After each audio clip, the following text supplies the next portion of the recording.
Thank you. Morning. We in our activity, and for time, I would like to call Dr. Flavio.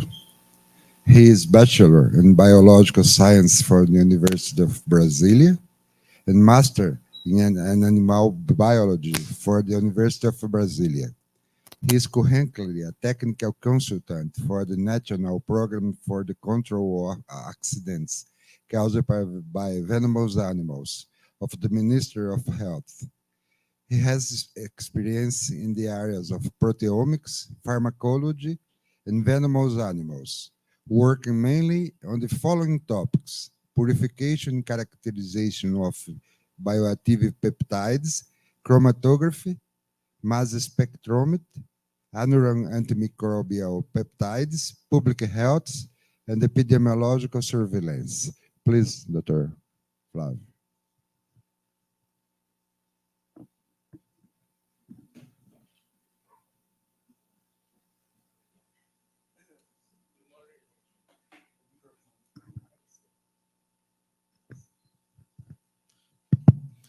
Good morning, everyone.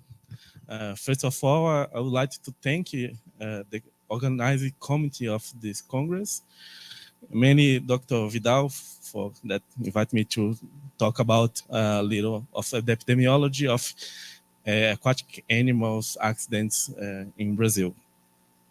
It's the first time that I'm doing a talk only in English. I have need a little help here. Yeah, I'm going to share with you some of the data of accidents by aquatic animals accidents recorded in the Brazilian information system.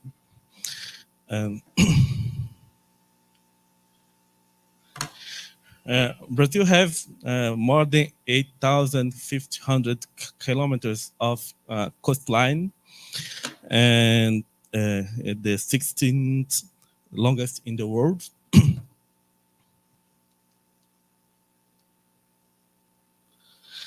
and also has 12 river basins, and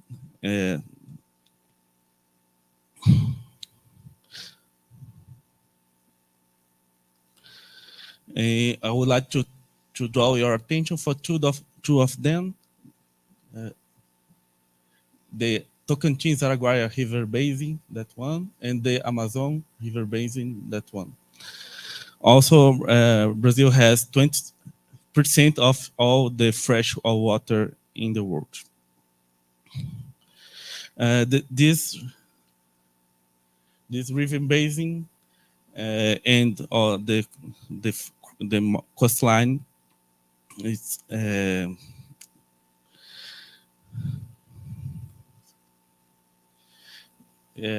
it's home of some fishing and recreation beaches and rivers, and the activity subject to injury and environment by aquatic animals. The most common injurious and venomous animals that can be found here is the Portuguese man of war, Physalia physalis, known here in Brazil as caravela. The jellyfish that we call água viva, mainly from these two families, Cubozoa, Hydrozoa, the Tomopterna, and Chrysopsalmus quadrumatus, and Olindias sambaquensis. Also, the stingrays of several genera, mainly the Potamotrigon genera, the several species of catfishes, and toad fishing that we call nikin, the Thalassophrenium natereri. And black sea urchin, mainly the Echinometra lucunter that can be found on our beaches. These are the venom apparatus of these venomous animals, like stingers, like this one from the stingray, that one in the dorsal part of some species of fishes. And the nematocyst cells from the cnidaria animals. In Brazil, we have also 3 species of pufferfishes that where we can find the tetrodotoxin, a neurotoxin that can be found in other animals like frogs and octopuses. The data of that is recorded in the information system of Brazil. The word that can be mentioned on this data is that they are severely underreported. The major part of this data, this accidents is considered mild, and there is treated in the where the accidents occurs, like or beaches. Brazil has a notifiable disease information system that we call SINAM. This the official system for notification of diseases and disorders of compulsory notification. And injuries caused by aquatic animals are included in notifications of accidents caused by venomous animals in an open field. This is the first page of the form of the SINAM, and the aquatic animals and the other, and some of the venomous animals are recorded in an open field where the notifier must write the name of the animal that caused those accidents. And this is a big mess. Why? Because most of people don't know what are those animals, venomous animals. And yeah, there are also a lot of misspelling. I can show you here some of like rats, insects. Maribondo is it's a wasp. It's a kind of wasp, and other common names of local names to some of those venomous animals.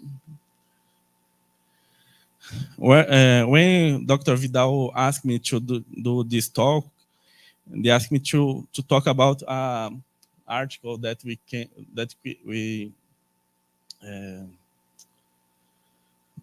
made in 2015 that has the data of epidemiological data of aquatic animals accidents from 2007 to 2013. But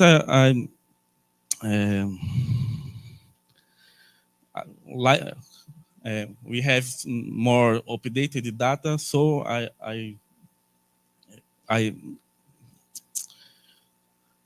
decided to update those data from of the last seven last years, 2016 to 2022. This the recorded accidents by aquatic animals from 2007 to 2013 were more than 4,000 accidents, mainly from stingrays, 69%, jellyfishes and Portuguese men of war, 13%, toadfishes, catfishes, sirocans, and the other animals, 11% of the records. From 2016 to 2022, we have increase of almost 140% of notifications, more than 9,000 accidents. The percentage of stingrays accidents rises to 8%.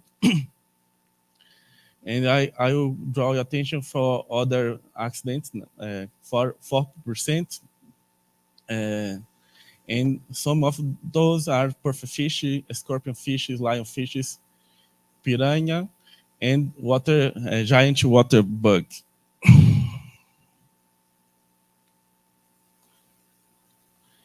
These are the spatial distribution of those accidents. In state of Tocantins, where the Tocantins-Araguaia River basin took place, we have a more than 3,000 accidents recorded. These the accidents by stingrays. And on Amazon River basin, also we have a lot of accidents recorded, mainly here in the start of the Amazon River, and here in the Santarém municipality.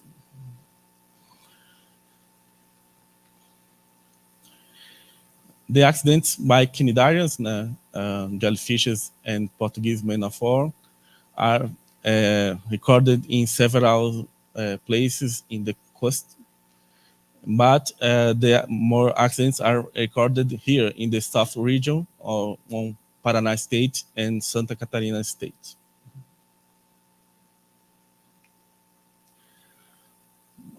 Accidents by catfishes, marine catfishes or fluvial catfishes were recorded also, and several accidents also in the Paraná State and São Paulo State.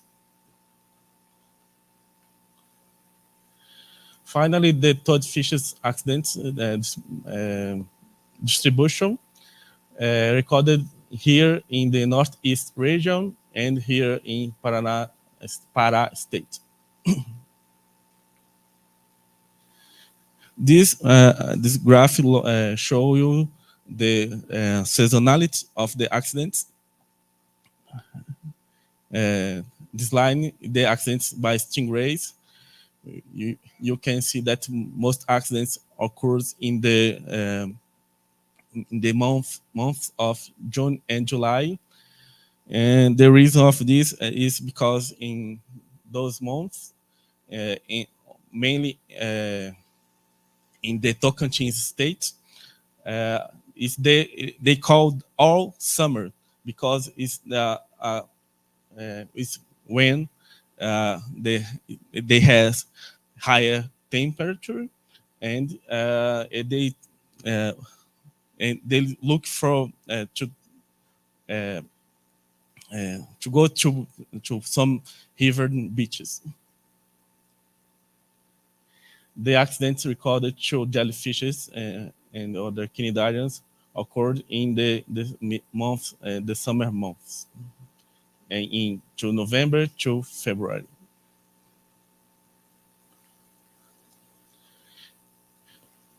It's the age pyramid of cnidarian accidents.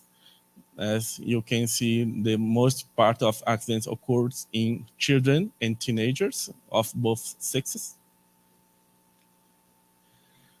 The accident by venomous fishes, stingray, catfishes, and toadfishes occur mainly in men of young men. This because most these accidents occur mainly in fishermen.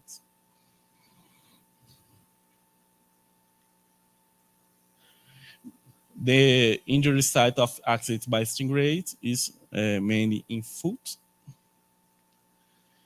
This graph will show you the accidents by cnidarians. We can see they has most part on legs and arm, and also on abdomen and chest. The injury site of catfishes is fish. Oh, sorry, it's on foot. I guess I don't know. The aquatic animals, the aquatic venomous animals is the venomous animals that I know less compared to other venomous animals. So, and I'm not. I don't like to fish. To do the Okay, I guess that this accident by catfish is because some fishermen throw the dead fishes on beaches, and people step on those fishes. On the toadfish accidents occurs on hands and foot. Here you can see the elapsed time between the accident and the treatment. Most part of accidents by stingrays are treated in the first hour, but there is a considerable amount of accidents that are treated up more than 24 hours after the accident. By jellyfish and Portuguese men of war, the most part of accidents are treated on the first hour. Also, the accidents by catfish, but the accidents by toadfishes, the most part of are the accidented should look for the treatment after 24 hours after the accident. More part of the accidents by those animals, they are considered mute, and there were 3 records of deaths by these animals on this period, and 1 by stingray on the state of Tocantins, and 2 by catfishes on the Santa Catarina state. These are the symptoms and complications that were recorded on the CINA form. I would like to draw your attention on the steps that occurs in all those accidents. In here, on a catfish accident, both the patient has to do amputation on the affected member.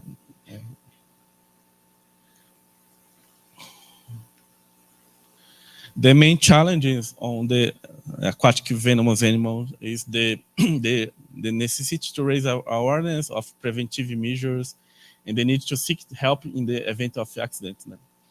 Raise our awareness of accidents caused by aquatic animals, especially those that can cause permanent damage to vulnerable population, like the fishermen, river dwellers, indigenous people. Inform health staff about the importance of report accidents, and finally, improve the notification. This is a challenge to me, especially. I'm trying to pass to all the member of all coordinate on the Ministry of Health the necessity of this updated form. This one they have is specific to aquatic animals accident, and we can name the name of the beach or river or lagoon.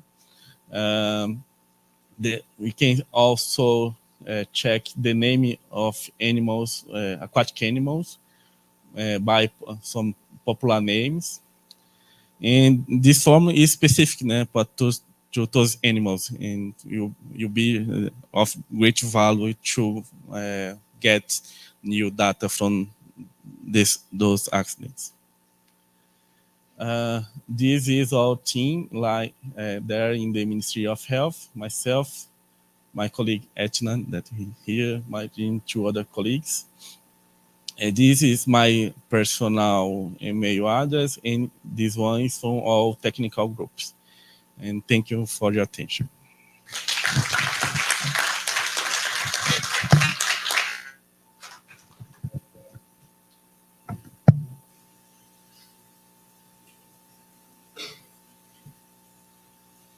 We have time for questions. 5 minutes.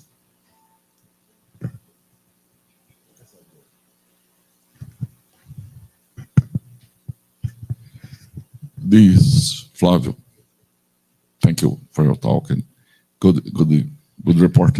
This slides last diapositive showed the report from the Sinan is for all the venomous animals or for only aquatic animals.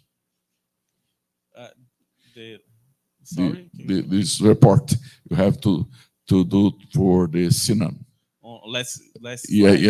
It's only for aquatic animals. Only for aquatic animals. We have also 3 other new forms. One to snake bites. One to arachnids, stings, and the other to other artrópodes like insects and kilopods. Okay, thank you.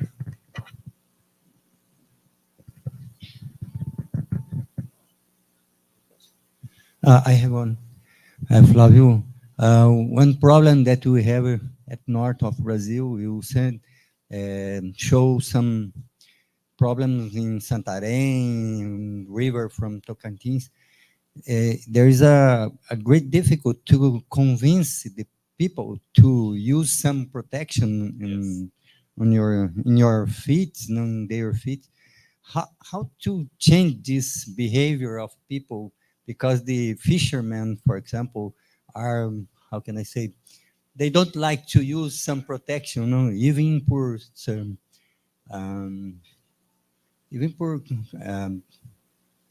how can I say, beliefs in his life, superstition, or something like that. Can you explain something? This is a big challenge. Other accidents also has the same problem like the snake bites. Simple measures can prevent some of these accidents. I can imagine that if we needed to educate people of the importance of took these preventive measures and show that accident can cost a big cost money to them because they needed to stop to work and bring it to their families the way of sustain the families.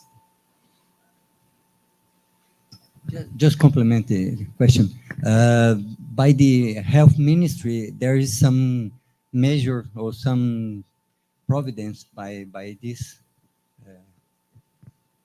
Unfortunately, to aquatic animals accidents, we don't have. We have some. Yes, this is the first time that I'm looking for aquatic animals accidents because all that difficult we have to look for those data. We have problems with snake bites and scorpion things. That is also a big challenge to us, and we have a small group of only 4 people looking for those data. Yes, it's hard to us. Yes, to all the venomous accidents, venomous animals accidents. And I would.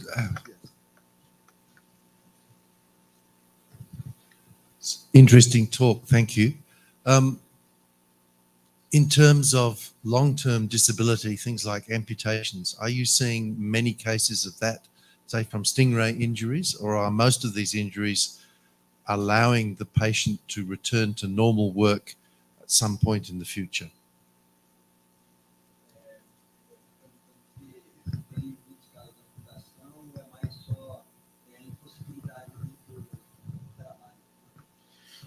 When I look for those data, I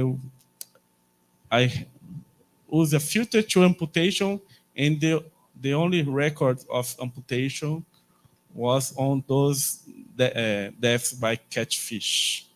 But we know that in some parts of Brazil, mainly in the Tocantins Araguaia River Basin, there are a lot of accidents that prevent the people to return to work? I think that it would stay clear is that the amputations or death are caused by secondary infections. There is no systemic venom in Brazilian fish, with the exception of the scorpion fish and now the lionfish. Not happening. But the complications are caused by secondary infection, all the deaths and amputations. The venom do not cause deaths. Yeah, I do like to congratulate Flávio for the interest in aquatic animals of the minister. Is an editorial thing, and we are thinking that this change, this vision about aquatic animals is the first country that collect data, complete full data respect to aquatic animals. Congratulations for it. Thank you.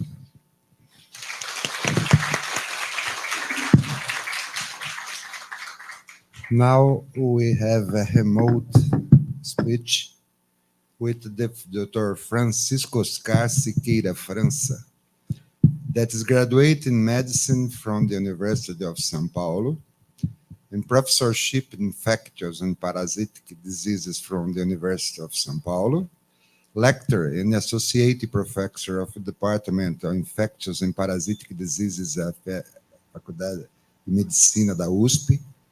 He was a doctor at Hospital Brasil of Butantan Institute for 20 years, having held leadership positions in this hospital. He has experience in infectious and parasitic diseases, clinic, and the area of epidemiologic and venomous animals accidents clinics. Good morning, Chico. Good morning. Thank you for the invitation. It's a pleasure to stay in this congress. And I would like to go to the next slide. Yeah.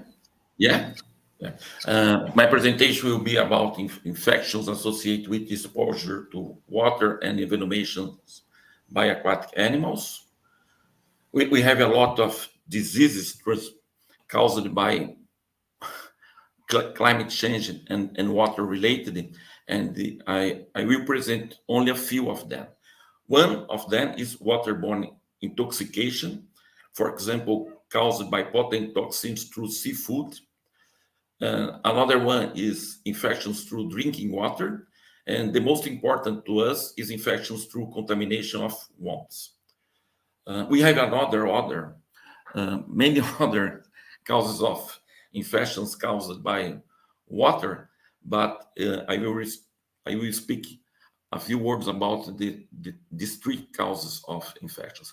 The number of waterborne infectious diseases is enormous. Among many, there will be present. One, disease acquired by ingesting fish or other aquatic animals that contain toxins produced by marine or freshwater microorganisms. The second one, ingestion of water contaminated by pathogenic microorganisms. And the third, toxic soft tissue infections after injuries caused by marine and freshwater animals. I will do a few comments about the first two groups and focus on the third group of the disease. The example we have in Brazil, of course, many of intoxications caused by toxins in the freshwater and seawater. And this, I think, is an important example of this HAF disease. We have many outbreaks in Brazil in the last 10, 15 years. In Salvador, Brazil, we have more or less 6, 7 years ago, attack rate and detection of toxin in fish samples collected during outbreaks and diseases surveillance. I think this is an important article. We have some commentaries about that that discuss some aspects of this disease. But we have other publications around the world caused by seafood and in fresh water too. In synthesis, HAF disease is a life-threatening condition requiring clinical suspicions for patients with sudden onset myalgia following both ingestion of foods of marine and freshwater origin. The disease can lead to death due to complications from rhabdomyolysis and acute kidney injury in severe cases. The main records of HAF disease in Brazil highlight the following species are pacu, tambaqui, pirapitinga, olho de boi, badejo. But we have another species around the world. It has been postulated that HAF disease may be due to envenomation by palytoxin accumulated in seafood. Palytoxin and its analogs are extremely potent and complex non-protein toxins produced by marine dinoflagellates of genus Ostreopisces, Zoanthides, and Trichodesmium. But of course, probably we have another genus related to HAF disease. These genus are common in waters in Brazil and other countries. Some fish samples from 2020 were screened for palytoxin-like compounds and contain detectable levels of molecular fragments characteristics of isobaric PITX, ovotoxin A, B, and D. Here we have the second example of infections, waterborne infections, in this case through drinking water. After a lot of different problems that we have in the recent decades in consequence of climate change, for example, floods. Here, an article about a flood that occurred in Pakistan. The experience of these disasters, ecological disasters, hydrological disasters, are increasing, and we see more and more a lot of infectious diseases after these catastrophes.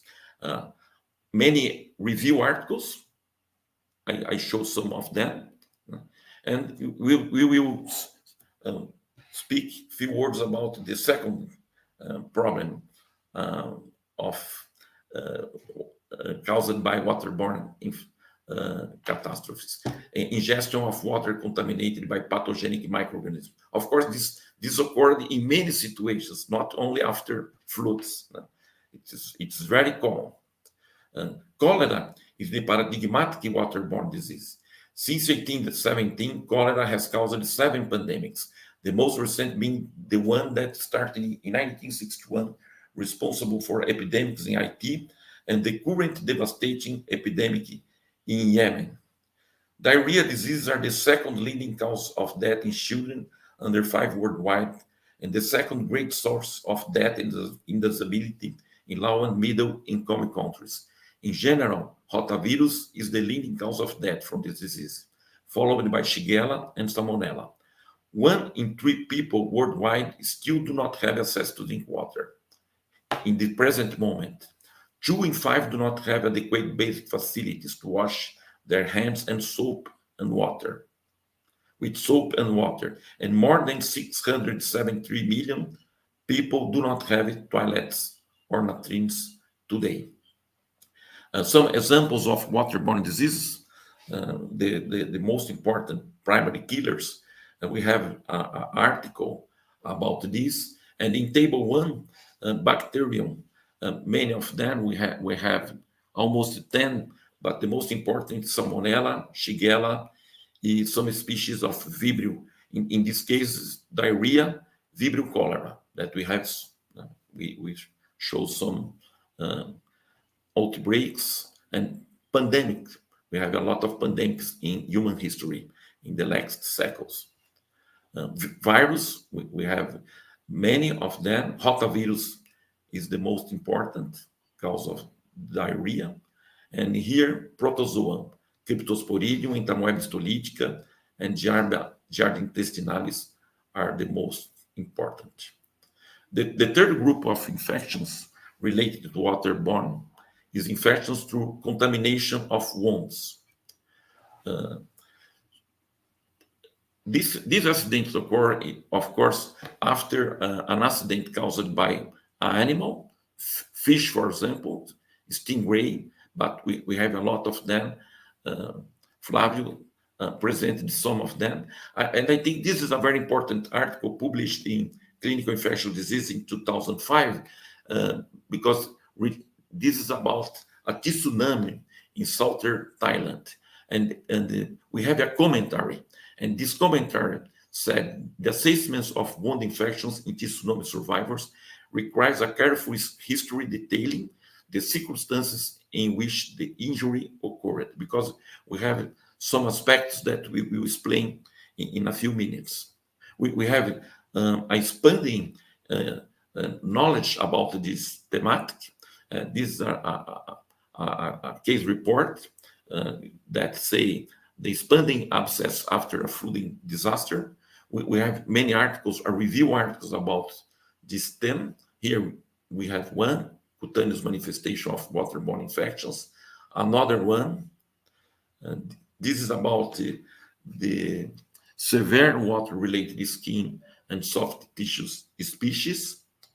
And this is a chapter of a book, Skin and Soft Tissues Infections Following Marine Injuries. Of course, after freshwater and marine, we have some specificities that we will resume right now.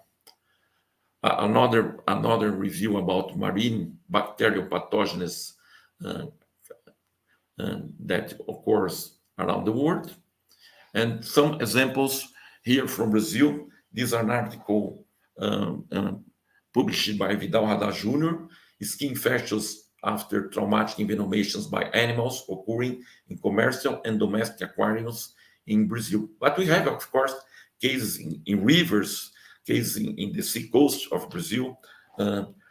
Flavio showed to us that is very important problem in Brazil. Here we have infection by Staphylococcus aureus in a patient whose bed suffered trauma from handling the stones used as aquarium decorations. Another one, a cutaneous sporotrichosis acquired by a patient after a trauma provoked by the bones of a marine catfish that were in aquarium. Of course, after this traumatic accident, we have the possibility that this injury evolved to an infection. And this is the real problem. The cause of death is a secondary infection. So sometimes they are mild or moderate, but some cases evolve to sepsis and death. This is important. This is not so common. And it's very important to say that the most common cause of these infections is Staphylococcus and Streptococcus that are in our skin.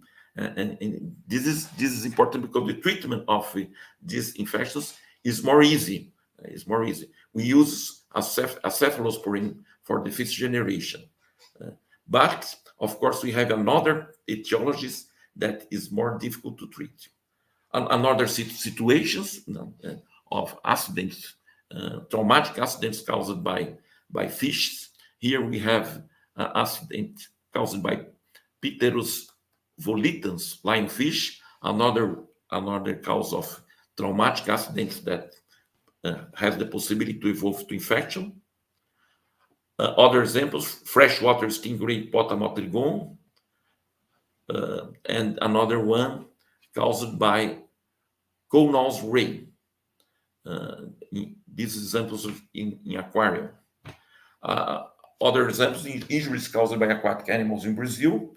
Article published by Flávio Santos Dourado and Vidal Haddad Jr. We have many a lot of different genus of animals that it's possible to cause traumatic accidents. Some of them have the capacity to inject venoms again too, and then we have a double problem: a traumatic accident with an injection, inoculation of a venom that sometimes has severe importance in the local of the accident. Flavio said something, many information about this. I emphasize that the Amazon region, the North region, is the most important region there where aquatic accidents occurred in Brazil. Another example of this in Tapajós River. Here we have an injury caused by a freshwater stingray 5 days after the sting, with severe necrosis, edema, and erythemas are demonstrated. Então, this is an example of accident. We have an injury with a traumatic lesion and envenomation too, which causes a lot of inflammation with a very important evolving inflammatory process and necrosis. And sometimes these cases provoke an infection, a secondary infection, and we need to treat it quickly, early, to avoid the evolution to sepsis, to systemic manifestations of this infection. This is a place where we work in Núcleo de Medicina Tropical in Santarém, and this is a hospital boat, Abaré, that work with family health. It's a family health unit that attended the population of the rivers, community that lives in the rivers. Here we have a clinical report, a tetanus after envenomations caused by freshwater stingrays. We documented 2 cases of accidents caused by stingray. Both of them evolved to a secondary infection. Both evolved to tetanus, and one of them evolved to death after treatment. We treat with antibiotics, many antibiotics, but unfortunately, one of these patients died. As synthesis of these articles, the most important etiologies of these accidents are Aeromonas in freshwater, Mycobacterium marinum, and in seawater, Vibrio, mainly Vibrio vunificus, but Vibrio parahemolyticus sometimes is a cause of infection in seawater too. An example of this, tropical dermatology, marine and aquatic dermatology. We have some traumatic accidents. In this case, for example, an accident caused by catfish. Of course, we have to do some measures to avoid the evolution to necrosis, the evolution to infection. Another accident published in this paper, the stingray Dasiates genus, the most important marine stingrays. We have a traumatic accident with perforation, total perforation of the foot of a fisherman. And the approach of aquatic skin infections, this is a good article that summarizes this knowledge. How to management the wound. Wounds associated with water exposure should be irrigated copiously with sterile saline. Crushed or depitalized tissues should be debrided, and foreign bodies should be removed if present. Infected wounds, specimens, should be sent for gram stain and culture, aerobic and anaerobic, as well as acid-fast stain and mycobacterial culture. We know that sometimes it's difficult to obtain these specimens and obtain these laboratories to do these exams.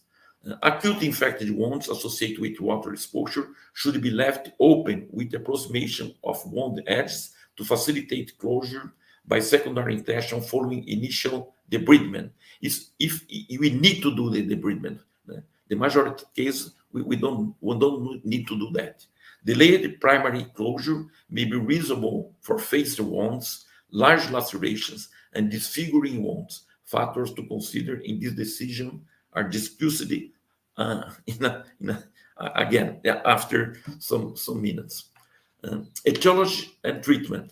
Aquatic-based infections can present a treatment challenge for primary care physicians because of the likely polymicrobial nature of the infection and the possibility of uncommon pathogenic organisms. Staphylococcus and streptococcus species that colonize the skin are the most common etiology etiological agents associated with saltwater and freshwater skin and soft tissue infections. This information is very important. They are very common in other situations. In this, waterborne is very important too. Is the most important species of bacteria that causes infection after these traumatic accidents. Other significant pathogens can include Vibrio, Aeromonas, Edwardiaziella, Erysipelotrix, and Mycobacterium. Skin and soft tissue infections for an aquatic saucer can rapidly progress to necrosis in facades. This is not so common, fortunately. Early detection and appropriate management of aquatic infections can significantly decrease morbidity and mortality. Mortality is decreased by starting empiric antibiotics without waiting for culture results and considering early surgical evaluation if indicated. Here we have some specific situation to administer prophylactic antibiotic therapy for patients with wounds associated with water exposure in the specific circumstance, in deep peak puncture wound or laceration, in wounds that requiring surgical repair or associated with crush injury, underlying vascular and lymphatic compromise, on the hands, feet, face, or genital area, in close proximity of a bone or joint, and immunocompromised patients. The duration of prophylactic oral antibiotics is 3 to 5 days.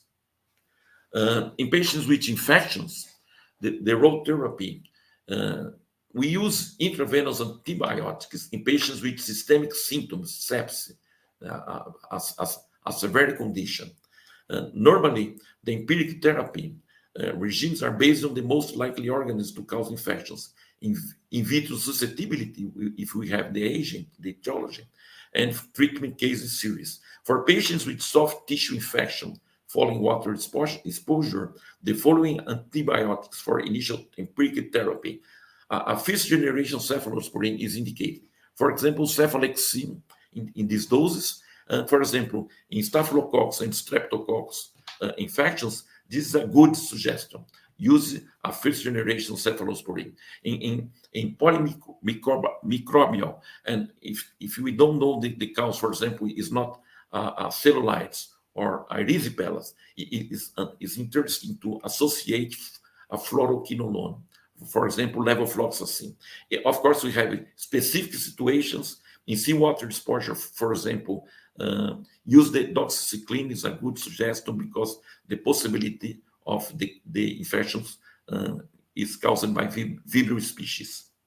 In soil contaminated wound or exposure to sewage contaminated water, associate metronidazole to cover anaerobic agents. Antibiotic therapy time for most soft tissue infections due to bacteria associated with water exposure are reasonable duration of therapy is 10 to 14 days. Preventing tetanus is very important. All infected and or necrotic wounds require assessment of tetanus vaccination coverage. All patients with wounds, even superficial or minor abrasions, should receive tetanus booster against the tetanus plasmin and the diphthetic toxin TG, unless the patient has received one within the past 5 years. If available, immunoglobulin is recommended for patients who have never received their primary tetanus vaccine series. And finally, we have some examples, specific examples of the most common causes of these accidents caused by contact with water. Aeromonas is the most important in the freshwater accidents. Of course, Aeromonas species is capable to cause a lot of different diseases. Here we concentrate in skin infections. The treatment, the suggestion of treatment is doxycycline, a macrolide. Another important, in this case, in seawater is Vibrio parahemolyticus and Vibrio vunificus. Here we have some cases and outbreaks in South America caused by Vibrio parahemolyticus. Vibrio vunificus, this is the most important, is responsible for severe cases and deaths of drinking water contaminated by this species, Vibrio vunificus. Here we have a case caused by Vibrio vunificus with hemorrhagic bowel and on the leg of a man with diabetes mellitus, an immunocompromised man who suffered trauma from rocks in the sea. The characteristics of this accident, that this infection is Vibrio vunificus is a gram-negative rod-shaped bacterium that belongs to the family Vibrionaceae. It's a deadly opportunistic human pathogen which is responsible for the majority of seafood-associated deaths worldwide. Vibrio vunificus infection can be fatal as it may cause severe wound infections, potentially requiring amputation or lead to sepsis in susceptible individuals. But of course, this is not so common. Treatment is increasingly challenging as Vibrio vunificus has begun to develop resistance against certain antibiotics due to their indiscriminate use. This is their suggestion to treat Vibrio infections, ceftazidime, cephalosporin, and finally, infections caused by Mycobacterium marinum. Some characteristics of these infections: cutaneous infection.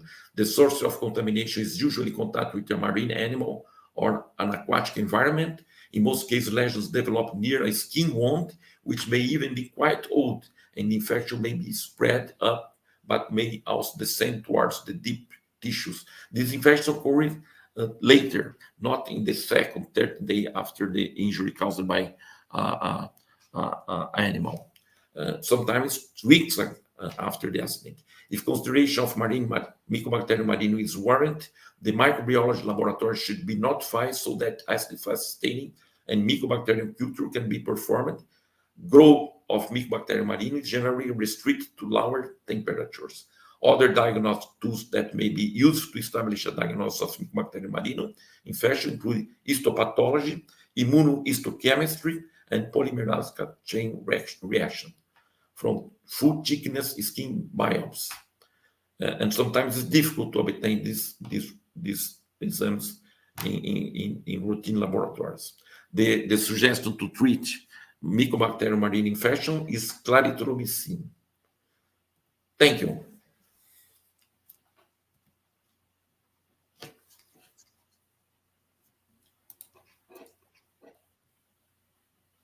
Thank you, Francisco, for the wonderful presentation with a theme that's unknown and common, the infections. This speech of Francisco, we have to remember that all the inoculations by venomous animals can carry microbiology agents. And so it's very important, and I'm very grateful for your presentation. We have time for questions.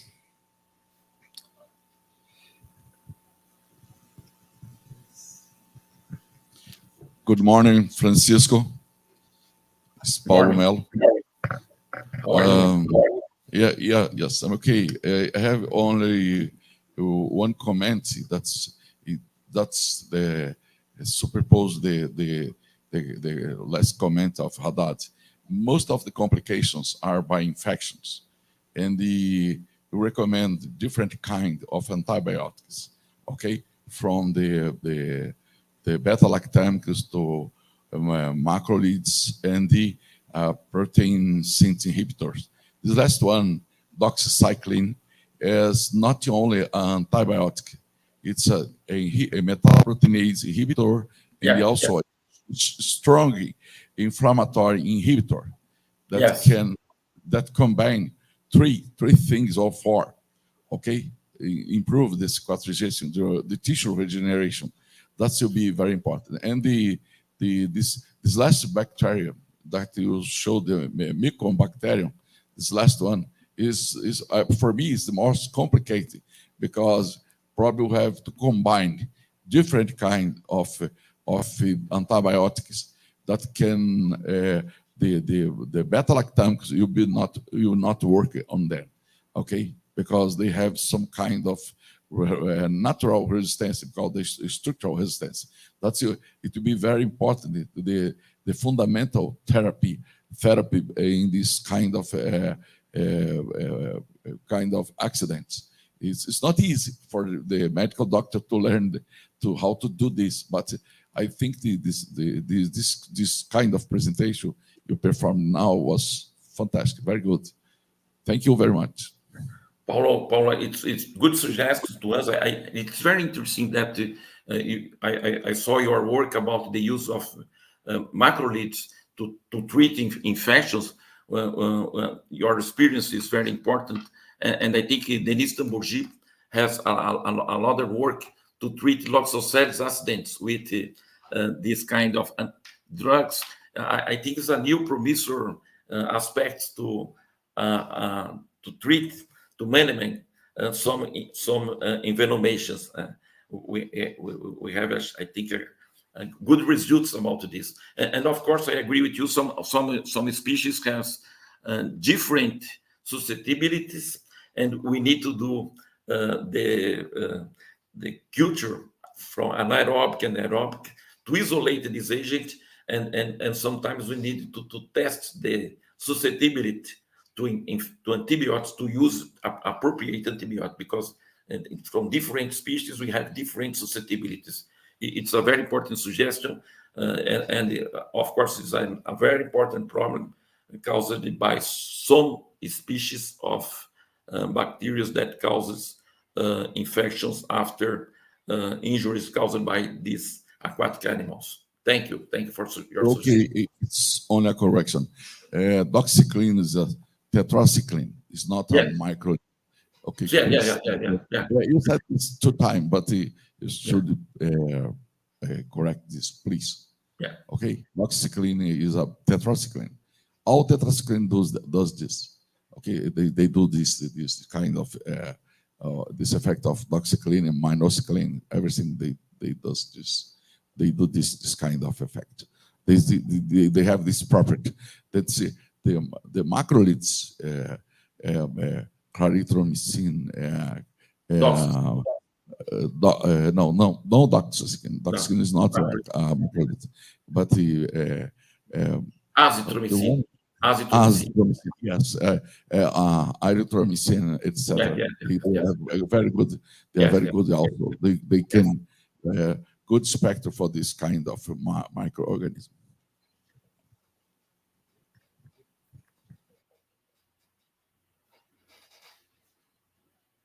Question is about the HEF disease outbreak in Salvador. Do you know why or how did it happen? And if it was a failure of public health surveillance on this toxin in the fish that the people buy in the market, and if maybe this was the reason, is now a public politics of surveillance to find this toxin on fish batch that are sold in the market? Good question.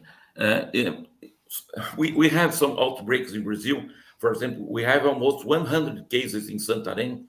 When I work, and this is very difficult to discover.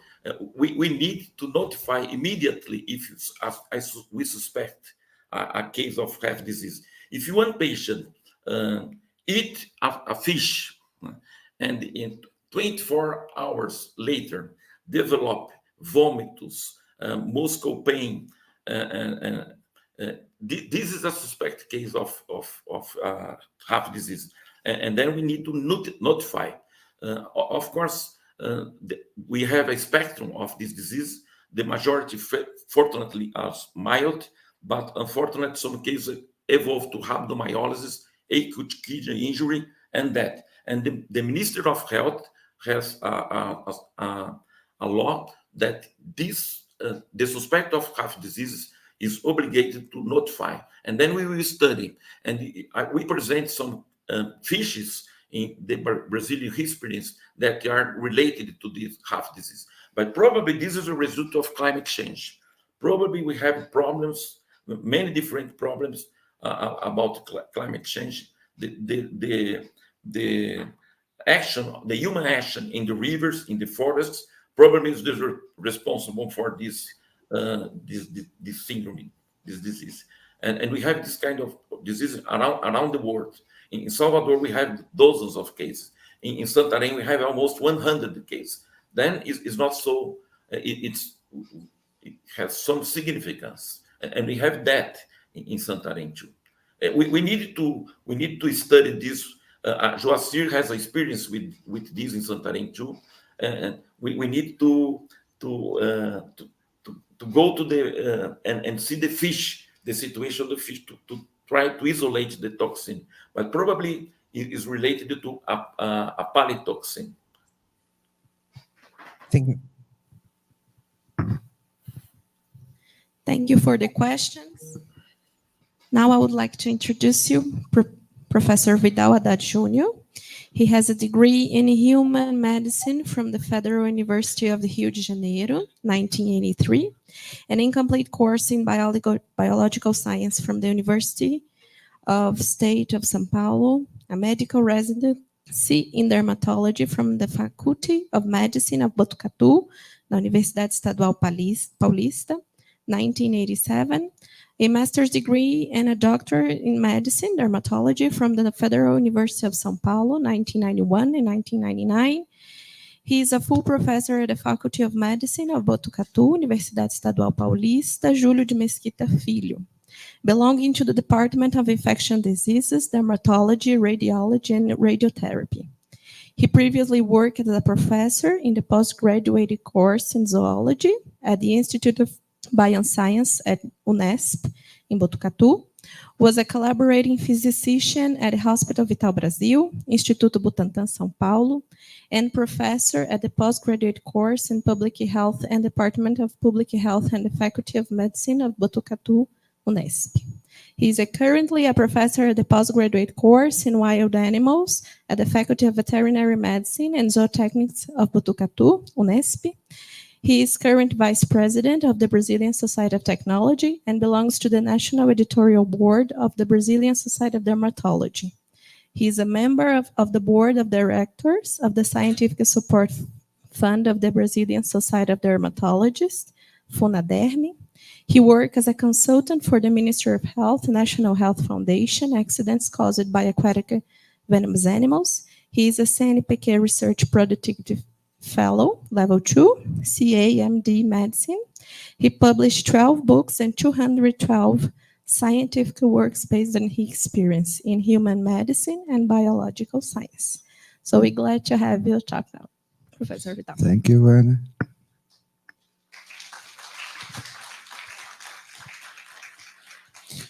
Well, this activity was a try of to bring you different things, and it's probably the only clinical activity, and is a thing that I would like fastly comment.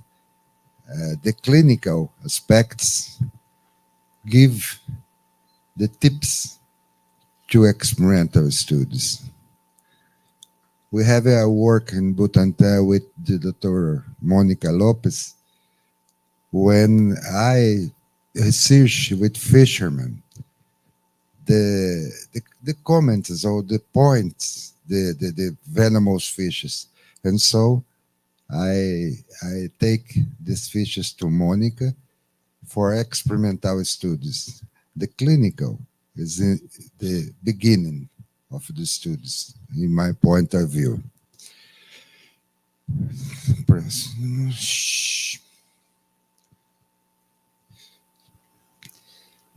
The accidents by marine fishes, that's wonderful, showed by Flavio, have the beginning of the studies in 1998 with this thesis of doctor of mine, and some date that was very important, as the injuries occurred in the period in the summer and the holiday times.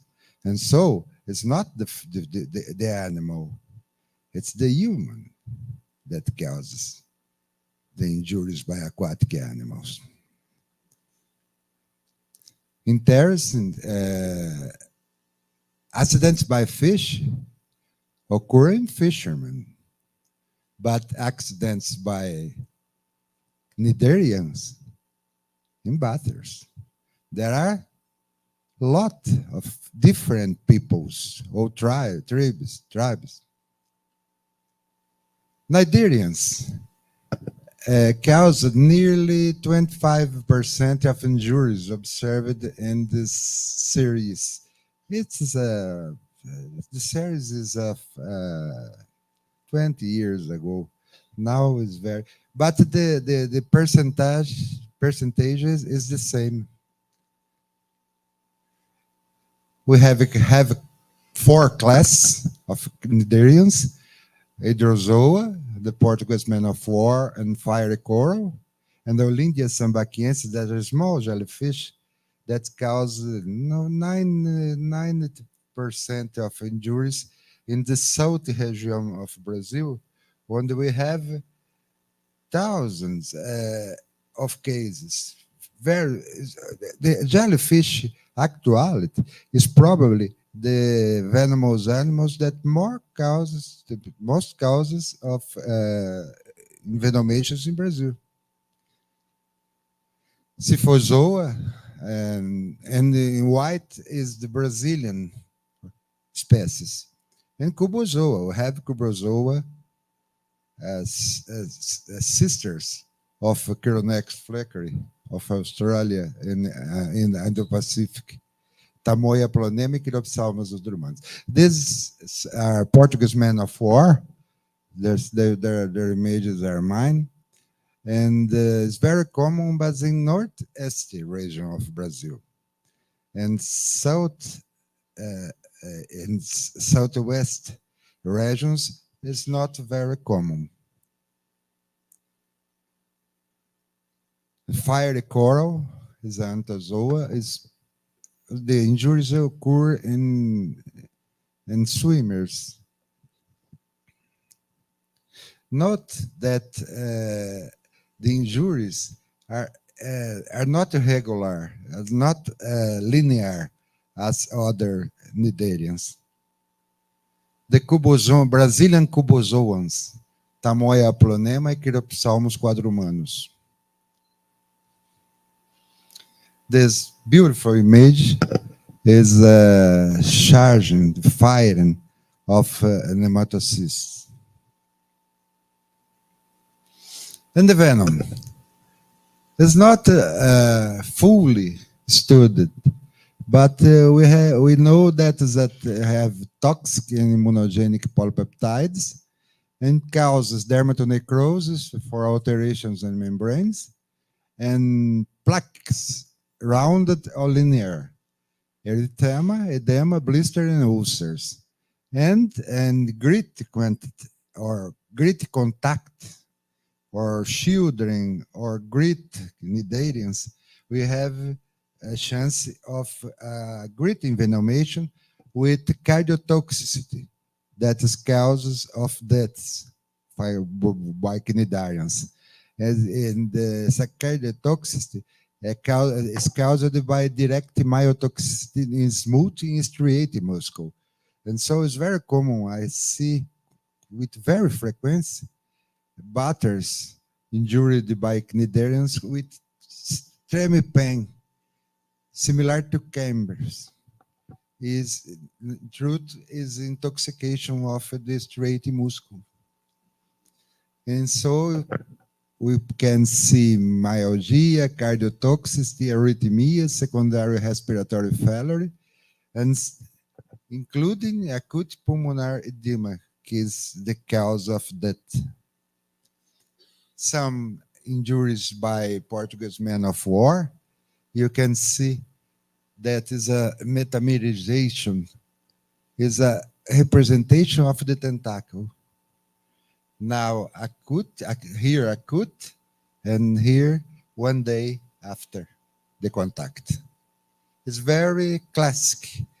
The long lines is indicative of Portuguese man of war and cubozoan, and so is severe injuries. Other cnidarians, small, that is common in south region, the marks are different, and so there are clinical aspects to identify the severity of the injury. It's very important. It's a Brazilian finding.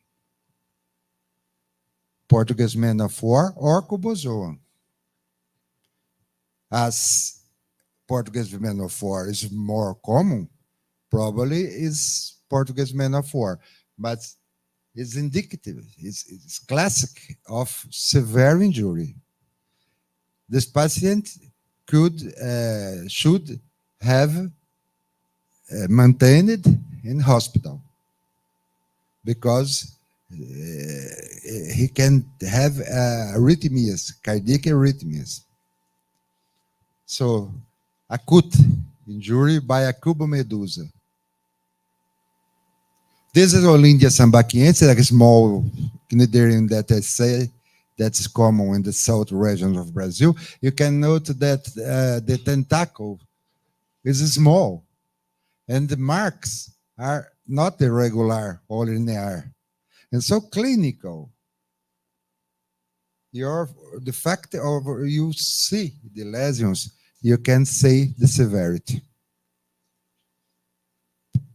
Ciabatta's eruption, very common in the Caribbean and the USA, and now in Brazil. The diseases that have in the south of USA and Caribbean that do not occur in Brazil are totally improbable. If they're in the same environment, they are here. It's a question of time. This occur with Ciabatta eruptions that today is a common envenomation in Brazil. The curiosity at that the planula of the Linusium giculata jellyfish stay under the clothes, and so the lesions are only under the coat, the cloth. Works in the area. Outbreaks of Portuguese men of war, they occur. And another group, very important in Brazil, is sea urchins. Sea urchins provoked about 50% of the series observed by the author. The most important species is Echinoptera lucunter, the black sea urchin, that do not have venom. It's a traumatic injury. But diadema that occur in Brazil is venomous, but is deep waters. And so there is no injuries in humans. The black sea urchin, this is an injury. It's not a point, a black point. It's a fragment with 1 or 2 centimeters under the skin, embedded in skin. See? See what I say? It's very common. It's a problem because the extraction is very painful in a great number of spines. Look. They have complications as bacterial infections, as Chico say, and granuloma of bold, four-egged bird, if you don't extract in the moment. This extract without anesthesia.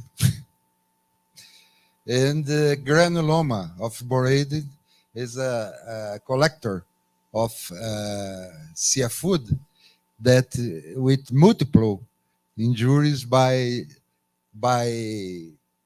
sea urchins with granuloma for foreign body, surgical treatment. Venomous fish, another group, very important. There are differences in the compositions of the venoms of the Brazilian or around the world venomous fish, but the clinical effects are very similar. We have pain and necrosis, skin necrosis that can be mild or very severe. Venomous fish, very important too. It's a finding of Dr. Monica Lopes with venom of a stingray and scorpion fish and catfish provokes extreme vasoconstriction in the laboratory animals. And the extreme vasoconstriction brings pain, ischemia for the vasoconstriction, and secondarily, necrosis. And so the great cause of necrosis in venomous fishes is the vasoconstriction. And so you can understand the reason of use hot water. And you can decrease the pain with the member in the hot water. But if you take out your hand, the pain returns because it's vasoconstriction. It's not the temperature inactivates the venom. There is no truth in this fact. It's vasoconstriction. Stingrays, the families of stingrays, we can speak about this in 1 week. I am comment with fastly because the time. Families of stingrays and the species of Brazil. My images of stingrays. It's important for who knows the Brazilian fauna. This is freshwater stingrays. That's only exists the real adapted to freshwater. The only place where there are freshwater stingrays is South America. The other 4 are marine stingrays. The stinger, fantastic stinger, sharp and serrated, 2 wound. The venom is in the mucus over the stinger. It's not glands. There are not glands. Freshwater and marine stingrays, the stinger, and the venom. Highly neurotoxic, pain. And marine stingrays, mild skin necrosis. Because, why I said this? Because the freshwater stingrays have 10 times of hyaluronases more than marine.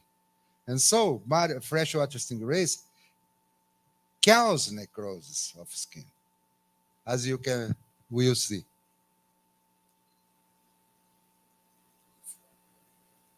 Map necrosis, similar to Loxosceles, the marmorous plaque. And initially, with the tip of the unique perforation. Secondary infections by marine stingrays and freshwater stingrays in the diabetic. Very acute lesion with perforation of the foot and necrosis of freshwater stingrays. Freshwater stingrays always necroses the skin.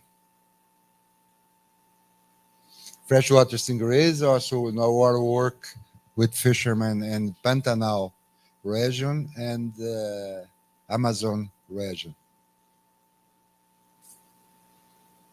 And other works about the venom and the clinical aspects that my field of study.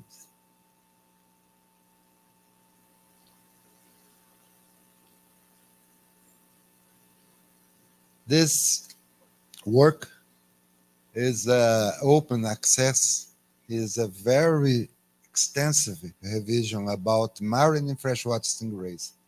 I recommend for those people that are interested in the theme. Catfish. Catfish are the fish responsible for the majority of injuries, both in freshwater and marine waters. It's the fish that most caused is the most caused of injuries, envenomations in Brazil. Catfish. It's very common, and have a great number of species, marine and freshwater. The catfish is very common. Small catfish is discharged by the fishermen in the beach, and the swimmers and the beachers step on. Look, it's very common in the coast, Brazilian coast. And it's true that I work. I am striking this fish of this victim. And the dramatic, here is breaking of the breaking of the stinger is a problem very common because the accidents and granulomas that provokes. And here is a dramatic case of a fisherman in São Paulo state that was pierced by this stinger in the left ventricle and died in the beach. Works about toadfish is important because the studies of venom of Monica Lopes, Professor Monica Lopes, doctor, is an interesting fish because toadfish have glands and spines are hollow. And so it's a true apparatus of envenomation. It's the only fish. And the most venomous, the stonefish of Indo-Pacific, top, the lionfish, and or scorpionfish of Brazilian scorpionfish, Scorpena genus. This is the most severe envenomation. Is a systemic envenomation. The only group is stonefish, scorpionfish, and lionfish. There are systemic envenomations and provokes intensive pain in 30 to 90 minutes when it's most severe among all aquatic animals. Pylon is local, adenopathy, and systemic effects because is a systemic venom. Nausea, vomiting, sweat, and convulsions, respiratory failure, neurogenic shock for the pain. You can imagine the pain. My beautiful scorpion fish, Scorpena plumieri, is the most common in Brazil. Injuries is not so ugly, the local, but are systemic effects. And the apparatus of envenomations is the razor fins that are sucks, they're in the venomous glands are located here. We have some studies. It's my interest, special interest. I will say you can see another scorpion fish, and this is a work that proves the systemic effects in the lungs of laboratory animals. This works. Is an algorithm is made for fishermen and for first treatment of the injured. This you can identify the animal by this class, and so you can use, the treatment for the number, all using hot water, cold water, and ship measures. Only great wounds use antibiotics, as Francisco said in the last presentation. And what is really new now in Brazil? Lionfish. Lionfish is invaded with no control. There is nothing that we can do, as USA did not control, or Caribbean did not control, and we have nothing to do. Lionfish are fish for Indian Pacific oceans, you know, and venomous fish, and are in Brazil? Yes, there are lionfish in Brazil, but it's not common still. But will be. There's a case of lionfish envenomation, and the orientation. And this is a report of the first human injury in Brazil, and in the last year.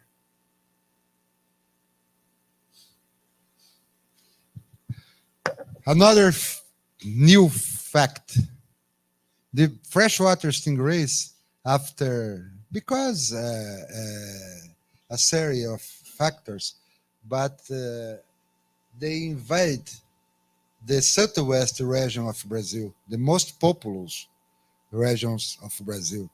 And so we are expecting enormous problems, a great problem with the artificial beaches and the presence of stingrays, freshwater stingrays, in a great number.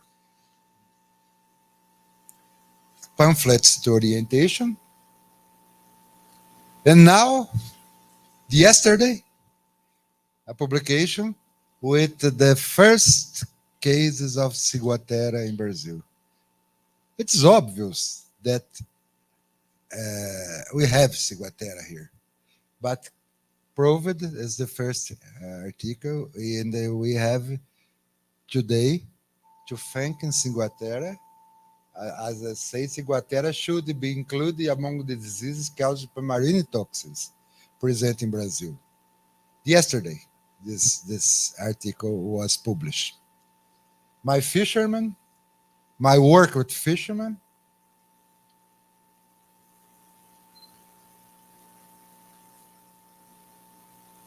and I have a work with pamphlets and speeches and activities with fishermen showing, trying to increase the number, decrease the number of injuries.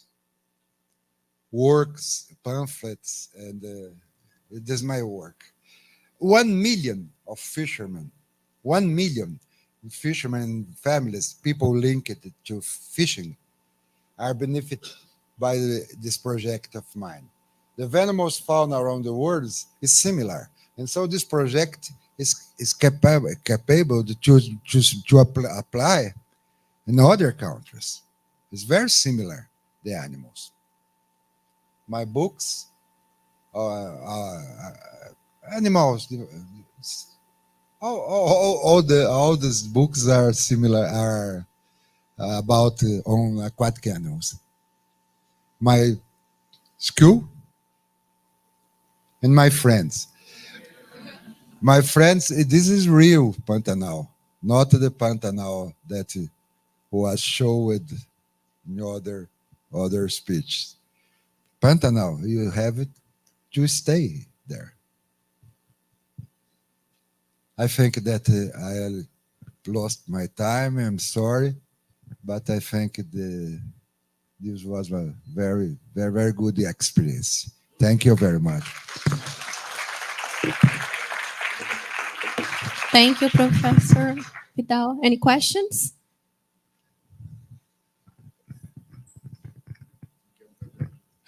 Congratulations for a fantastic talk with impressive photographs, very impressive.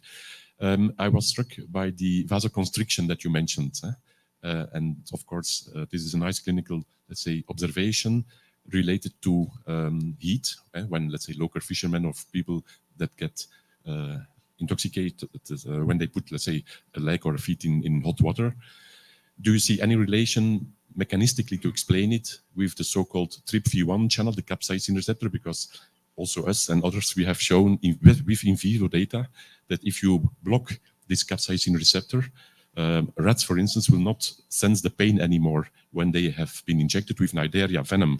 So there is a clear relation. But then my question is, we understand the heat, let's say, depending factor in this, because the TRP channel is heat sensitive, but it's also acid sensitive.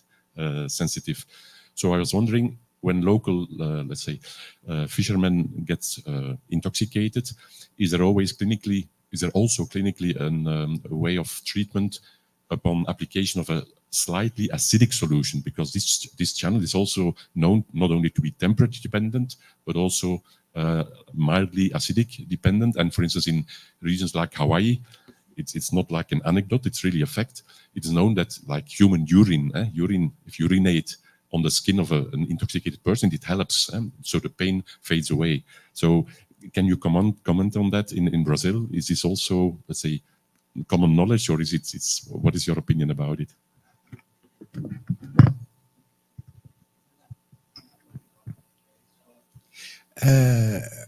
The treatment of venomous fish is not the ideal, because the toxins are not studied as we have, and in this fact, we have to think that we are lost in chemical arsenal. This is a pity. But the venom of fish really have thermal inactivation. See, yes, have. But our studies show that the hot water is the only thing that we can do actuality. We have work waiting for you. Professor, mas o senhor acha, aliás, o senhor acha não, na terapia tem algum tratamento com uma solução um pouco mais ácida? No. It's different from jellyfish, as example. Jellyfish, you can change the pH and interferes in the action of the venom. But here, no, it's inoculated, in the majority of cases with punctures. And so external substance cannot actuate in the envenomation. And one question. Vidal, congratulations for a very nice talk.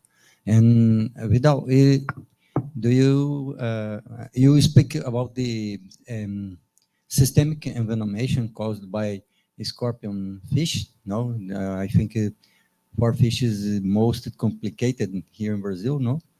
And what kind of the treatment for this envenomation in particular when you have a systemic envenomation? The systemic effects of scorpion fish are very severe. I saw a case, a patient, when 2 punctures of the dorsal fin, 2 punctures, caused 2 days of hospital with hallucinations, with help of the guard life. A terrible thing. And so I cannot imagine it. A great inoculation of scorpion fish. It's a very venomous fish. But we have no recourse besides the hot water. We can actuate only in the pain. The other effects, symptomatic, because there are no antivenom. This family has only one antivenom, that is stonefish in Australia. It is only scorpion fish. There is no, or lionfish. There is no antivenom. There is no interest, probably economic interest. But to introduce the antivenom. Do you believe do you believe it's important to develop an antivenom for scorpion fish, or based on the low number of cases? Not. It's not a great number of injuries. This is important. But you think, when you think stingrays and you see the wounded, the patient with envenomation, you can understand there is necessary thing that is necessary.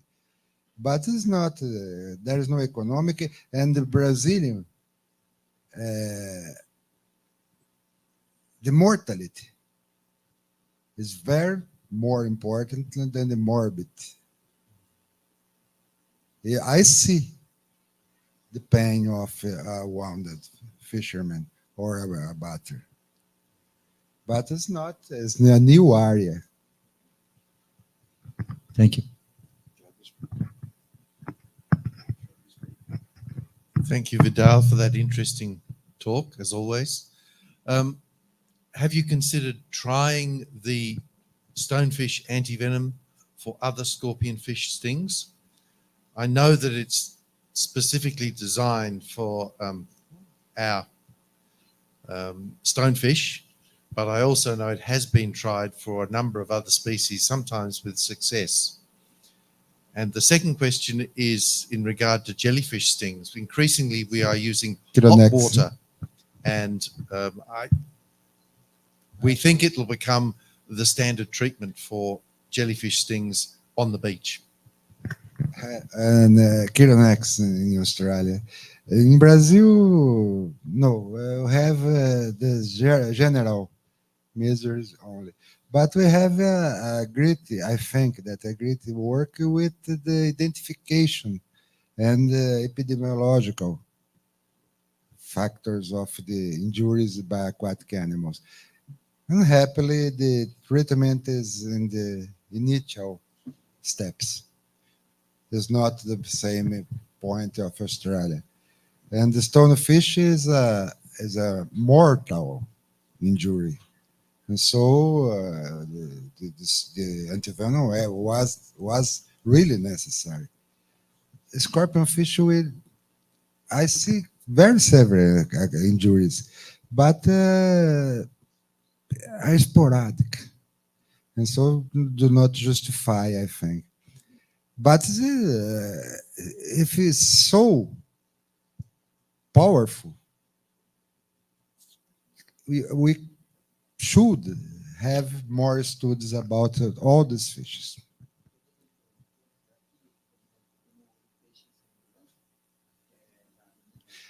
There are studies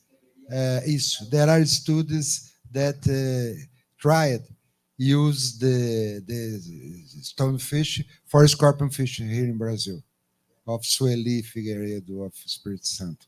He tried use. There are points, but no, do not inactivate all the effects. Thank you. Thank you, Professor Vidal, for the great talk.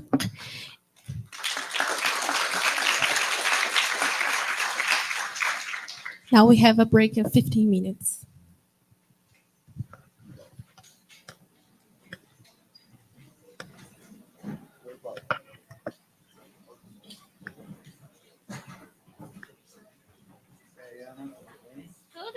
É. Joia? E aí, como é que tá as coisas lá em Santarém? Tranquilo?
Okay, dear friends, it's given the time. Without further ado, let's continue. I don't know whether Professor Cesare Montecucco can hear us. Did he join us already?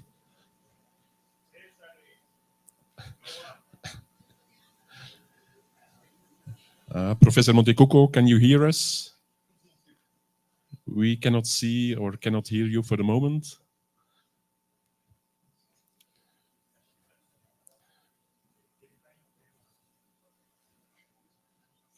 Hello, hello, Cesare, are you there? You need a cup of cappuccino? Or?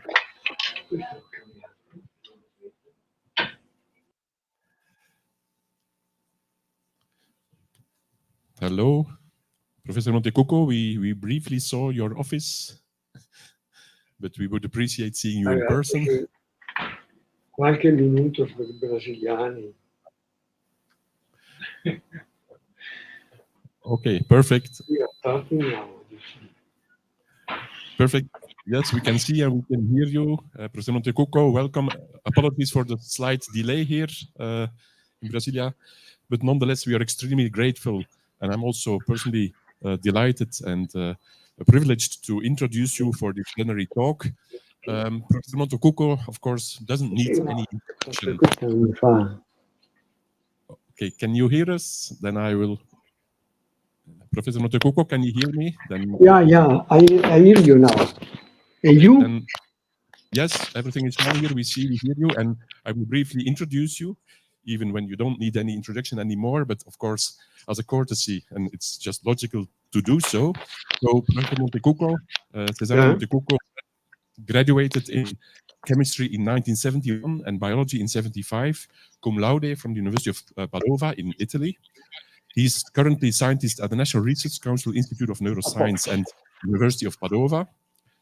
And he works at the discovery of factors and signals involved in the regeneration of neuromuscular junction after damage caused by toxins, autoantibodies, and mechanical traumas, and at the clarification of the mode of action of neuroparalytic toxins causing tetanus or botulism or snake envenoming in general. He has carried out research in the Universities of Cambridge, UK, Utrecht, the Netherlands, Costa Rica, the Institut Pasteur of Paris in France, and the European Molecular Biology Laboratories of Heidelberg in Germany. He has studied the molecular level and cellular pathogenesis of diseases caused by toxin-producing pathogenic bacteria, to mention anthrax, botulism, tetanus, Helicobacter pylori, and by poisonous animals and snakes in general. Let me briefly summarize some of the major discoveries of these scholars, because it's truly impressive. First, let me mention the identification and characterization of the metalloproteases activity of the neurotoxins responsible for tetanus and botulisms. That's what we owe Professor Montecucco. Next, the identification of their proteins targets, we call them snares, including the sites of cleavage and mechanism of specific recognition. Third, the metalloprotease activity and target of the anthrax lethal factor. Fourth, the mechanism of action of two major virulence factors of Helicobacter pylori. Fifth, the mechanism of action of snake presynaptic phospholipase A2 neurotoxins. And sixth, the intracellular signaling axis CXCL12, CXCR4 controls automatic axonal growth in peripheral neurons. I could continue, but summarizing, it is a pleasure to again mention and emphasize that Professor Montecucco has received several scientific prizes, including prestigious Harvard Medical School Shipley Prize for Medicine in '93, the Italian Biotech Prize of '98, the Massey Foundation Prize for Special Contributions in Science in 2003, the Feltrini Prize of Medicine in 2004, the Reddy Award of our Society IST in 2009, the Hathaway Medal in 2009, the Ehrlich Prize of Medicine in 2011, the Lifetime Achievement Award of the International Neurotoxin Association in 2019, and also a Lifetime Achievement Award of the Institute of Advanced Science of the University of Massachusetts in the USA. So you can see it's truly impressive. Still today, he's a member of the following academies: Lincea Leopoldina, EMBO, Europea, then the European and American Academies of Microbiology. And to show evidence of all this, he published approximately 270 research papers, 88 reviews, opinion papers, 3 books. He has more than 40,000 references and has a truly, truly impressive age index of more than 100. So that is something to be proud of. So without further ado, Professor Montecucco, again, it's a pleasure, it's a true honor having you here. And we all look forward to your presentation entitled the recovery of the neuroparalysis induced by neurotoxin snake and venomings is greatly accelerated by agonists of the CXCR4 and the MT1 receptors. Please, the floor is yours. Thank you, Ian, for this very kind presentation. And I also thank Mariana and the other organizers for setting up this very interesting meeting and for allowing me to present some of our research results concerning the snake neurotoxin and some drugs which are active on the paralysis caused by these snakes. Well, snake envenoming is a major neglected disease, and normally the word neglected is coupled to rare, but this is not a rare disease at all because it involves millions of people every year in the world. The problem is that it affects people in a tropical country which are somehow forgotten by, let's say, the mainstream science.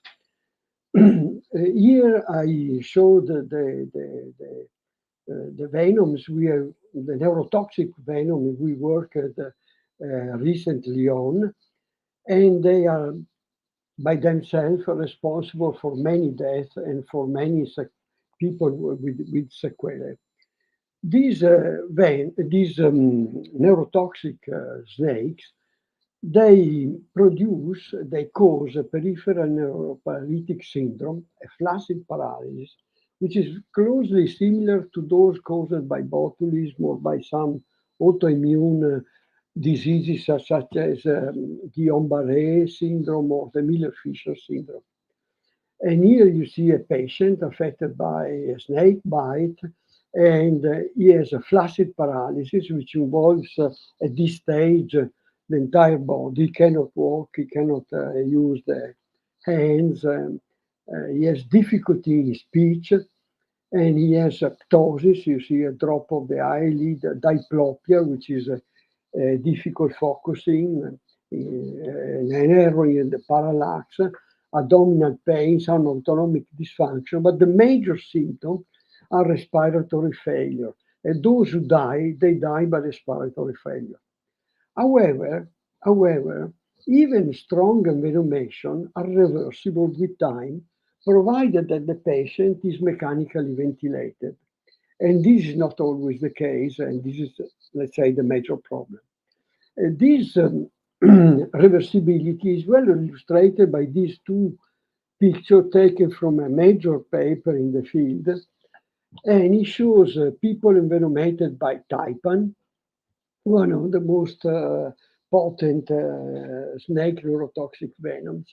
And you see that the paralysis measured electrophysiologically develops very rapidly within few hours. But then, if these patients were all ventilated, they start to recover with time. And recovery in humans takes more than a month.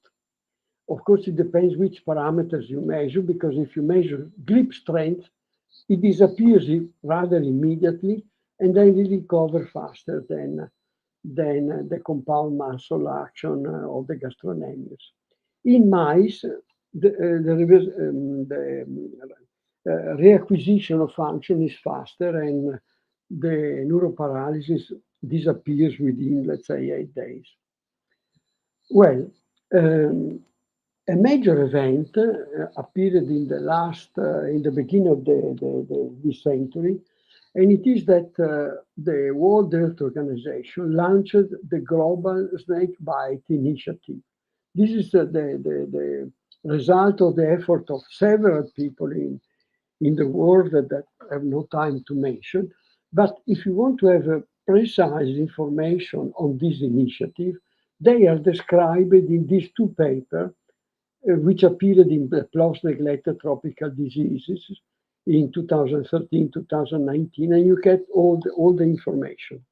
The point I would like to make here is the following, that this initiative includes a call for finding safe drugs which are therapeutic for snake poisoning and disease. Our goal is within this call, because what we want to do are to find drugs that accelerate neurofunction recovery from snake-induced neuroparalysis, and this in order to avoid death by respiratory failure. So we started to study the major tissue, let's say, piece of tissue which is hit by the neurotoxin, the neuromuscular junction. Here is a picture by Ramon et al. And shows the neuron with all the bretzel arrangement. This round thing are the terminal Schwann cell, and the line are the muscle. A more updated version of this picture is this immunofluorescence that we made on mice that we have, which are transgenic for the expression of a GFP protein within the Schwann cell. And you see only the nucleus part here, because in reality they cover like a carpet the entire nerve terminal.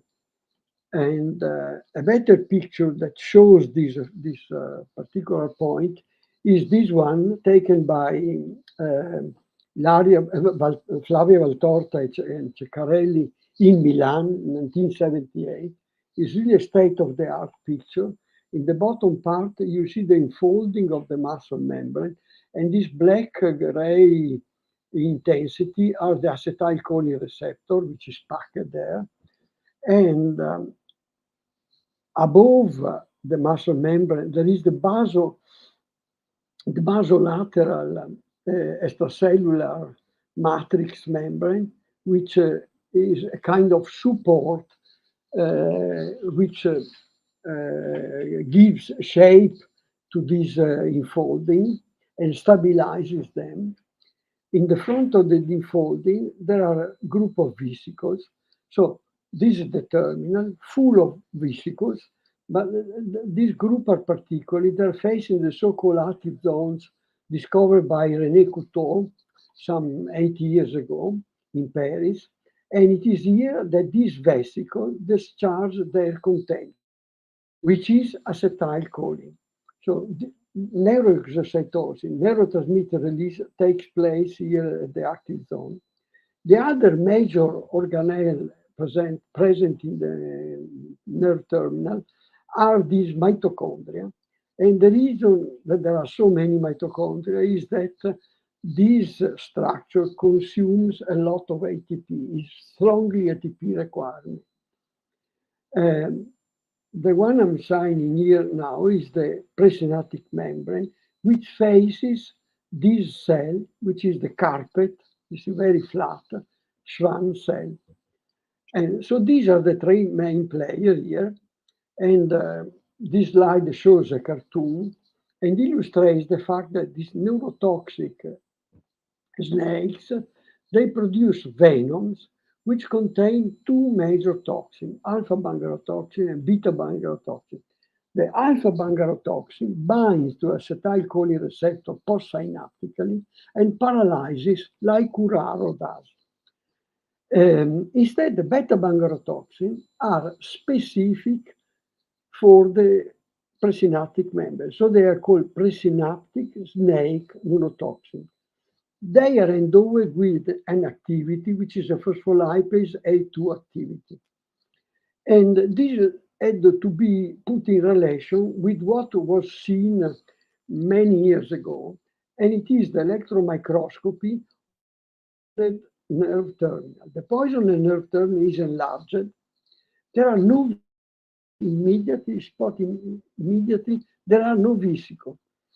They have the membrane and left there their membrane, which forms this omega shape indentation which are present not only facing the muscle, but also facing the Schwann cell in an unusual place, let's say. The mitochondria are different from the one I showed before. These are round, means that they are stressed, and I can tell you that they have this shape because they have calcium phosphate precipitated inside. These mitochondria don't produce ATP.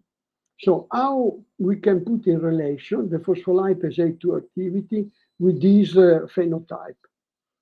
A phenotype, which I must say, was shared by many different groups. Here I'm just listing a dozen of them.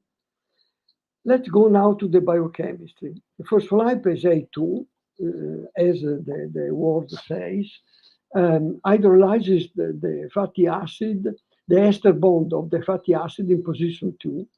And what happens is a biophysical phenomenon. The phospholipid transforms the kind of cylindrical phospholipid into a cone-shaped lysophospholipid and an inverted cone-shaped fatty acid. What do they have to do with the mechanism of transformation of the terminal that we have seen before? Well, let's imagine the phospholipase A2 acting at the presynaptic membrane where the vesicles are engaged and ready to fuse. What happens is the formation of this cone-shaped molecule, and the fatty acid can flip-flop and go around, and they will insert on the other layer of the membrane. And this combined action favors the opening of a pore, which induce the release of all the acetylcholine. Usually, this exocytosis phenomenon is followed by endocytosis, but these very lipid, lysophospholipid and fatty acid, they will block endocytosis. And this is the cause of this picture, of this phenotype. The vesicle has fused, but cannot be retrieved, cannot endocytose, and so you have this omega shape indentation.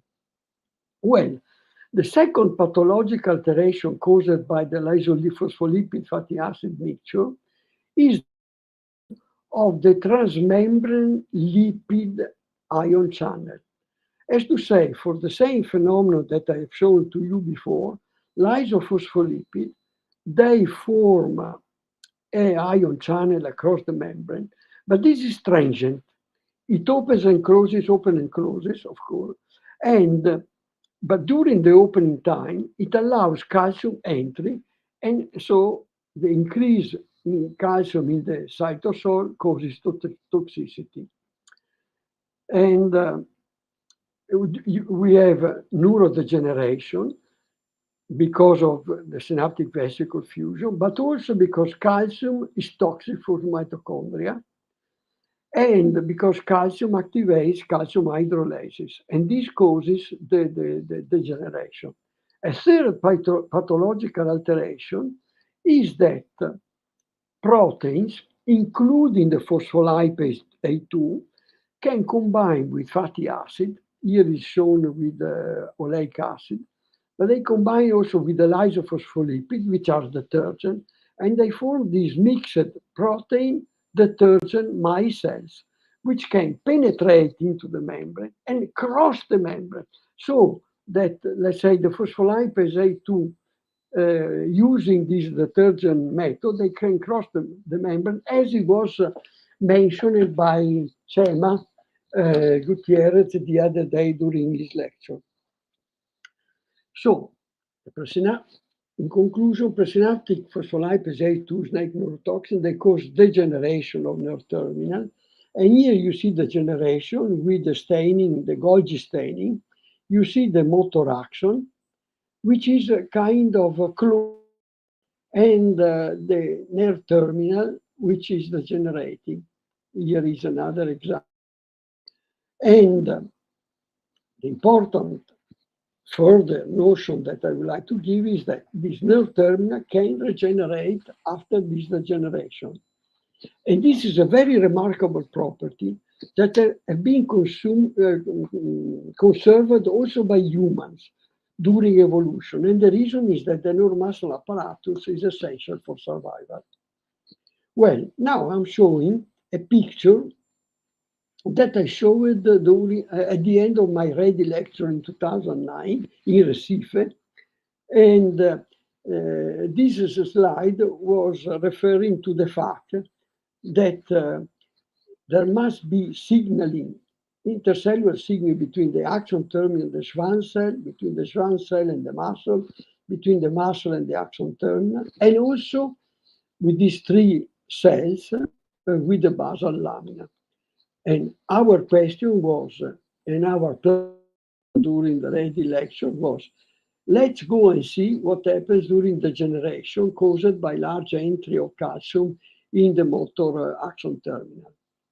Well, to summarize, we introduced the calcium via alpha-toxin or via antibody, autoantibody that recognize the ganglioside GQ1B as it happens in the Miller-Fisher syndrome. It forms a MAC complex with calcium going in, and calcium causes release of ATP. So the first molecule that we saw being released by the neurodegenerating motor axon terminal was ATP. And we showed that this ATP, via cholinergic channel, induces the Schwann cell to activate via the cyclic AMP pathway, via the calcium pathway. But we discovered another signal, which was considered to be just an oxidant, something to destroy, in cell, which is hydrogen peroxide. We show that hydrogen peroxide originates from damaged mitochondria, and it goes to signal to Schwann cells, which are activated via the MAP kinase pathway. And then we showed other signal like mitochondrial DNA that I have no time to mention. Anyway, at this point, we decided to go with an unbiased approach to find new signals. And what we did was a so-called transcriptomic analysis, which used two muscles to work with, LAL and soleus, and which were injected with neurotoxin at time 0. And then at different time point after the injection, 1 hour, begin of the degeneration, 4 hour, complete degeneration, 24 hour, initial regeneration, 96 hour, advanced regeneration. At this time point, the muscles were dissected, they were cryosectioned, then laser microdissected, the NMJ were laser microdissected, RNA was extracted, transcriptomy was performed in collaboration with the laboratory of genoproteomics of the Fondazione Pisana per la Scienza. They were analyzed.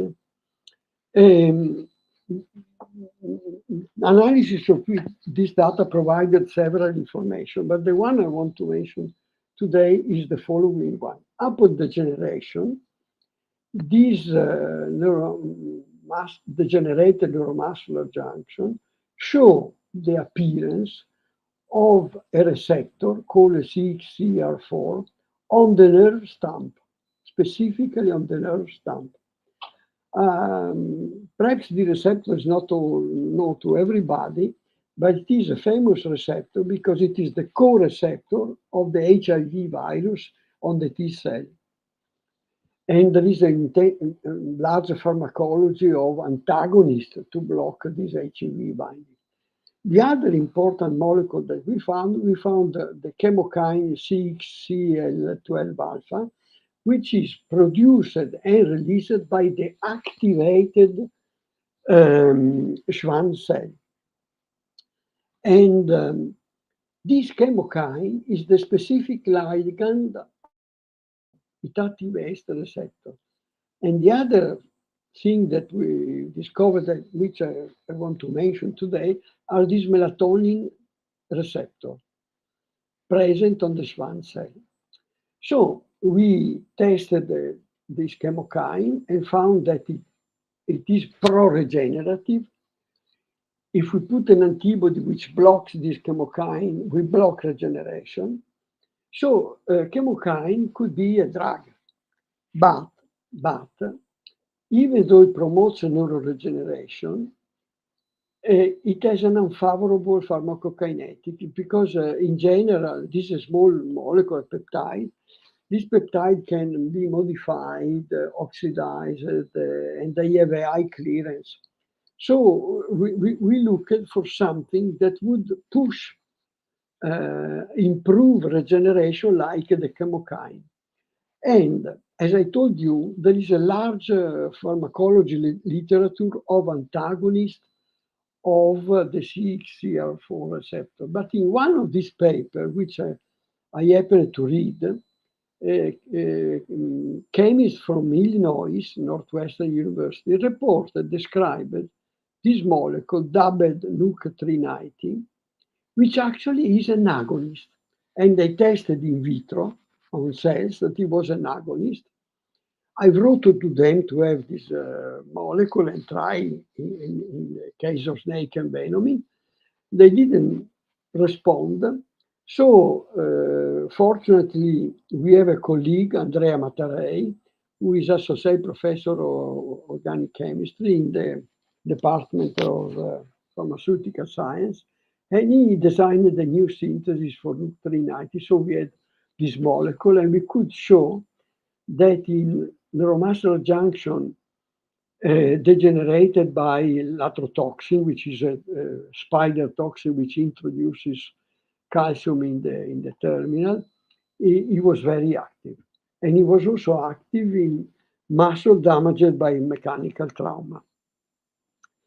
Now, at this point, we wanted to test whether the intercellular signaling axis CXCL12 alpha CXCR4 is involved in nerve recovery upon neurotoxic snake envenomation. And there we wanted to test the effect of NUC 390 to see if it really increases nerve recovery. Well, so this slide shows the GFP expressed in one cell at the nerve terminal. The green are the neurofilament. You see, there is no receptor, no CXCR4 receptor. But if we inject Munger cerulus venom, you see degeneration by 24 hours, completely degenerated the terminal, and there is a stump,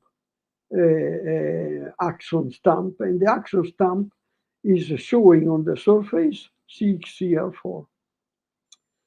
The production of this receptor continues up on 96 hours, and then it declines toward the end of regeneration.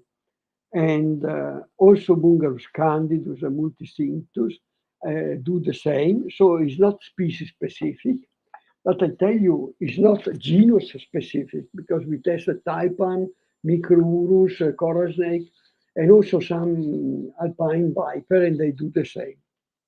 So this is an important result because it means that we can use NUC now and to see what happens. And to follow the process, we use electrophysiology in single fiber, like this one, and measure the end plate potential, the evoked end plate potential. And you see that by using beta-bungarotoxin, the first experiment was done with beta-bungarotoxin, NUC displayed a highly increased recovery of potential. If we included AMD 3100, which is a drug released by Food and Drug Administration as an inhibitor of HIV binding, of course, we didn't have any effect of the NUC because the antagonist was blocking the agonist. This occurred also with the 3 species of bungarus, a very strong effect of NUC, very positive. At this point, we used another electrophysiological parameter, which is called the compound muscle action potential in order to have an idea of what happened in the entire muscle, not only the fiber. These are the signal for cerulus, candidus, and multicinctus without or with nuke. And you see, you appreciate even visually the effect. And this is the quantification. A 96-hour nuke 390 induces a much stronger recovery of function as measured by CMAP. But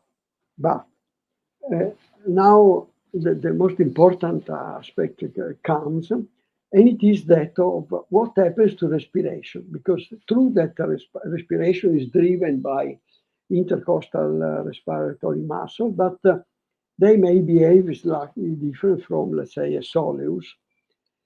And so we did an experiment to test lung ventilation. And Fabris, Rubini, and Mejigan designed a new method, which is introducing a probe of pressure in the esophagus. And this probe receives the signals of changing pressure in the lung and provides this diagram. This is the control. We give the Bunger cerulus intoxication. After 24 hours, you see very small ventilation. But if nuke is present, it's a remarkable higher respiration. 96 hours with nuke, we are like the control, more or less. And this is shown quantitatively here in the blue line, which shows the effect of nuke in the respiration, which is the critical parameter for survival, as I told you before.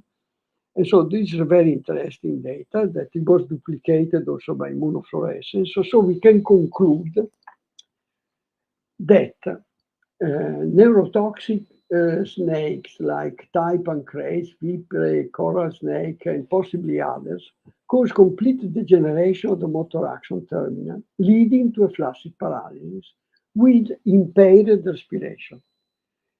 But this generation leads to the expression of the CXCR4 receptor on the axon stump and the release by the peripheral activated Schwann cell of the chemokine, which is the ligand receptor. This intercellular signaling axis, chemokine receptor, is essential to regeneration after nerve terminal degeneration. And NUC 390, which is a mimic of CXCL12 alpha, greatly increases the functional recovery from the flaccid paralysis induced by these neurotoxin snakes. So very, very promising drug. But there is a problem, because NUC 390 is protected by a strong patent of Northwestern University. And in Italy, but also elsewhere, it is very difficult and expensive to organize human trial for the drug. So we were kind of stuck with this molecule. Fortunately, we had other molecules to work with. And Marco, poi accende la luce, per favore. And this is based on this paper that we published in 2020. And it is, as I told you before, based on the finding that melatonin receptors are present on the activated Schwann cell, and it causes regeneration of injury motor action by alpha-lactotoxin, which is calcium in practical. So we say, let's test whether MT receptors are also expressed after the injection of a neurotoxic snake. So this is the potential of the control. You inject the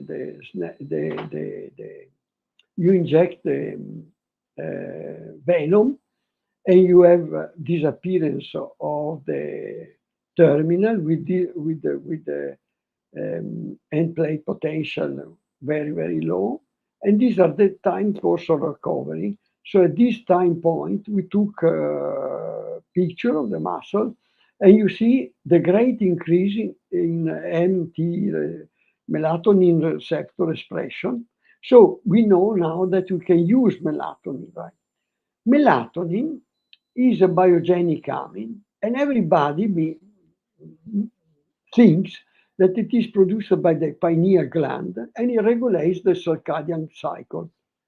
Of course, this is true. This is an important action, but 90% of the melatonin present in our body is synthesized by mitochondria of other tissue. And most of our mitochondria are in muscle. So most of the melatonin is produced by muscle. And I will show to you that it is a signaling molecule from muscle to Schwann cell. And this melatonin is ubiquitous in the biological world. It's produced by animals, but also by plants and by microbes. It is an intercell signaling molecule in microbes. So it is a very general molecule. It derives from decarboxylation, acetylation, and hydroxylation of tryptophan. And now I don't show you to you. I've shown to you the result that the melatonin receptor are expressed in the Schwann cell after neuronal damage. But to have an effect, we had to use very large amount of melatonin, more a dose which in a human would be translated more than 300 milligrams per day to display regenerative properties. We felt satisfied with such a dose, so we looked for receptor agonists of the melatonin receptor as potential drug. And fortunately for us, this type of research, many industries, many drug companies developed such agonists. I want to remember here Takeda, which developed Ramelteon, which is sold, it is been approved by Food and Drug Administration and sold as Rosarim to treat insomnia with a small dose. This molecule, this is very important, is very specific for the MT1 receptor. And the important thing is in bold here, it has a 17-fold higher affinity for the MT1 receptor than melatonin itself, meaning that we can really use a much smaller amount. Another interesting agonist is agomelatin. It was developed by Xvii in France, and it was approved by the European Medicine Agency in 2009 for the treatment of major depression. Why depression? Because agomelatin is both an MT agonist here, but it is also an antagonist of serotonin receptor. Agomelatin has also an anti-anxiety activity, which may be interesting. It is available in Europe and Australia because it has been approved by the Australian Medicine Agency. And it has different trade names, which are listed here. The recommended dose is always 25 milligrams orally per day for a human being. Here is a cartoon that shows that agomelatin is also a 5-HT antagonist. And for this reason, it can have these anxiolytic properties and these antidepressant properties. Anyway, we tested them in our system, as to say, the recovery from snake envenoming with electrophysiological measurement of the end plate potential, the walked end plate potential, or by CHIMAPS or action. And you see the traces of vehicle and of ramelteon and agomelatine for the evoked junctional potential. And this is for the CHIMAP, for the compound muscle. And you see immediately the effect of the drug, and the quantification is given here. You see a very, very important effect, even higher than NUNC 390. And we did an extensive immunofluorescence analysis looking at the ratio between pre-synaptic marker, post-synaptic marker. The pre-synaptic marker was VAMP, the post-synaptic marker was alpha-bankerotoxin, and we analyzed this ratio with a sophisticated method, which allows us to distinguish between innervated, partially innervated, or denervated neuromuscular junction. And here is the diagram that comes out with vehicle, with ramelteon, much more innervation and partial innervation than vehicle, and agomelatine nearly the same. And we did it in two different muscles, a slow muscle and a fast muscle. And you see that the effect are there in both type of muscle. And this is a kind of reassuring finding. And then we passed to the other third parameter, the very important one, the respiration. The control. This is what happens with the vehicle. You see, at 24-hour, very little ventilation. There is really nearly a block of respiration. And ramelteon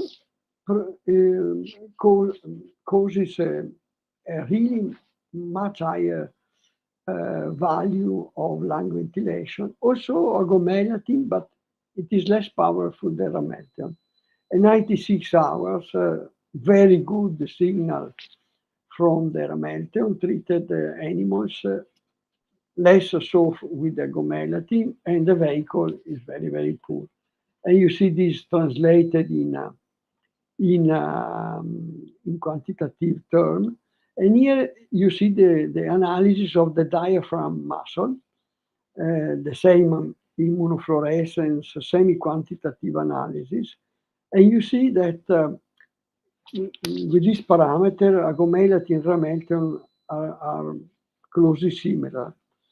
And we are about to submit this paper, but we can give the conclusion. The conclusion, the translation conclusion are that I'm nearly finished, that ramelteon and agomelatine are very good therapeutic candidates for the World Health Program to decrease the burden of human envenomation by neurotoxic snakes. How? By improving the recovery of the critical physiological function of respiration and mobility. And this responds to two voices of the call. One voice is ensuring that safe and effective treatment is accessible and affordable for all. And this is true because both agomelatine and ramelteon are available from pharmacies. We don't need to do really a phase 1, phase 2 trial here, because this drug can be prescribed by the medical doctor simply. Empowering regional, national, and local communities to take proactive action. I mean, the logistic distribution of this drug to local medical people would be very simple. But we don't need really highly trained medical people. So I would like to finish by showing further properties of these two drugs. Both ramelteon and agomelatine are stable. They have a long bench life. They can be delivered even after hours from envenomation. They do not require specialized sanitary treatments as they are delivered orally. And finally, which is also a good point, they are cheap. I would like to stress another point, is that these drugs are not alternative to present treatment, in particular to anti-sera. They are complementary.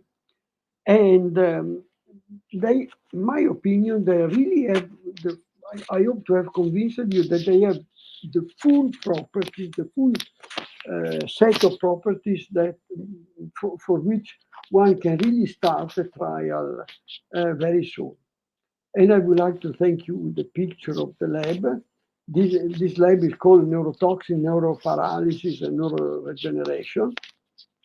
And here you see the people who contributed to this study. Aram Gichian, who is the expert in electrophysiology. Michele Rigoni, who is associate professor, has studied the snake for years. Samuele Negro, which is shown here. George Del Este, who is the first author of the work, which is shown here. Federico Fabri, who really gave a great contribution with the measurement of ventilation.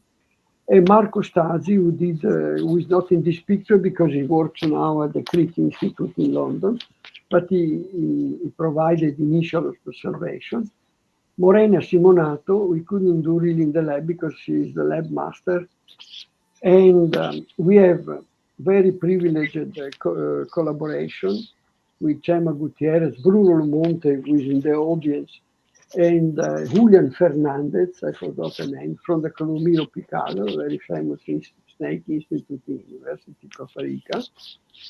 Professors Tan and Tan from the pharmacology of the University of Malaysia, Igor Krizai, who worked close to Padua with Adrian Ivanusec in the Johann Stefan Institute, University of Ljubljana in Slovenia. David Ilonatis, the Poison Center at the University of Pavia, and Andrea Mattarei, who really is a super organic chemist. And with this, I would like to thank you for the kind attention, and I'm ready to take questions.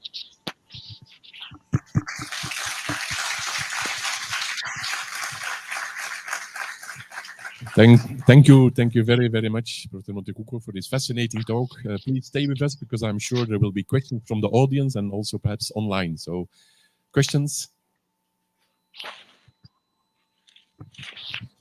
Congratulations, Master. Dr. Montecucco, you always give us something from the basic science to the new way to see therapeutics can solve problems. Thank you very much. I have a question about I'm not sure that how metion has the indole nucleus in the molecule. Does have the halmetion molecule has the indole nucleus like melatonin or serotonin or tryptamine. You mean the two agonist drug? It is true that they changed the indole nucleus. There is not the nitrogen in ramelton, but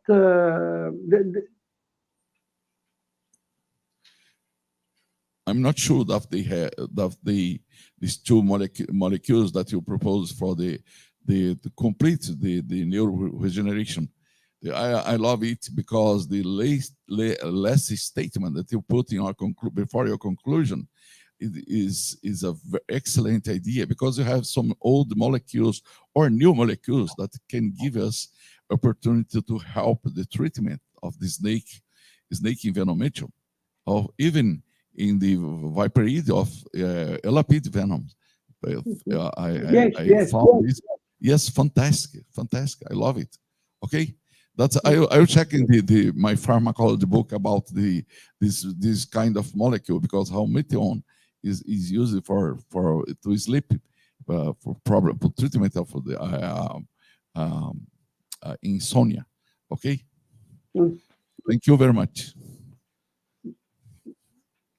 But indeed, this was the point.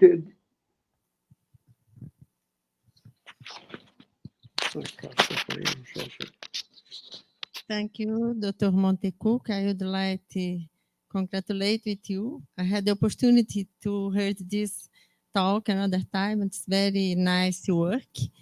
I would like to suggest to International Society and the other societies to share this information with the hospital. I think it would be very interesting because most of time the physicians don't read the new papers, so it would be a great role for our society, I think. Thank you so much. Thank you. Thank you. You made an important point before about the indole nucleus, and also to the fact that the pharmacology of this receptor is immense. So one could really obtain other molecules which are even more active. Okay, we have another question by Professor Yes. Julian White. Yes, please. So, Cesare, thank you for that exciting presentation.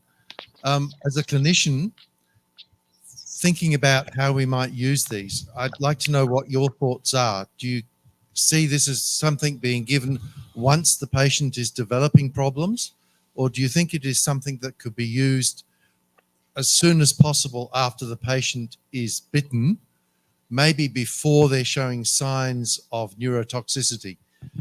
Because we know that some of these snakes, it may take several hours before you start to see clinical evidence of neurotoxicity.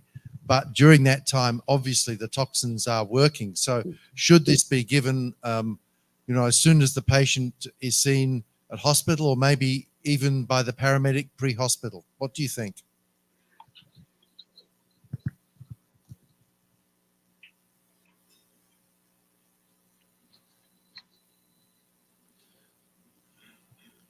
Hello, Cesare. Did you get Julian's question? I got. May I talk? May I respond? Yeah. Yeah, Julian, you spotted an important point. Really, the sooner after the biting, the better. The advantage of these molecules, small molecules, is that they can be stored even in the villages. The other advantage is that even if the nature, the species of the snake is known, right, it can be given because at the doses that we use it here with the snake are the doses that they give for insomnia or for depression. So it really would not be dangerous at all to give this molecule. These molecules are safe, so one can try really. There are no reason not to try, and the sooner they are given, the better it is. Yeah, because this is very important to us clinicians, because once we have that paralyzed patient, as things stand at the moment, we might be managing them in intensive care for weeks, months sometimes. So Yeah. Preventing that is an enormous reduction in burden on the health system. Well done. Okay. We only have time for 2 short questions, and then we have to move on. Thank you, Julia. Thank you for the lecture, Professor. I'd like to know if both of these receptors, CXCR4 and the MT1, are expressed on central neurons, and a little bit different from the snakebite subject. Is there any studies being conducted on these receptors may be involved in regeneration of central neurons and maybe as a therapeutic for neurodegenerative diseases?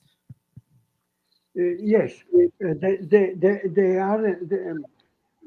This receptor may be involved in the central nervous system regeneration, but they have not been studied. The CXCR4 in this respect has not been studied. The melatonin, yes, and there are already several papers showing that melatonin is useful in this case. And but people didn't appreciate that ramelton, agomelatine, which can cross the blood-brain barrier, could be used as well. And actually, they are improving the situation because they are used at a lower dose, molecular dose. One point to remember that I didn't mention during my talk is that the snake neurotoxin do not cross the blood-brain barrier. So they don't act centrally, but only peripherally.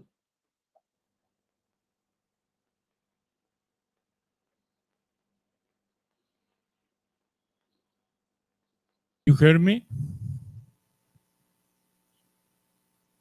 Hi, Cesare. Yes. Hi. Glad to see that you are doing so well and looking forward for meeting in person. But my question is, there is another drug, very famous now on the that also used in envenomings by the same snakes to ameliorate a little bit at least the symptoms. Have you tried, or have you been approached try a combination of your and of your post drugs with Varespladil? I'm saying this is a well posed question. Are you mentioning to Varespladil, the inhibitor of the phospholipase? They two would be complementary. They could be used together. The problem of Varespladil, the inhibitor of the phospholipase, I don't know the result of the clinical trial, because there is a clinical trial ongoing. But in principle, they could be used together. The problem of Varespladil, also the inhibitor of phospholipase, is that it had to be given immediately after biting. Because if you give it after, let's say, 4 hours, there is so large neurodegeneration in mice. In human, it could be 7, 8 hours, 10 hours. The window, the therapeutic window, maybe 12 hours, I don't know. We have to see the result of the clinical trial, which I have not seen.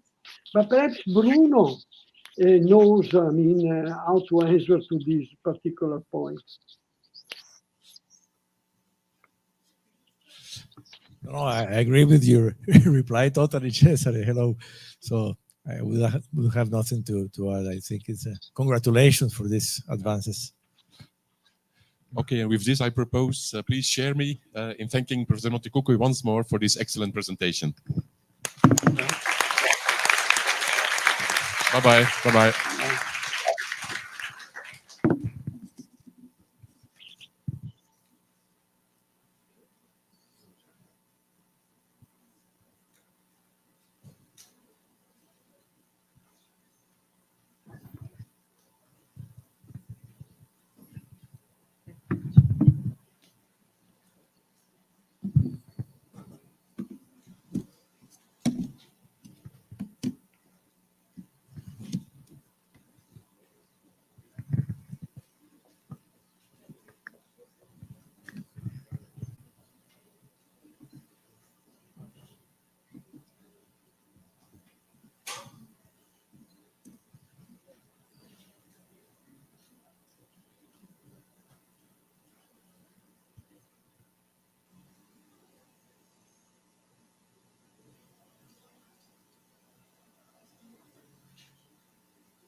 Good morning to everyone. And now we will start the symposium about toxins from amphibians and arthropods. This symposium will start with Dr. Ana Carolina Martins Magalhães. Dr. Martins Magalhães is graduated in biological science from the University of Brasilia, 2015, master's in animal biology from the same university in 2017, and PhD in animal biology from UNB in 2021. She is currently an associate postdoc researcher at the same university, and she has experience in the area of biochemistry with an emphasis on toxinology, working mainly in the following areas: bioprospecting of active compounds of animal origin with an emphasis on amphibians and arthropods. She is interested in the pharmacological and structural characterization of low molecular mass compounds presenting in venoms and poisons. She is also interested in the bioprospecting of peptides with antimicrobial and anti-tumor action, electrophysiology, and molecular biology. I would like to call Dr. Ana Carolina to present her lecture.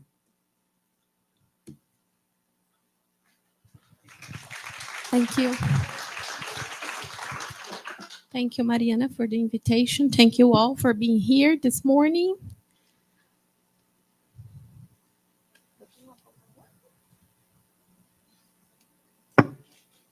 Okay, thanks. So this morning I'll focus on the scorpion venom as a promising alternative in breast cancer treatment. So this morning I'll give you a little introduction about breast cancer, what you know so far, and specifically on scorpion venoms, how they can act with this breast cancer tumor. And I'll finish with our last results from the PhD thesis, okay? So breast cancer is one of the most prevalent and deadliest cancer in women. In 2020, there were 2.3 million women diagnosed with breast cancers. This is around the world. In Brazil, around 16% of the deaths are caused by breast cancer. And it's really difficult to prevent this kind of cancer, even though we have some measures to do that, like avoiding alcohol and smoking. But these measures seems not to be 100% effective when you talk about breast cancer. So the prevention, according to the current knowledge on the causes of cancer, most of the recommended preventive strategies, like we said, do not apply specifically to breast cancer, even though the breastfeeding and the avoiding exposures or some pollutions and everything, some women, a lot of women, still gonna present breast cancer in their lives. The diagnosis, late stages of breast cancer is more frequent in low and medium income countries, like Brazil, for example. Available evidence indicates that 70% of breast cancer patients in high-income countries present with stages 1 and 2. So they are diagnosed way before than low and medium-income countries. Less than 50% of those diagnosed in LMIC have early stages. So low and medium-income countries have diagnosed like the late stages and really hard to treat.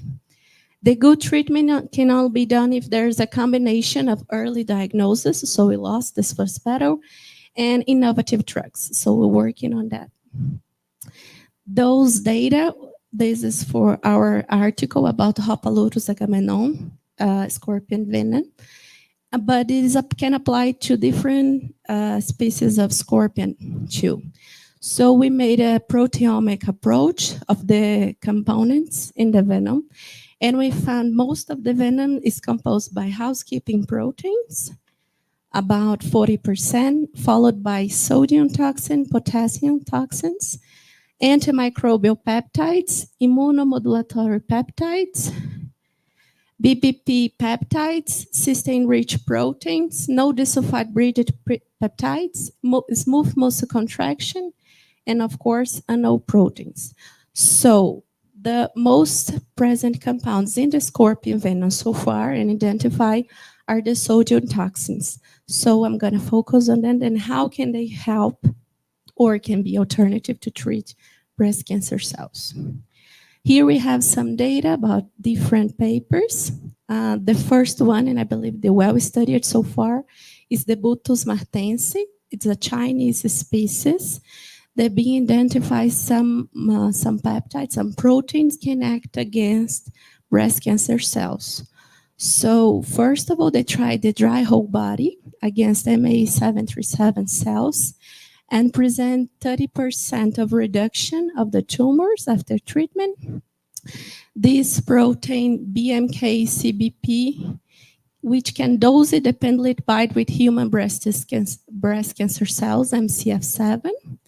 This hyaluronidase 1 was shown to modulate the expression of CD44, found in a lot of breast cancer cells, and a cell surface marker, especially in this lineage, MDAMB231. This last one is a very invasive breast cancer cell. This Leiuroquinquas striatus is an African species, present the chlorotoxin, of course, described to modulate chloride channels, but they also modify liposomes. They are able to inhibit the breast tumor 41. This is a murine lineage, very invasive too. The Mesobutus thalamus, the iberiotoxin, also been known to modulate potassium channels, but they also can inhibit the proliferation of MCF7, MDAMB231, SKBR3, and these non-tumoral but immortalized cells, MCF10A. The Brazilian species teaches discrepance, induce apoptosis and necrosis on SKBR3. Odontoburus dori inhibit cell growth and induce apoptosis in MCF7. A lot of these papers don't explore the pathway or the action mechanism of why these toxins work on breast cancer cells. And we tried to do this on our PhD thesis, trying to explain why the sodium modulators can act as killing specifically breast cancer cells. Androctonus crassicauda inhibits the growth of breast cancer cells MCF7, and the Venom1 inhibits the motility of MDAMB231. A lot of these toxins, they're going to be described later, they also can avoid the metastatic behavior, so they act in motility, invasion of the cells in different tissues. They don't just cause the death of the cell, but they can stop the metastasis too. Titus cerulatus, two proteins, TSAP1 and 2, inhibits the growth of MCF7.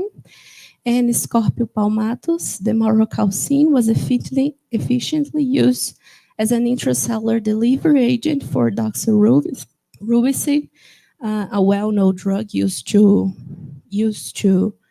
treat breast cancer cells, MCF7 and MDAMB231. So there are a lot of ways that a cell can lead to death.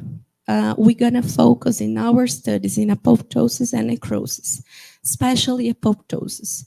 So our data showed that the Hopalurus toxins induce breast cancer cells to apoptosis. I'm going to show these results later. And there's two main ways you can take a cell to apoptosis death. There's two main pathways, extrinsic and intrinsic. All of them lead by the mitochondria. We have just a few differences in the pathway and the enzymes involved in this. So a few caspases gonna be they're gonna be activated in extrinsic pathway, and cytochrome C will be lead the intrinsic pathway to apoptosis. The apoptosis is characterized by cell shrinkage, DNA fragmentation, and the formation of apoptotic body. We have these ions that have been described to have a role in this apoptosis death. The potassium 1, so numerous potassium channels, including the voltage-gated ones, played a role during the activation of apoptosis in scorpion venas. The sodium channels, they cause an increase in intracellular sodium flux during apoptosis and controls the cell size. So in the early stage of apoptosis, they are related to the cell shrinkage. And the chloride channels was shown to impair the intrinsic pathway of apoptotic induction, while having no effect on the extrinsic pathway. So they seems to be more specific. There are a lot of papers that show this, how the sodium channels can be related, can be work as a target to induce apoptosis in cancer, in breast cancer cells. For example, these graphs show the treatment of breast tumor with lidocaine, for example, and bupivacaine. Bupivacaine. The results the inhibition of cell viability via inductions of apoptosis. In concentrations, they are low than they used to as anesthetics. So they inhibit the tyrosine kinase activity of EGFR in corneal epithelial cells and in human tongue cancer cells. A previous study reported that MCF7 cells have higher levels of cell surface of cytoplasmic EGFR expression than do MCF10, for example. And there's a lot of papers that show that breast cancer cells specifically, they overexpress some sodium channels, specifically NAV 1.4, 1.5, and 1.7. So they suggested, because our results show some kind of specificity to breast cancer cells, we test these toxins against prostate cancer, normal cells, leukemia, different types of cancer, and it seems to be more active against breast cancer cells. So maybe there's some features in the cells, some difference, especially in the membrane, the channels, that can make them more specific. This is the Brazilian species, Hopalurus agamenon. It happens in Tocantins, in the northern states. We isolate the native RA32, and we express the recombinant version of this toxin, and there seems to be a specific activity against MCF7 and MDAMB231, causing apoptosis. These Cuban species, Hopalurus jonceus, they have been shown for too many years, including Dr. Possani's papers, and they can be active against a lot of type of cells, especially prostate cancer cells. So this is the work we're finishing. The crude venom was purified using HPLC, and we isolate the native toxin. Based on this native toxin, we did the de novo sequence to elucidate the primary structure and the circular dichroism to identify the secondary structures. And based on this primary sequence, we did express in E. coli and purify these recombinant toxins using steps with nickel beads, C4 and C18 columns. We tested these toxins using the MTT method to evaluate the viability of the cells. This is a mitochondrial assay, so we can evaluate if the cell is available or not by mitochondrial metabolism, the flow cytometry to identify what type of death can be caused by these toxins, apoptosis or necrosis. And we conduct some electrophysiology assays, suggesting that maybe these toxins can cause apoptosis because of sodium channels interaction. This is the main chromatogram showing all the peptides. Here you can see the potassium channels toxins, and here the sodium toxins. And this bigger one, 32, is the peptide we select to conduct the other experiments. Here we have a range of the masses for all the peptides isolated on the chromatogram, and see in F32 the purified one is this only one, about 7,100 Daltons. This is the chromatogram of the purified toxin, showing the mass of 7,118 Daltons. We did a de novo sequence with using mass spec, and here we have the residues showing similarity with another sodium toxins in the data bank, showing very similarity here in the N-terminal. Those toxins here, CSS39, CN5, they are sodium toxins. They act on artrópodes, in crustaceans and insects. They don't are mammalian toxins. Here we have the primary structure again, showing the 4 pairs of cysteine, the secondary structures here, and the circular dichroism showing the behavior with water and SDS to characterize this toxin. We did an expression in E. coli, this complex, the protein complex plus the toxin should be about 50 kilodaltons. You can see here in the gel. In all the steps of purification, we still have the protein here. After the cleavage with the protease, we have a slightly clearance in this band showing that the toxin was released, and this was the chromatogram of the purifying recombinant toxin. We did a sequencing for this recombinant one. Seems very likely like the native one, including the mass and the residues. And we test this against MCF7 and MDA-MB231. The IC50 for the native one was 90.3 micrograms, and for the recombinant one, 33.8. So after these studies, still you can see a highly specific for the native toxin. We're not sure if there's some mistake during this expression, but still we have a better effect with the native toxin. This is the flow cytometry showing the apoptose profile for the native toxin against MCF7 and against MDA-MB. Also showed an apoptose profile. We tested this toxin, the native, on the top line here, and the recombinant one here on the bottom, against naive 1.4, 5, and 7. I'm not sure if you can see very well, but we have a slightly difference here on naive 1.5 for native and for the recombinant one.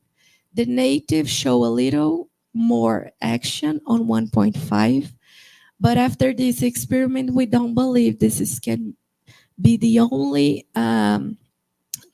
way to explain the apoptotic effect.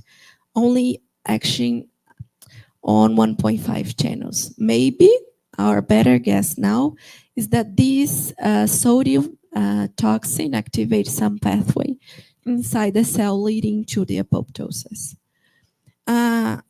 We did this video with cardomyocytes. They expressed the 1.5 sodium channels, and we didn't see any change when testing against our toxins. So don't seems to be a very interesting effect. We know so far there's some pathways that can lead to apoptosis. They can cause apoptosis of cells. As I said, our better guess now is that these sodium toxins are acting, of course, in sodium channels here. This can cause a calcium release by the mitochondria, as you can see here, and activate these pathways. So I believe I put it here. So our next steps is to test if there's any DNA fragmentation, if these toxins by somehow is leading to a DNA fragmentation, to test if there's any caspase 8 activation in this pathway that can indicate there is an extrinsic pathway of apoptosis. And we still need to test in different sodium channels, because this one we tested, they are reported in literature to be highly related to breast cancer cells. So a lot of breast cancer cells overexpress these channels, but even though don't seems to be a very high effect here.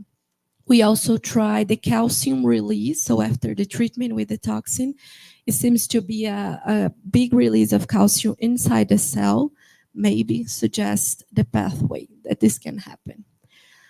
I would like to thank you, of course, Universidade de Brasília, for all the support through these years, our collaborators in Northwest University and Southern Denmark University that help us with the proteomic approach, the University of Queensland that help us with the electrophysiology assays, the Dr. Rafael Milani in the Dr.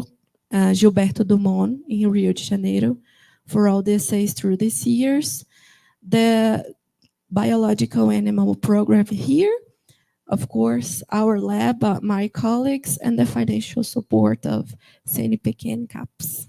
Thank you.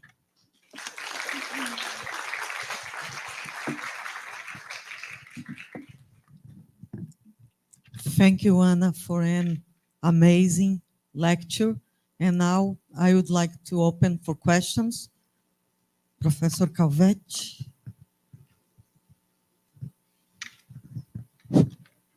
Nice. It's working? Yeah, it's nice talk, but from the basic point of view. But in the practice, a tumor will not kill you. The important thing in tumor is not what you kill, but what you left over. So what you don't kill, and particularly the metastasis.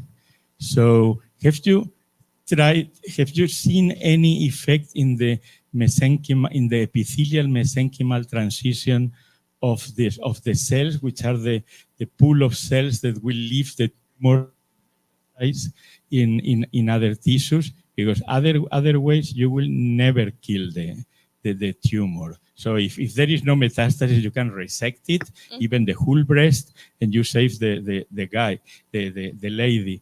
But if you cannot get rid of 100% of the tumor by chemically, then it will grow with time and will take the paper in the body. So this is what the essential point to do. So how do you see with these toxins the effect? Actually, I think the main challenge for this kind of toxin is actually to use this in a system. So we didn't try, for example, the mesenchymal cells. We tested against blood cells, then seems to be toxic to non-tumoral cells, especially blood cells. But it's still too hard to think in an application because these toxins are not so specific, so they can interact with different systems, for example. So it's kind of hard. And of course, a 3D model can be useful to see these effects on these tumors too. But it's challenging. Good luck. Thank you. Thank you, Anna, for the nice presentation. A small question or suggestion and a small comment.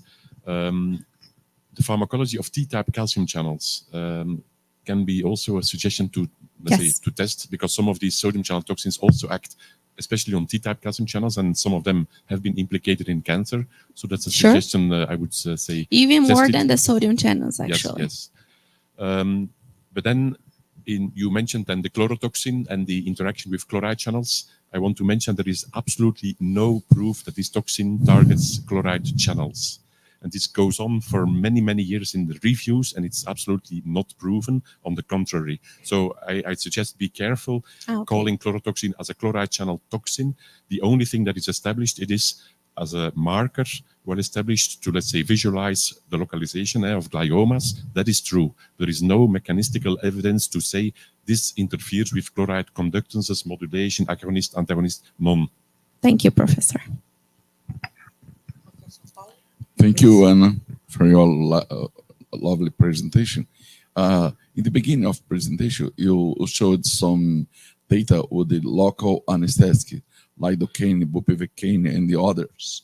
But and that they stop the tumor cell to grow. Okay, it's okay. Did you could combine this kind of toxin? Because you did some electrophysiology data. That's it. the sodium channel. Yeah, but this blockers. yes, the substance do exactly the opposite. Yes. They close the sodium channel. How can you explain this? When they stop the sodium influx into the cell, they cause a great release of calcium to make the pH be back again, and of course cause apoptosis. This is a very good question. I don't know how to answer why a toxin that can open a channel can cause this calcium release. We're looking for. That's a problem for us. I am an anesthesiologist. If you use a lot of amount of local anesthesia in the procedure, peridural or some infiltration, that will be dangerous for the patient, even mainly for the heart. It could cause calcium in the heart. High calcium in the heart is very dangerous. Yes. Okay, everywhere calcium is dangerous. Okay, but it's very important. This is a good point to think about. Thank you very much. Nice job. Thank you very much, Ana. And now I would like to introduce our next speaker. Okay.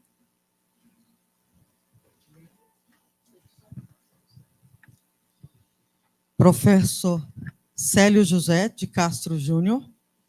He is coordinator and associated professor of the graduate program in medicine and biomedicine at Faculdade Santa Casa de Belo Horizonte, scientific coordinator of the Basic Pain Research Committee of the Brazilian Society for the Study of Pain, member of the Santa Casa Belo Horizonte Biosafety Committee, deputy coordinator of the Research Ethics Committee involving animal experimentation at Santa Casa, BH, graduated in pharmacy from UFOP, master and PhD in biological science from University of Minas Gerais, with a sandwich period at Brown University. His research is linked to the preclinical development of new compounds with analgesic efficacy through the study of animal toxins and their mechanisms of action. Okay, Professor Célio, be welcome. Thank you very much, Mariana. Just a question, can you see me and can you hear me good? Yes, yes. All right, because since now I'm not seeing you, all right? So if we have any problem, please tell to me and we try to solve, okay? So I would like to say hello to everyone. I'm talking from Belo Horizonte, Minas Gerais, and this is specifically where we are. We are in Santa Casa Hospital, which can be seen right here. And within this hospital, we have a health faculty, Santa Casa Health Faculty, where we perform some studies in medical area and also in basic science, including toxinology. And this is part of what we have been doing in the late years. So the title of my talk is Strategies for Chronic Pain Management through the Use of Toxins Derived from the Venom of the Spider, Phoneutria nigrivente. I would like to apologize because of my very out-of-date English, mainly the spoken English, so I would like to tell with your patience, a little bit of your patience. So, and also for bringing some slides in Portuguese. I was unaware that I had to prepare everything in English, so I would like to say sorry about it. So this is basically a talk between chronic pain, ion channels, and toxinology. And the toxinology chapter begins in the early 1990s, with Marcos Vinicius Gomes groups together with Professor Maria Helena, which I could see that is in this room. I'd like to say special hello to Professor Maria Helena. And at that time, this group start to fractionating the venom, trying to elucidate the main mechanisms by which the venom causes the toxicity symptoms that was seen when the spider bites someone.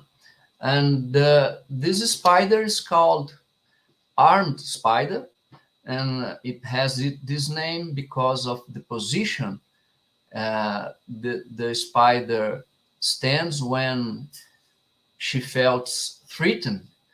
And this is a very successful hunter, and it doesn't construct web. And the main reason of this successful strategy is mainly due to the diversity of her venom. And at that time, after a few steps of chromatography, the researchers could separate mainly 5 pools of toxins, which I call here PHM, PHX3, PHTX3, PHTX4, PHTX1, and PHTX2. When those pools of toxins are injected in cerebroventricular space in animals, these 2 pool of toxins can cause neurotoxic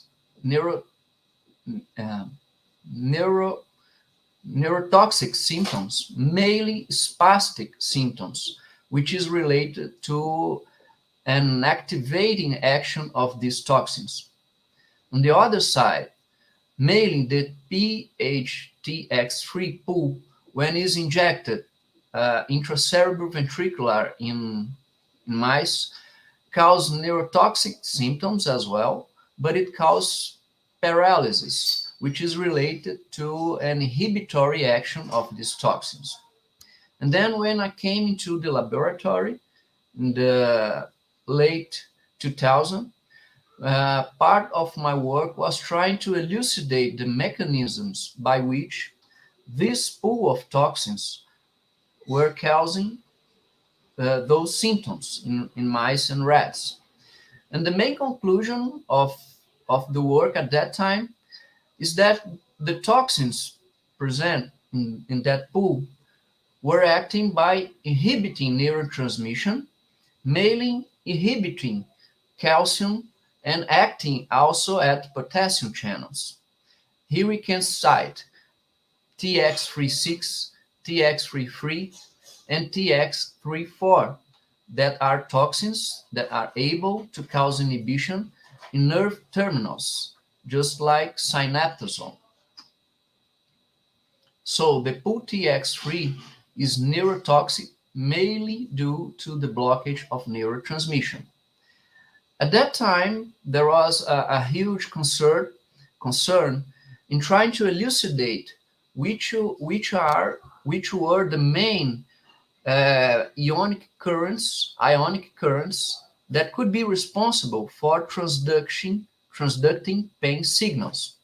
And this paper, especially performed by Cardenas et al., they study calcium currents in DRG, dorsal root ganglion neurons, and they stratify neurons by the sensibility for capsaicin, which is a substance which causes burden pain. And when segregating those currents, they saw that the N-type calcium current was the main present in neurons that were sensitive to capsaicin, suggesting thus that N-type could be the main calcium current that would be responsible for transducting pain in nociceptors, that are the neurons responsible for conducting pain in the peripheral nervous system. And in addition, another paper performed by Tanabe and collaborators, they produced a mice that were deficient for the N-type calcium channel. And what they saw in this paper was that those animals selected for this calcium channel, they retain the nociception driven by acute signals. For example, acute thermal pain. But on the other side, when these animals were submitted to a model of chronic pain that was induced by sciatic nerve ligation, they saw that mice that are homozygote for this deletion, they were insensitive to chronic pain induced by nerve sciatic ligation, suggesting in addition that these channels are very important for chronic pain. That is the main type of pain that deserves our attention, and also that is very difficult to treat. Also at that time, Baldomero Oliveira, which is a very important toxinologist, he was studying toxins derived from cone snails, and he could purify and characterize few toxins from those species, and special toxins called M7A, which is about 20-25 amino acids.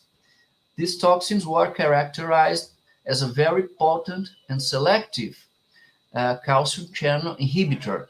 And this data from one of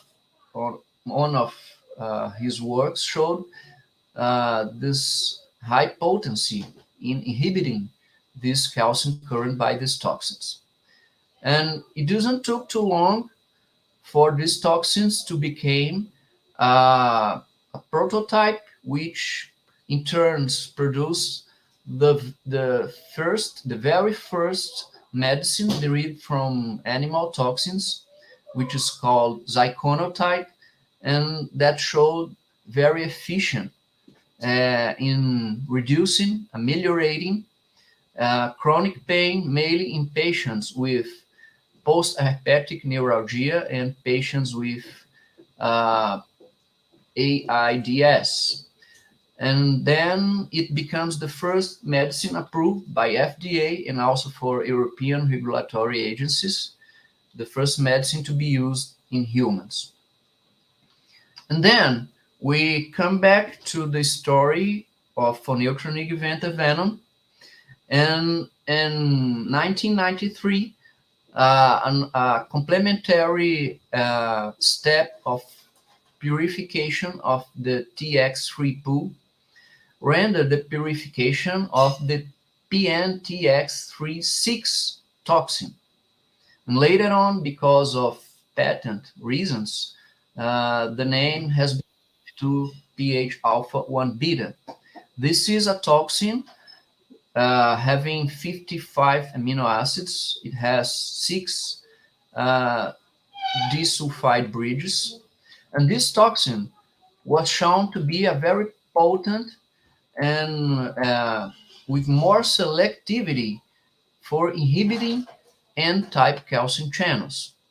It resembles a little bit the M7A toxins, but differently. These toxins also blocks other type of calcium channels. However, the higher potency in inhibiting these currents was seen for the N-type calcium channels. And this lead us to test these toxins as a potential painkiller, mainly in preclinical trials using mice and rats. And this paper, in which I am one of the collaborators, we show that these toxins is able to inhibit, to ameliorate nociceptive phenotype if this toxins is injected in the intrathecal space in mice. And this efficiency could be seen also for thermal and acute model of pain, and also for chronic model of pain, including the sciatic nerve ligation model. And very interestingly, this toxin showed a good safety profile, which is the difference between the analgesic or antinociceptive dose and the dose necessary to cause alterations in motor symptoms. And when comparing the therapeutic between pH alpha 1 beta and M7E, we have seen an increase of 4-fold in this therapeutic window, suggesting a high therapeutic profile between comparing these toxins and the M7A. And another questions that we have made is that if these toxins could be efficient when administered consecutively, I mean, administered for long-term protocols. And in this experiment that is published, we implanted infusion pump subcutaneously in mice that deliver the toxin in a daily and slow base, and we induced this mouse in a neuropathic model, pain model, and what we see is that the continuous infusion of these toxins doesn't cause a reduction of its antinociceptive effect, showing that differently from opioid drugs, which shows a desensitization or a reduction on its effect, these toxins still retain the analgesic effect along the time, especially in this interval that comprehend 7 days interval. And to prove that this toxin could be useful in another clinically relevant pain models, we induce a pain model caused by melanoma inoculation in the right hind paw of animals.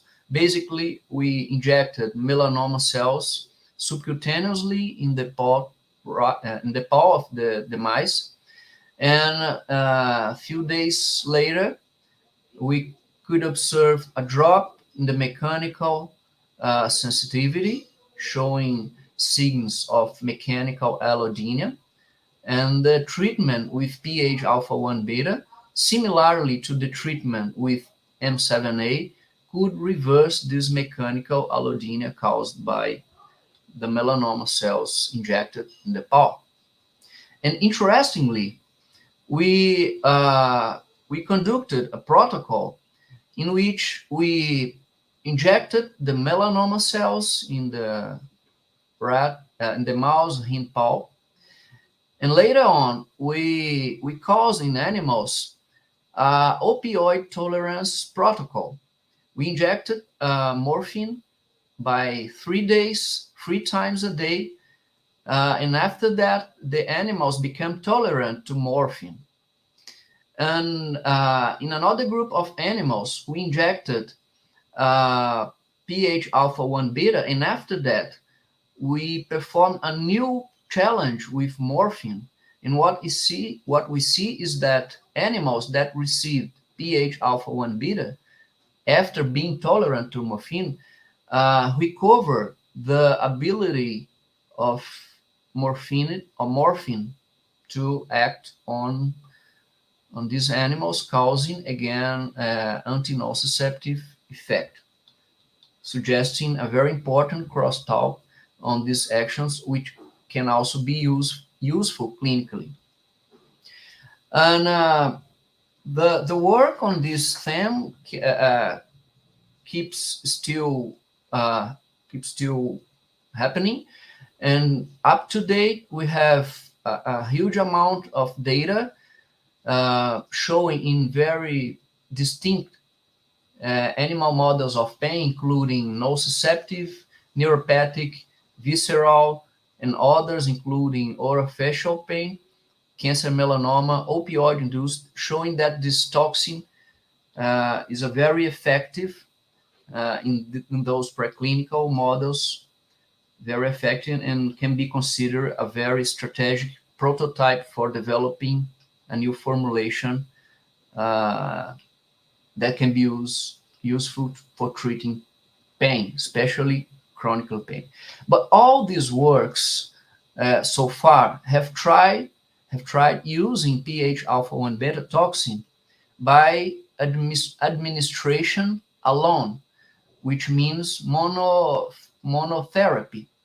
And then we asked more recently if this toxin can also be used as an adjuvant by administrating this toxin together with classic analgesic, for example, opioids.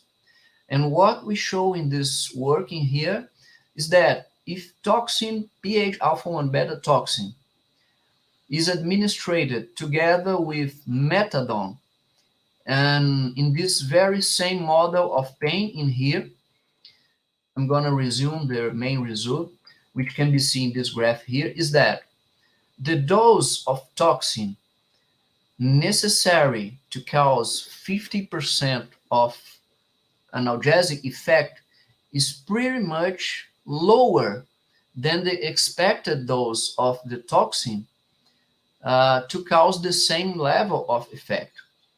And also the dose of methadone, when is administered together pH alpha 1 beta, is also lower.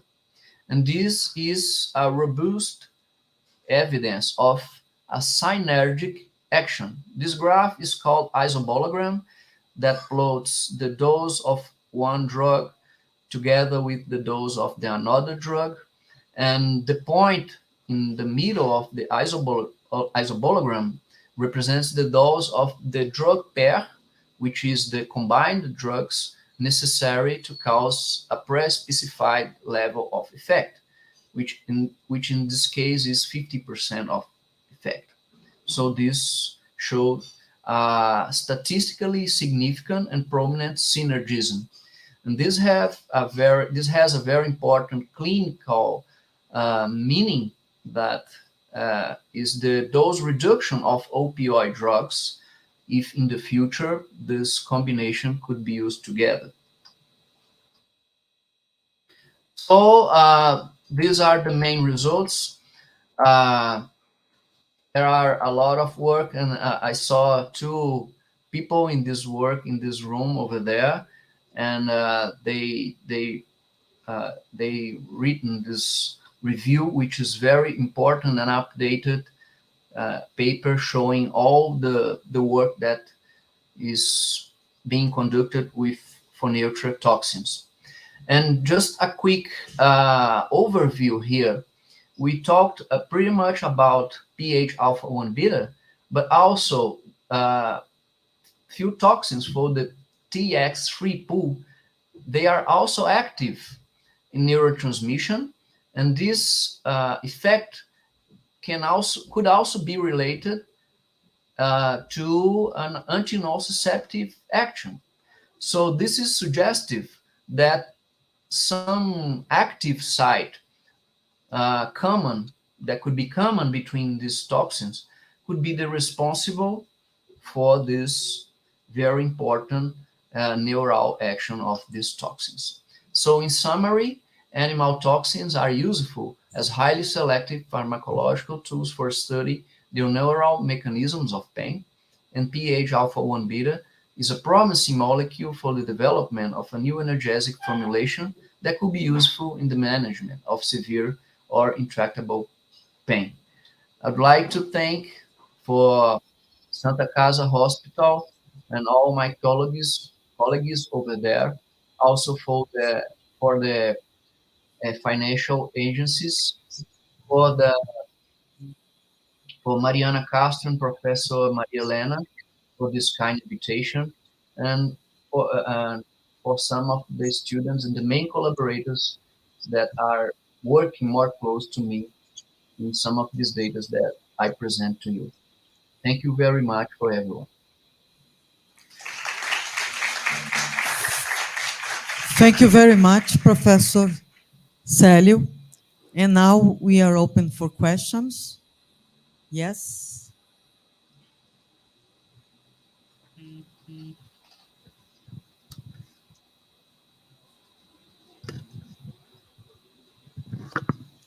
Professor Célio, thank you very much for your nice talk. I'd like you to explain, as you intend to solve the problem of the very complicated molecule of the toxin, having the probability to use in a future in humans being, for example, because you know that these toxins have a very complicated structure, several disulfide bridge. It is expensive and is difficult to be used in the organism. Thank you very much. Thank you very much, Professor Maria Helena, for your question. Yes, this is a very important question, and this is a limiting factor for conducting all the trials that are necessary to make this toxin as a medicine for being used in humans. And some challenges are obtaining these toxins in higher amounts. And today, so far, we are obtaining this toxin by recombinant procedures using Escherichia coli. And this renders higher amount of toxins, but the price is still higher. And quality procedures to preparing injectable formulating in humans is still a challenge. Another alternative is producing this toxin by synthetic methods. But so far, the synthesis of the whole toxin by chemical procedure didn't render any version that is active as analgesic. And then more recently, we are trying to discover, mainly based on the final part of my talk, to discover if some part of the toxin can still retain its analgesic action. So we are synthesizing small molecules where the sequence, amino acid sequence, derives from the toxins, and we have a few molecules, and some of them are promising in this field that are showing antinociceptive effect in mice models. But yes, this is a very important challenge, and we are working to overcome it. Any additional questions, please? No? Thank you very much, Professor Célio. And now we need to move on.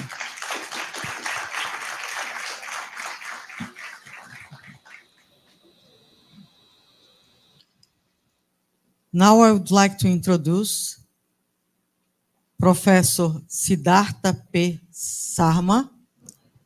He works at the Molecular Biophysics Unit of the Indian Institute of Science in Bangalore, India. His academic qualifications included Bachelor in Pharmaceutical Science from the College of Pharmaceutical Science, Manipal, Karnataka, India, 1986. Master degree in Pharmaceutical Chemistry from the College of Pharmaceutical Sciences, Manipal, Karnataka, India, 1988. PhD in Biomedicinal Chemistry from the School of Pharmacy, University of Maryland at Baltimore, USA, 1996. And at his lab, his research interests are focused on structural biochemistry and structural chemistry. This includes determination of high-resolution structures of physiologically and pharmacologically important proteins and peptides and peptide molecules in solution, determination of structural factors that influence protein and peptide folding, protein-protein and protein-ligand interactions, biochemical systems under investigation, include enzymes involved in amino acid, nucleotide, and vitamin biosynthesis, structure and function of animal peptide toxins, structural proteins involved in vision, and plant viral proteins. The main method used for these investigations is nuclear magnetic resonance. Thank you very much for your presence, Professor Sarma, and the word is with you. Thank you very much, Professor Castro, and I really thank you for inviting me to present some of our work here from Bangalore, India. And it's really a missed opportunity for me not to have been able to come to Brazil on this very wonderful occasion of the Brazilian Society of Toxinology, the conference. And with that, I would like to start my presentation. So this evening, I'd like to talk about the structure and function of a subtlysin inhibitor from the South American frog, Lepidobacterus laevis. And before I continue, this work was mainly carried out by my student, Mihir Rami, who's just submitted his PhD thesis. Dr. Mohammad Shafiq was a postdoctoral fellow in the laboratory. And the facilities that we have used have been mainly funded by the Department of Science and Technology in India, Government of India, and also partly by our own institute, Indian Institute of Science. And the Mihir is actually a recipient of the Ministry of Education, Government of India Fellowship for his PhD, and Shafiq was a postdoctoral fellow. Amphibian skin secretions have been of great interest to biochemists, pharmacologists, neuropharmacologists over millennia, because they actually produce a lot of very interesting molecules, which include neuropeptides, wound-healing peptides, immunomodulatory peptides, antimicrobial peptides, and even antiviral peptides, as we're learning. And of course, the most well-known amphibian molecules actually include the opioid peptides. And so today I'm going to talk about a trypsin-like inhibitor-like peptide from the frog Lepidobacterus laevis. And this peptide is found in the skin secretions that was identified in the cDNA library of the skin secretions. And it belongs to the trypsin inhibitor family, the TIL peptide family. The peptide has 10 cysteines in the sequence, and this is the sequence of the peptide.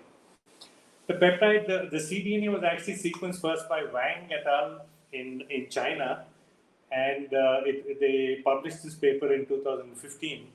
And it may be a little odd that, here we have a frog that is essentially a South American frog, who's an important peptide sequenced by somebody in China, and now a person from India is speaking about it. But I guess that's how science goes, and so I'll just continue with this. So I will start with describing basically the function of this peptide LLTIL. And for that, what we have actually done is that we have developed a fusion protein system in our laboratory based on the protein cytochrome B5, whose sequence is shown here in red.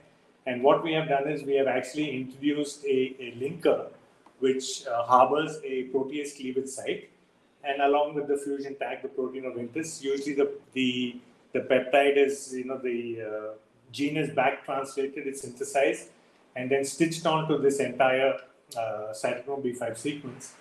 And we usually have many protease cleavage sites that we have engineered in. The most common ones that we use are the TEV construct, which has a TEV cleavage site.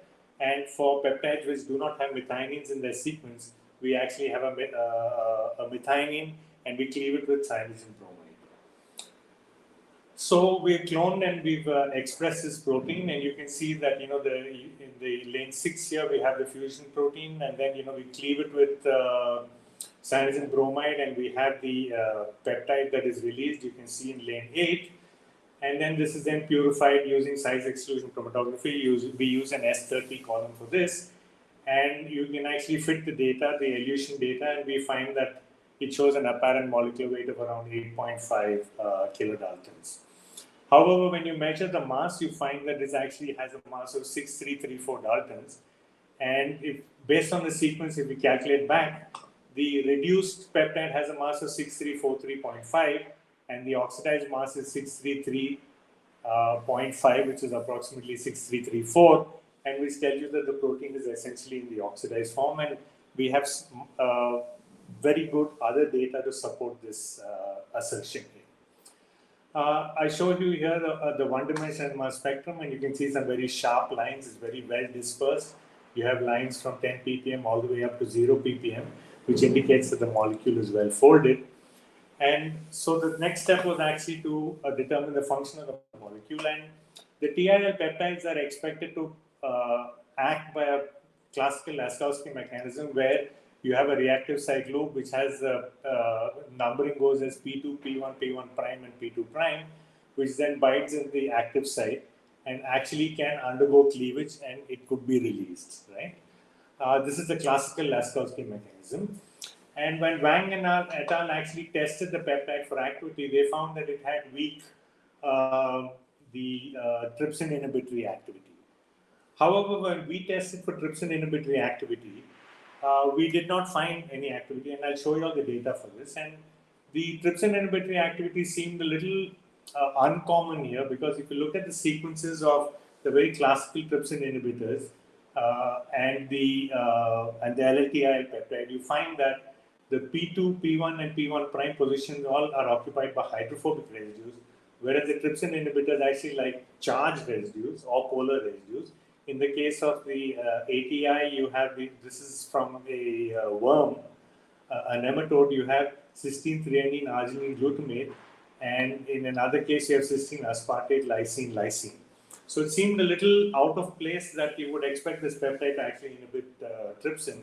And sure enough, when we tried it with the trypsin and trypsin homologous proteases, such as elastase and chymotrypsin, we found that it had almost no to minimal inhibitory activity. So what we then tried was that when you compare this with subtilizer inhibitors, you see that there is a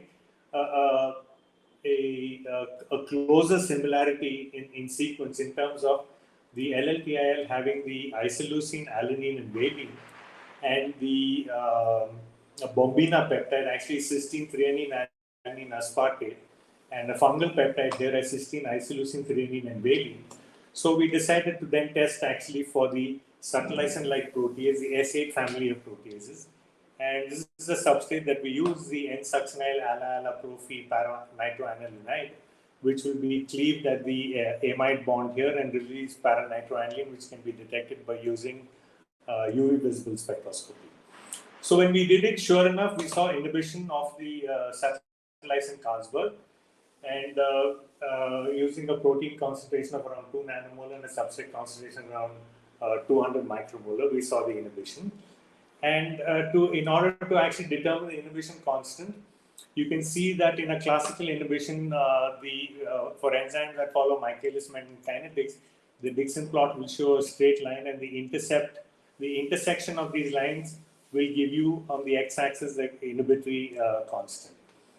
Whereas what we found was a very non-linear relationship when we plotted the inhibitor concentration versus the initial velocity.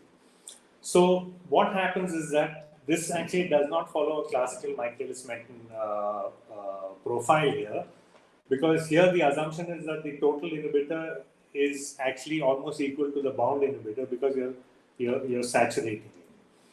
So what we did was we actually fit this to a Morrison equation using this formalism that is given here, where Vs by V0 is the fractional residual velocity, E0 is the total enzyme concentration, I0 is the total inhibitor concentration, and the K apparent is the apparent inhibition constant.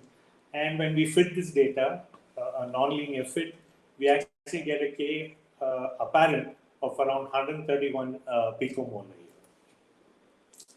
Of course, we then use the Cheng-Proussoff equation to actually determine the Ki, which turns out to be 91 picomolar. And the slope kinetics of inhibition is actually seen from this curve. When you have slow kinetics inhibition, you actually have a flattening out of the curve that we see here, rather than a linear response to the inhibitor as a function of time, the rate of the reaction. And so the slow kinetics can once again be fit to this equation, where we can actually determine the observed rate constant given all the other parameters that are known. And we've actually then at various inhibitor concentrations, you can see that the profile actually flattens out as you go on increasing the inhibitor concentration. And using this from, you can plot K observed versus the inhibitor concentration, you'll get a linear curve here.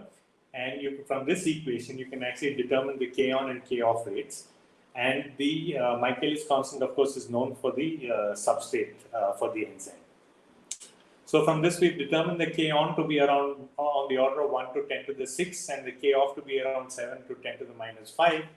And this has implications for the mechanism, which I will discuss later in the talk as we go along. So now, once again, using the slow kinetics formalism, we find that the Ki is around 69 picomolar, whereas from the Morrison equation, we got 91 picomolar. So this is well within the accepted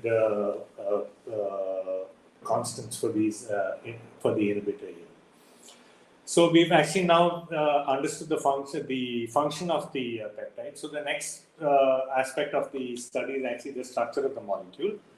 And what we have managed to do is, because we've been able to clone and express the peptide, we've been able to incorporate NMR active isotopes such as nitrogen-15 and carbon-13. And here I show you a proton-nitrogen correlation spectrum, wherein the each peak here represents a backbone amide proton-nitrogen pair. And you can see that the spectrum is really well dispersed. And also, this is a very strong indication of the molecule being structured in order for it to exhibit such wonderful chemical shift dispersion. So, as the next step, we've actually made the backbone assignments for this peptide. So I show you here a small stretch from the C-terminal, starting from the G here, all the way up to the C-terminal residue, or the cysteine at the C-terminal residue. You can see that the HNCAB, CACB and the CBCS here in its experiments, which actually correlate the backbone NH with the backbone and side chain alpha and beta nuclei of the ith and I-1 residue in the sequence. And the CBCS on the other hand will only give you a correlation to the I-1 residue. So an overlay of the two spectra will actually enable one to distinguish between the I-1 and the I+ residues. And using this formalism, we've actually managed to obtain assignments for nearly all the backbone amide nitrogen pairs in the HSQC. We've also performed some other very important experiments to determine the structure.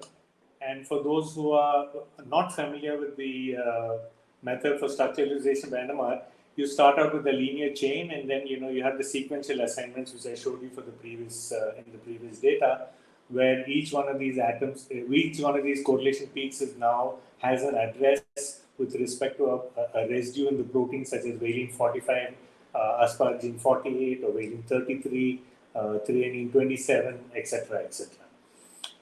And so we have the sequential assignments, and then you use spin-spin coupling constants and something called as a medium and short-range nuclear overhauser correlation spectroscopy in order to determine the secondary structure of the molecule, which could either be a helix or in this particular case, a beta hairpin. You can determine the beta type 1, type 2 beta turns. And this, along with long-range nuclear overhauser correlation correlations in spectra and residual dipolar couplings, you can actually determine the structure of the molecule, which is represented as an ensemble of structures, about 20 or 30 structures that converge with a low RMSD. And on the right here, I show you representative structures for these particular proteins. One of these happens to be the N-terminal domain of the human STAT4 protein, and this one down here represents is of the thyroidoxin protein. These are just, of course, representatives just to illustrate the NMR methodology. So the secondary structure we obtained from the chemical shifts of the 13C alphas, 13C beta, and the protons, proton and chemical shifts. And also we have sequential and medium range NOEs, which allow us to understand that this particular protein has 4 beta strands in it, interspersed with long loops, which is kind of expected for a TIL-like peptide. And in addition to that, the incorporation of NMR active nuclei such as carbon C13 and N15 allows you to perform some very powerful experiments where the chi-1 angles for the various residues in the proteins can be determined. And this becomes extremely important for the cysteines, because cysteine, there is actually no way to determine the chi-SS angle, the dihedral angle. However, by knowing the backbone dihedral angle, the backbone and side chain dihedral angles, one can actually arrive at the rule out certain cysteine pairing possibilities, right? Because there are 10 cysteines in the molecule and there are 5 disulfide bonds. So using this particular method, we can actually determine whether the chi-1 angle is actually at a plus 60 conformer, a minus 60 conformer, or a trans conformer, and this becomes very important for the structure elucidation. So in the case of cysteine 50, we have a trans conformer, cysteine 23 is minus 60, so on and so forth. So the side chain dihedral angles are actually being determined. Then of course, we assign all the NOEs. So, there are more than 1,000 NOE correlations which are actually assigned, and these corroborate the secondary structure that we obtained from the carbon chemical shift. And here I just show you, this is a representative NOE spectrum showing you NOEs between residues in the beta 1 to beta 2 strands and beta 3 to beta 4 strands. And in this particular peptide, we do not see NOEs between beta 1, beta 3, beta 4, and beta 2, beta 3, beta 4. So there's a 2 independent beta strands that have actually, that form the secondary structural elements that actually are present in the tertiary structure of the molecule. And another very important feature that we have actually understood here is that since the chemical shifts of the C-beta carbons now all lie between 35 and 45 ppm, it actually tells you that the cysteines are all in the oxidized form, because were they reduced, they would be down in this region somewhere between 25 and 30. So the molecule, once again, as I mentioned from the mass spectrum, that the molecule is oxidized in the fully oxidized form, and this is well corroborated by the NMR data. Then we look at intercysteine NOEs to actually determine the disulfide connectivity, and we've been able to have direct evidence for the disulfide bond between 6 and 38, 19 and 30, 15 and 34, 40 and 52. And that leaves only 2358, which per force must be the 5th disulfide bond, although we did not see NOEs for this particular disulfide, this intercysteine protons here. So the last bit of information that we need is, of course, there are 3 prolines in the sequence, and we need to establish whether there's any, the proline X-pro bonds are actually cis or trans, and we find once again that the difference in chemical shift between the C-beta and the C-gamma for the prolines, if they are less than 6 ppm, then they are in the trans conformation. If they are around 10 ppm, then they are in the cis conformation. So we find that all the prolines are in the trans conformation. So what we can do now is that we are almost ready to calculate the structure, but I'd like to bring to the attention of the members of the audience another extremely powerful NMR experiment which actually correlates hydrogen bond donor acceptor pairs in this particular case. So presence of correlation peaks in this experiment tells you that isoleucine 11 and F39, the carbonyl of the 39 is hydrogen bonded to the amide of isoleucine 11, and so on and so forth. So we've been able to identify several hydrogen bonds in the molecule, and this actually gives us the topology of the molecule, and this is very important in order to get the correct structure of the molecule. So in total, 17 hydrogen bonds were detected by this experiment, and we've assigned a total of 1,400 odd NOEs, of which we have 685 which are intra-residue, we have sequential medium range, and we have around 256 long range NOEs. We have all these restraints for dihedral angles, the hydrogen bonds, etc., etc. So we've been able to calculate an ensemble of structures. There are 20 low energy structures here with a backbone RMSD of around 0.76 angstroms, and the heavy atoms are around 1.18 angstroms. And importantly, if you look at the dispersion of the backbone dihedral angle, you find that around 90.8 of the residues are present in the most favored region of the Ramachandran map, and about 9.2% are present in the additionally allowed regions, and there are no dihedral angles in the generously allowed or disallowed regions. And this tells you that the structure that is determined is of very good stereochemical quality. So here we have the structure of the molecule. This is a kind of like a surface representation, and the molecule actually almost is like a flat. It's coin shaped. You can see with a significant aperture in the middle, and so. I'd like to bring your attention to the residues between 1630 and 1634, which form the reactive loop here of the TIL peptide. Now, we have, once again, just to summarize, using a range of heteronuclear NMR experiments, we've generated a lot of structural restraints, and we have determined the structure of the TIL peptide. So now we can move on to actually studying or understanding the structure-function relationship. And in this particular case, what we have done is we have studied the interaction between the LLTIL and subtlysin. So here we have a analytical size exclusion chromatogram where you have the TIL peptide and you have subtlysin that is shown here. And when mixed together, you see that the complex actually now shifts to a lower elution volume, indicating a slightly larger size of the molecule. And so the molecule now actually is 6 kilodaltons plus around 25 or 26 for subtlysin. And so the complex now comes around 31.6 kilodaltons, and we have fit the data to the using appropriate molecular weight standards for the gel filtration. Okay. We've studied the interaction between subtlysin and the LLTIL using isothermal titration calorimetry, and we find that the dissociation constant for the complex is around 31 nanomolar, and which is indicative of tight binding here.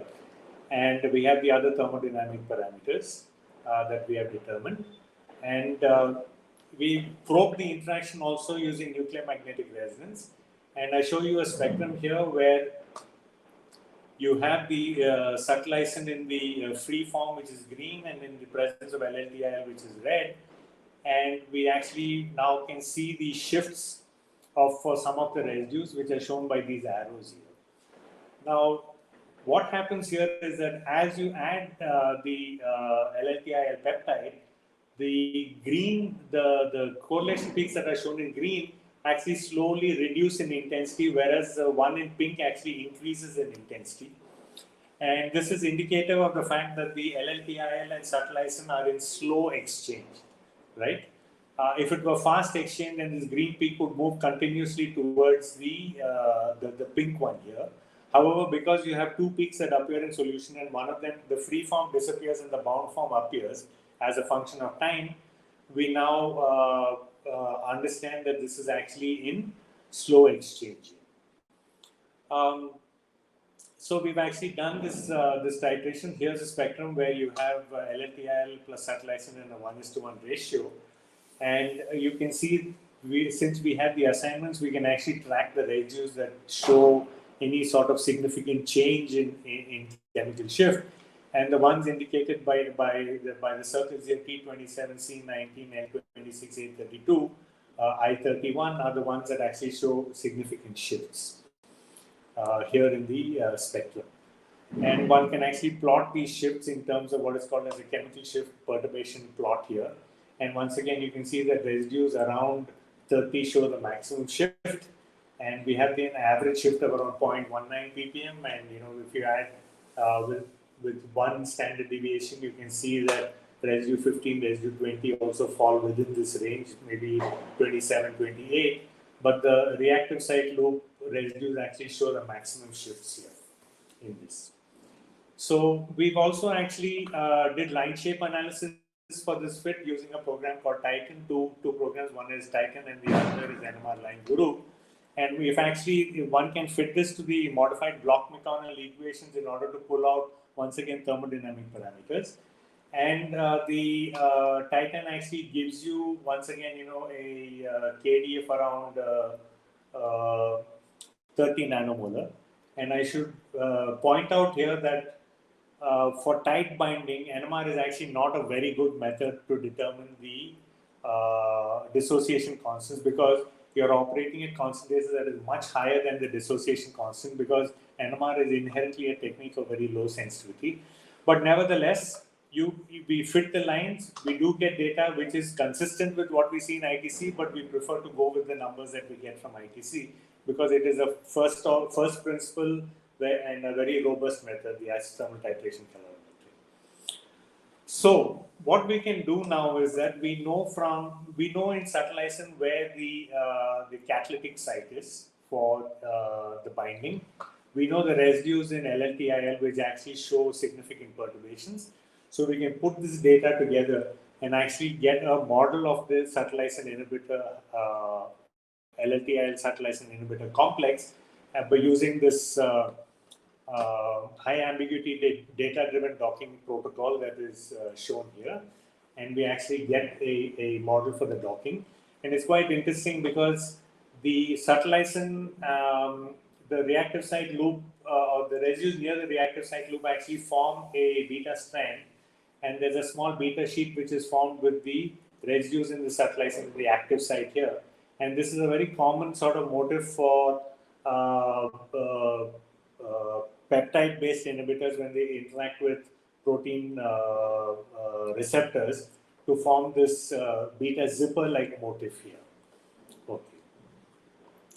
So the Haddock model of the subtlysin actually shows that there are it is stabilized by several interactions, and of these the important interactions. So you have the S4 pocket and the S1 pocket. You have asparagine 29 and alanine 32, and the interactions of these various residues are actually shown here at the bottom. There are several hydrogen bonding interactions. There are several hydrophobic interactions which are shown by these eyelash representation here between these various residues.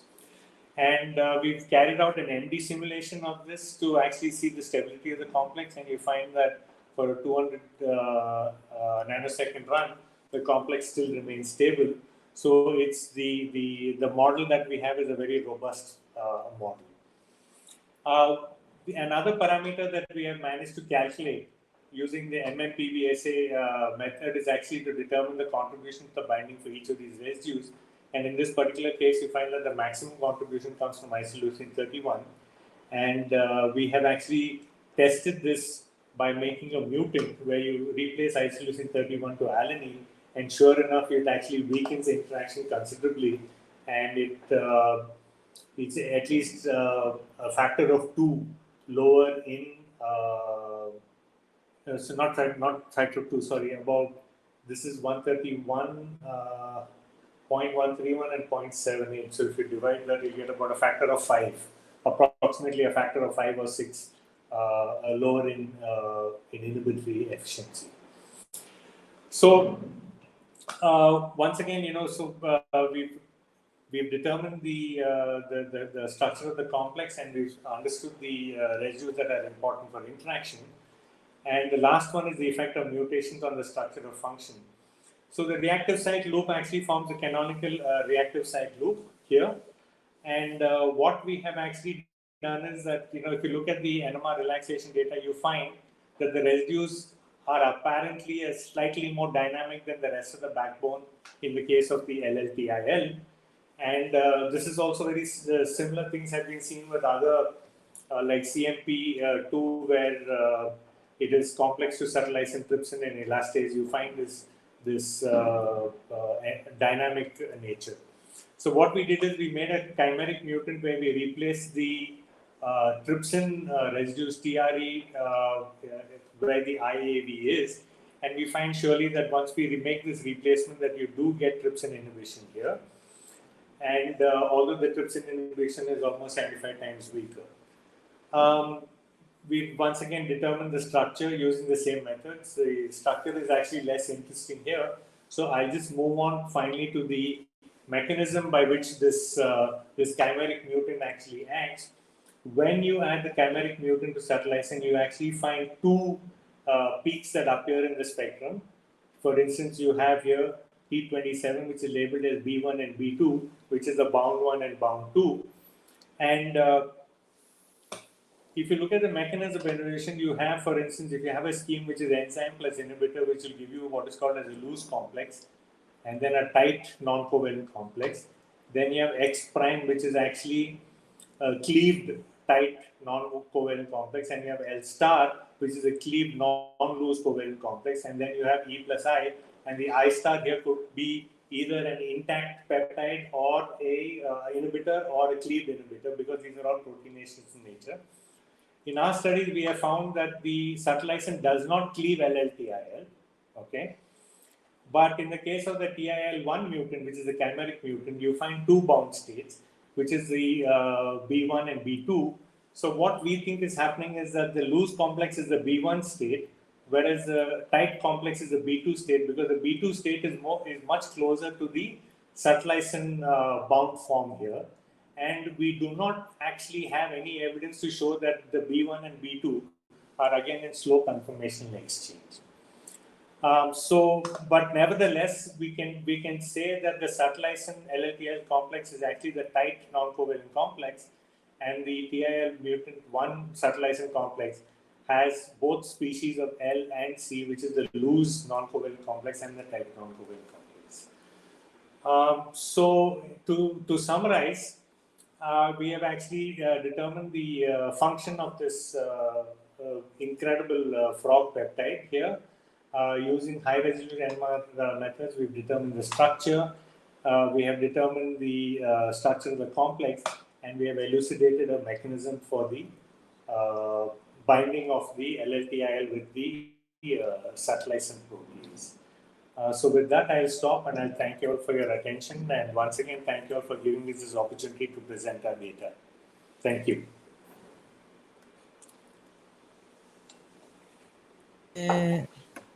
For an interesting talk, any questions, please? I have one. You brought to light one new biological property found in amphibians' secretions. So in your opinion, do you think this kind of molecule could be useful to treat parasites, Plasmodium? It's a good question. It's certainly, protease inhibitors are actually used a lot in the detergent and surfactant industries, where they used to control the activity of proteases, and also for the preservation of foods they are used. And since many microorganisms actually use subtlysin as a mechanism to actually degrade the host defense mechanisms, it does have some potential to actually be used to control pathogenic bacteria. But I have to confess that I've not really thought too much about this, because we were looking at it more from a mechanistic point of view. But this raises questions which we will definitely look into. Okay, thank you. Any questions, please? No? Okay, thank you, Professor Sarma. Thank you.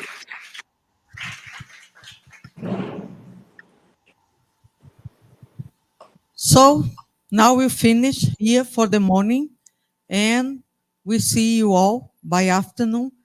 And I sent to you an email informing about an inversion in our talks for the afternoon. We will start with Professor Julian White, okay?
Okay. Wait 5 minutes. I think so too. Yeah. Okay. Because everyone comes in late, so.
Lucia, you are the timer.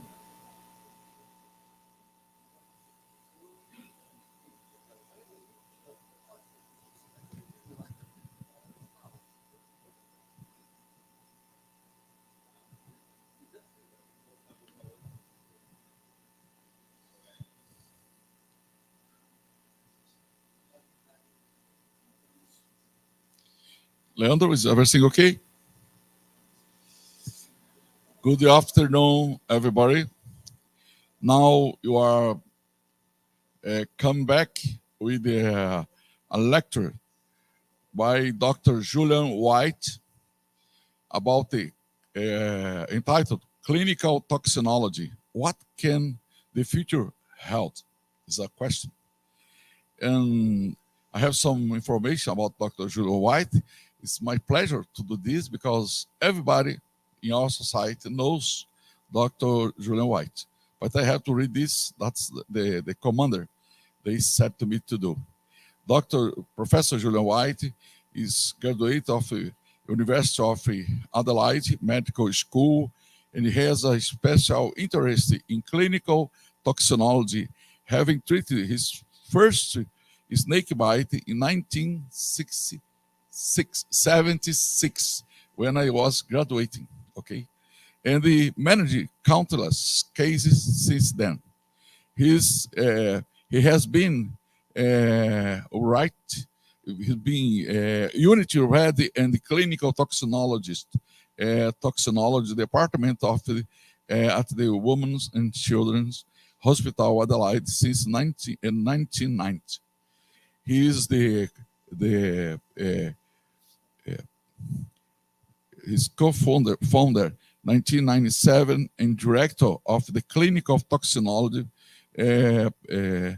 short course held every 2 years at the attracting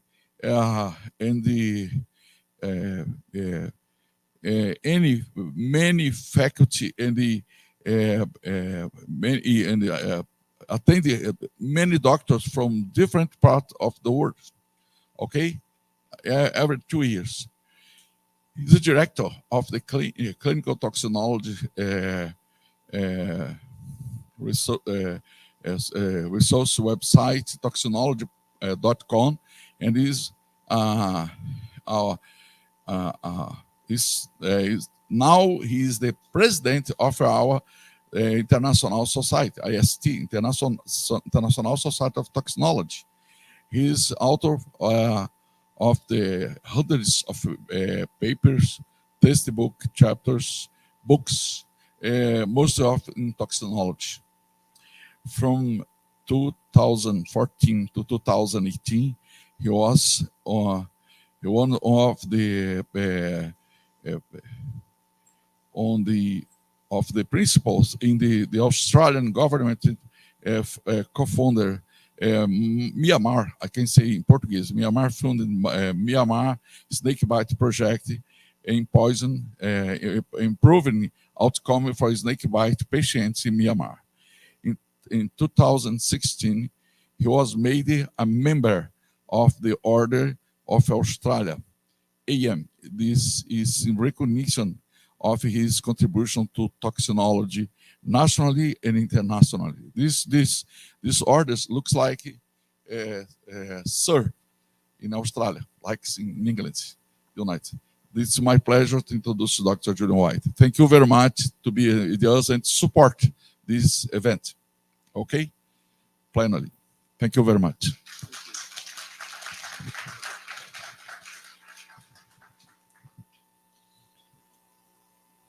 Thank you, Paul, for that introduction. And we've known each other for quite a number of years, meeting at various IST meetings here in South America and elsewhere.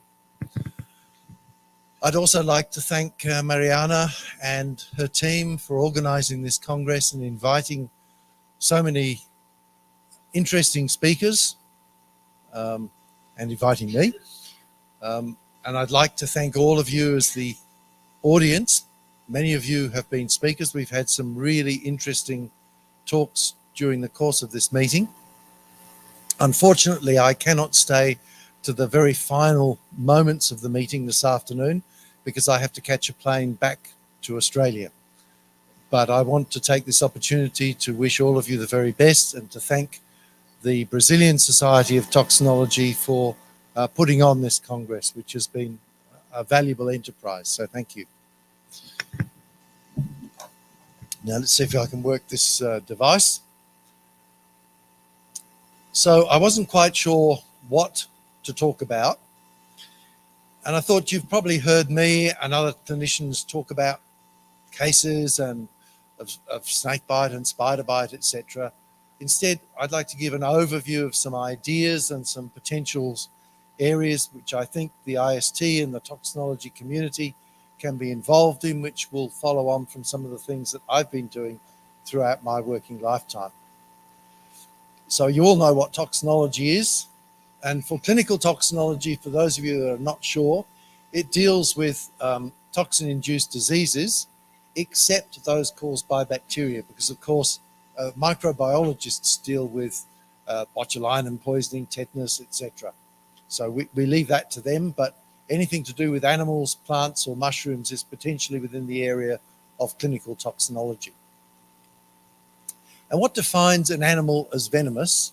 And I thought I'd mention this at the beginning because there is controversy still within toxinology, but my view, at least, is that venom is produced by an animal for some very specific purposes, for subduing or capturing or killing prey, for prey predigestion, and as a defense against predators. And I'm sure we can all think of animals that have used only one of those three things as a reason for having venom.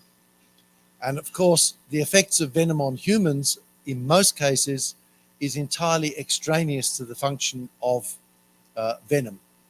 Although interestingly, for those of you present at the 2015 IST World Congress in Oxford in the UK, you will have heard a talk by a noted herpetologist who speculated that in fact spitting in cobras evolved because pre-hominids were moving from the trees onto the plain and were a threat to snakes at that time. I don't know if it's possible to prove that, but it's a very interesting piece of speculation. The major groups of toxin-producing organisms are shown here, the terrestrial ones that are particularly familiar for those of you in Brazil, snakes and scorpions especially, and as we heard this morning, a wide variety of marine organisms. We also heard in Brazil that you have problems with some of the poisonous animals, particularly in the marine environment, with Ciguatera now raising its head. And of course, you have problems, I'm sure, with poisonous plants. I don't know about mushrooms. I don't know whether mushroom poisoning is such a big issue in Brazil, and bacteria. And this just illustrates the wide range of phyla involved in producing toxins just within kingdom Animalia. So the principal toxin-induced diseases that we think about are those of terrestrial envenoming, particularly snake bite, scorpion stings, and spider bite. There are others, of course, that may be less important. In marine envenoming, particularly jellyfish stings, fish stings, and mollusk stings and bites. Marine poisoning, Ciguatera and fugu, and of course the many varieties of shellfish poisoning. And then we have plant poisoning and mushroom poisoning. And I can tell you that in some parts of the world, mushroom poisoning is becoming more frequent and more important as a problem. But I think we all focus on snakes and what happens when someone is bitten by a snake.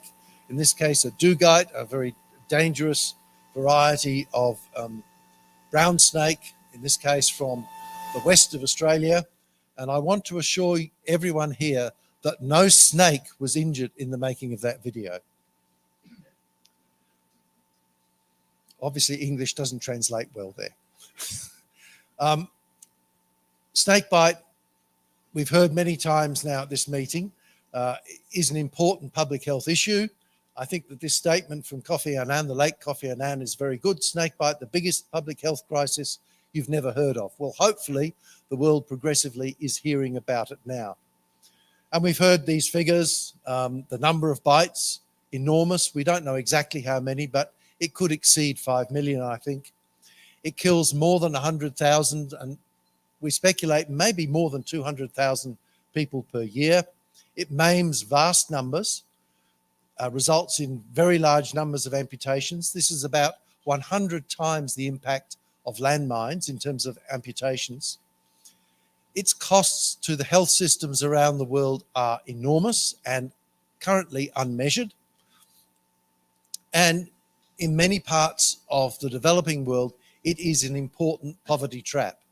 You heard that I had involvement in Myanmar, and I can tell you in Myanmar, it is an enormous poverty trap. A snake bite in the husband or wife in a farming family in rural Myanmar, it will set their income position back by at least 10 years if they get a bite from a Russell's viper, significant bite. And if you have several bites in a village, it means that that whole village will quickly become impoverished over time. It's a very important factor. So we know it's listed by the WHO as a neglected tropical disease. And when I looked at the numbers, it seems that snakebite kills more people every year than every other WHO neglected tropical disease combined. And of course, in many parts of the world, it's, I'm not quite sure why that's off the slide, but it's an occupational disease. So in countries like Australia, farmers get bitten, but quite often it's people going out where maybe they should have been more careful, or snake keepers. But in most of the world, it's a disease of an occupation nature, particularly for farmers. And we mustn't forget that there are also numerous arthropods causing problems. And one of my concerns with the WHO program is that focusing on snakebite will forget about other things like scorpion stings, so important in most of the world except Australia. Spiders, in Australia it's the redback spider, our particular widow spider, and of course all the marine envenomings, etc. So what about clinical toxinology? What does someone need to know to be a clinical toxinologist?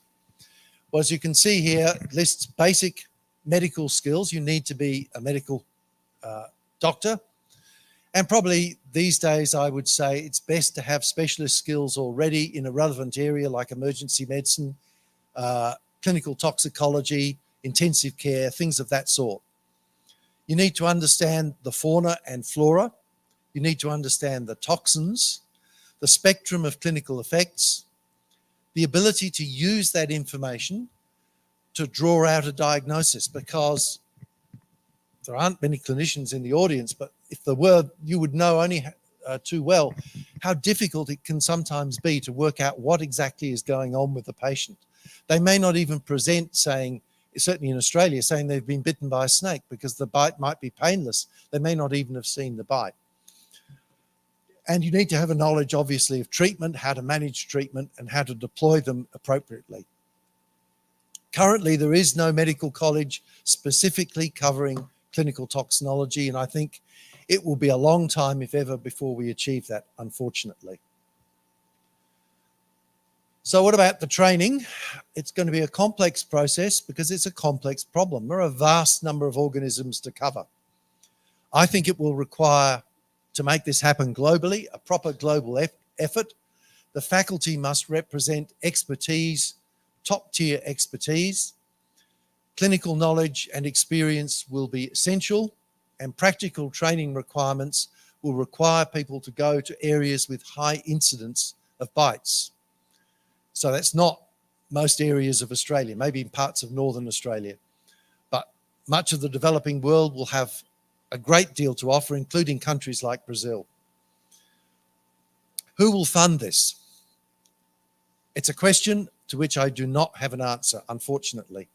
But I think it will require, hopefully, a global approach. And maybe we will need to convince WHO about this down the track. And one way to do that is to point out the savings that can be achieved if you can manage these cases well and prevent some of the long-term disability, the time off work, etc., that costs communities so much, so that no longer are these snake bites, etc., a poverty trap. The barriers to success are obviously, like anything else, costs. How do we fund it? There are also issues amongst the medical community. They're protective of particular areas, so national medical craft silos. And then there may be commercial interests that might get in the way. So a little bit about my service, so you know what my background is from that point of view. I'm based at the Women's and Children's Hospital in Adelaide, which is the South Australian Paediatric Tertiary Care Hospital. We provide an expert consultative service to the whole of South Australia on the diagnosis and management of envenoming and other toxin-induced diseases, to all of South Australia, but in fact, we get asked from all over Australia and sometimes beyond.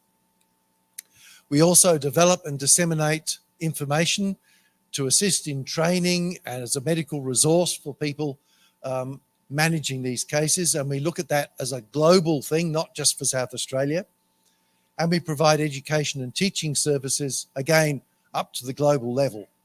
And to some extent, we conduct research, but these days it is intermittent and it's mainly clinical research. I did used to do venom research back in the 80s, but I don't have the resources to do that anymore, unfortunately. I'd quite like to get back to it if I could, but it's not practical. We're very small. Currently, we are just one consultant full-time, that's me. And I have 2 half-time fellows who we're training in toxinology and toxicology, and a scientist position. Our previous scientist has just recently resigned, so that position is vacant and is about to be advertised.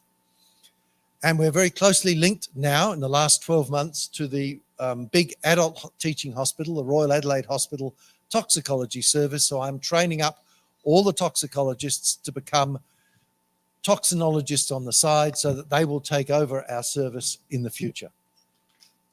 That's not the perfect solution, but it's the practical solution we have to face. There are no departments like ours elsewhere in Australia.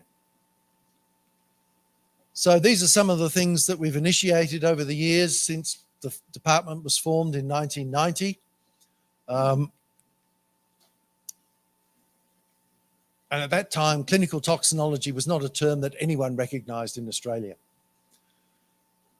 So we've really made clinical toxinology a term that people are familiar with, so that's an important development, though we still don't have formal recognition by medical specialty colleges.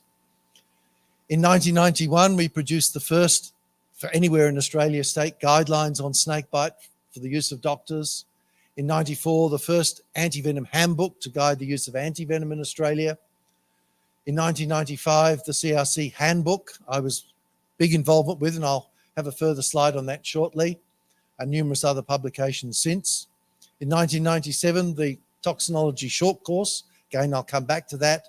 And in 2002, the launch of the Toxinology Resources website, which I'll come back to. In 2013, IST established the Board of Clinical Toxinology, and I have to say, I'm a little bit disappointed in the way that that has worked out, and I take some responsibility for that, but it's proved difficult to make things happen. That's something that needs to improve into the future. In 2014 to 18, 5 years, we were involved in Myanmar, and now we'll come back to some of those things in more detail. Some of you may be aware of this book. I believe it's still available. It's now nearly 30 years old, but let me tell you that a lot of the information in it is still relevant today. I think it's still a very valuable resource that Jörg Meyer from Switzerland and myself were able to put together with some absolutely fabulous authors, starting with people like David Worrell.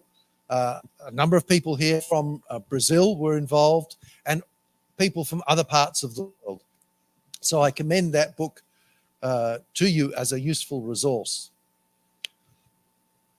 In 1997, we started the Clinical Toxinology short course, and this was a dual effort by myself and a colleague in anaesthesia at the Royal Adelaide Hospital, John Williamson. Unfortunately, John Williamson died a few weeks ago. He was a wonderful clinician, and particularly like Vidal, interested in marine envenoming with lots of experience in that area. In fact, Vidal, you probably know of John Williamson, I would think. It was held at the Women's and Children's Hospital, associated with the University of Adelaide, and from the outset it had an international faculty, most of whom were clinicians, because it was a course for clinicians. It wasn't a course for toxinologists, it was a course for clinicians to give them a basic understanding of clinical toxinology. And it was trying to cover the full range of toxin-induced diseases, so it's not just snakebite. The idea was that we would produce doctors who had a better idea how to manage these cases and produce better outcomes for patients. And that's been my focus throughout my career, is improving outcomes for patients. That's the bottom line. It still covered the basics of toxins and venoms, gave information on taxonomy and biology of the organisms involved, including animals, plants, and mushrooms, with a strong focus on practical knowledge and with practical sessions. It ran over 1 to 2 weeks, and it was held every 2 years between 1997 and 2019.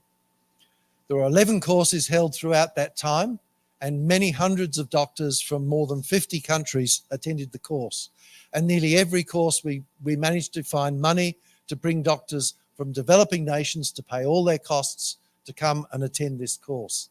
From Africa, Sub-Saharan Africa, particularly from across Asia, and we even had a few doctors come from Latin America, plus of course from the USA and from Europe. Topics covered included those that you can see on the screen: introduction to toxinology, the venoms and toxins running through the various major groups, the neurotoxins, myotoxins, hemostatic system, nephrotoxins, necrotoxins. Then an overview of clinical matters, clinical effects, first aid, antivenoms, treatment, prevention. For venomous snakes, we dealt with them area by area, so there were specific experts and talks on all the areas you can see there. For arthropods, we didn't divide it into particular areas of the world because it was perhaps less necessary. The same applies to marine organisms, and we cover poisonous plants and mushrooms. Course elements included didactic lectures, our clinical evolving problems, where we would use an actual case and drip feed to the audience details of the case and ask them what would they do next with this insects. And hopefully they would tell us the right thing to do, because if they told us the wrong thing to do, we were then able to say, you just killed your patient. And that's a good way to make doctors think, I need to rethink about how I'm dealing with this. We had practical sessions on snake identification with preserved snakes from around the world, on venom detection, arthropod identification, marine identification, safe snake handling, because snakes get into hospitals, as I'm sure it happens in Brazil. It certainly does in Australia. There was an exit exam, and there were field trips to the botanic gardens looking at poisonous plants, and to venom supplies looking at live venomous snakes from around the world. And that was the one of our courses. I think that was the 2019 course. And I've got circles around some of our faculty, and you'll notice Fabio Buccaretti is there from Brazil, David Worrell next to him, Jean-Philippe Chipot from France and Sub-Saharan Africa, Afzal Mahmood from Pakistan and now Australia, Joy Ghost from Bangladesh, etc. So the faculty certainly was global. And you could see from the people attending the many nations involved. So the last full in-person course was in December of 2019, just prior to the pandemic. And that changed everything. We couldn't hold courses because of the pandemic. Australia was locked down for a period. So it was impossible to hold it in 2021 and then again in 2022. And by this year, it became apparent that many of our esteemed faculty were no longer in a position to come all the way to Australia to undertake the course. So we're trying to work out a new way to keep the course running. For the moment, it's been suspended as an in-person course. And as an interim, we're running an online course. And to start with, we're using lectures that were recorded at the 20-year anniversary course in 2017, because we had a wonderful faculty, David Worrell, Dietrich Mebs, Rick Dart, many others. So it was a really, really good course. And I hope that this will be available in the relatively near future, maybe by the end of this year or early next year. So what about the Toxinology Resources website, toxinology.com? It's been in existence for 20 plus years now. I think it is still the largest, most comprehensive database-driven resource available covering clinical toxinology. And we know that it's been used by individuals, hospitals, PICs, and governments around the world. In fact, each time this aging resource falls over, I get queries sometimes from high levels in government saying, what's going on? We need this. It's non-commercial. It's been funded through the South Australian government, but the software and hardware is now way out of date. And so we're in the process of redeveloping it into modern systems that will hopefully last a long time. The underlying database drives most of the site. There are some flat pages of information, but it covers literally thousands of organisms across the groups that you can see there. So snakes, scorpions, spiders, some other arthropods, some other terrestrial animals, marine organisms, plants, and mushrooms. And for each record, and the amount of information in each record will vary depending on how much is available, but it will include something on the taxonomy, distribution, biology, venom or toxins, clinical effects, medical treatment, first aid, and anti-venom or antidotes, because of course it's covering things beyond snakes, etc. Plants and mushrooms, there aren't antivenoms, but there may be, in some cases, antidotes. It includes diagnostic search possibilities, but its long-term survival depends on global involvement. I'm now in my 70s. I'm not going to be able to keep doing this much longer, and I don't want this resource to disappear. So one of the things I want to do in this lecture is infuse members of the IST or members in toxinology generally to think about getting involved in this project as we move it into the next phase. So I want to develop a global expert management board to oversee the project. And the board would then appoint experts in specific areas who'll contribute updates, develop new sections, etc., under board oversight. And I think this is something the IST could be involved in the management of the board and bringing together toxinologists globally in this community, not-for-profit effort. And I emphasize this. This is not a way of us making lots of money. It's a way of providing something of use to the community with the ultimate aim of improving outcomes for patients around the world. I also think that it would be an opportunity for IST to link more solidly to the medical community and maybe get more medical people interested in toxinology and joining the society and maybe regional societies as well.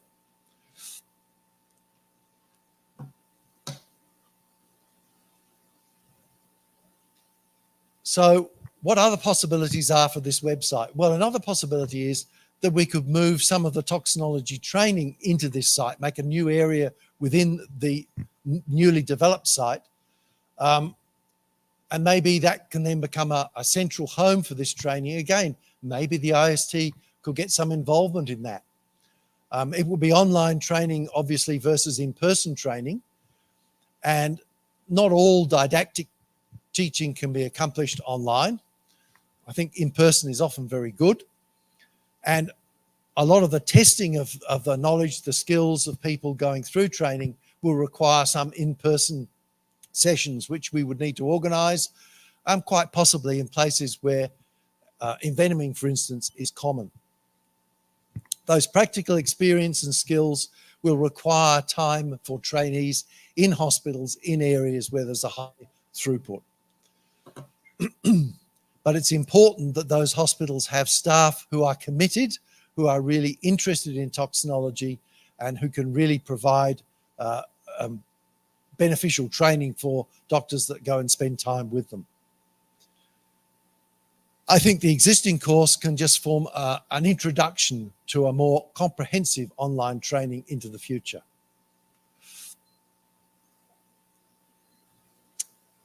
So as we move from the old site into the new site, we've changed the database, underlying database structure, not the data, but we've just moved it into a new set of tables, etc.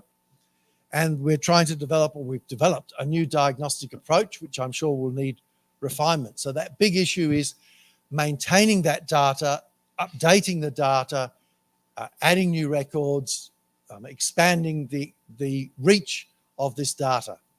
And that definitely requires that international collaboration, as I've suggested. So I thought I'd show you these few photos from the new site, which is being developed. It'll be at the same address when we finally launch it. And there are only 4 other people in the world that have seen these. So you're seeing them for absolutely the first time. So this is a search on snakes. And where you see images, let me see if I can make this work. I can't seem to make it work. Where you see images like this because we don't have a photo of the organism that we can use at the moment. So there are many gaps like that in terms of photos. So this is doing a search on snakes, looking at Australian snakes in particular. So here we're looking at Brazilian venomous organisms, and you can see it's listing the breakdown of snakes, scorpions, spiders, etc. So the current old site, you can only search in snakes or... Yeah, I tried that and it didn't work.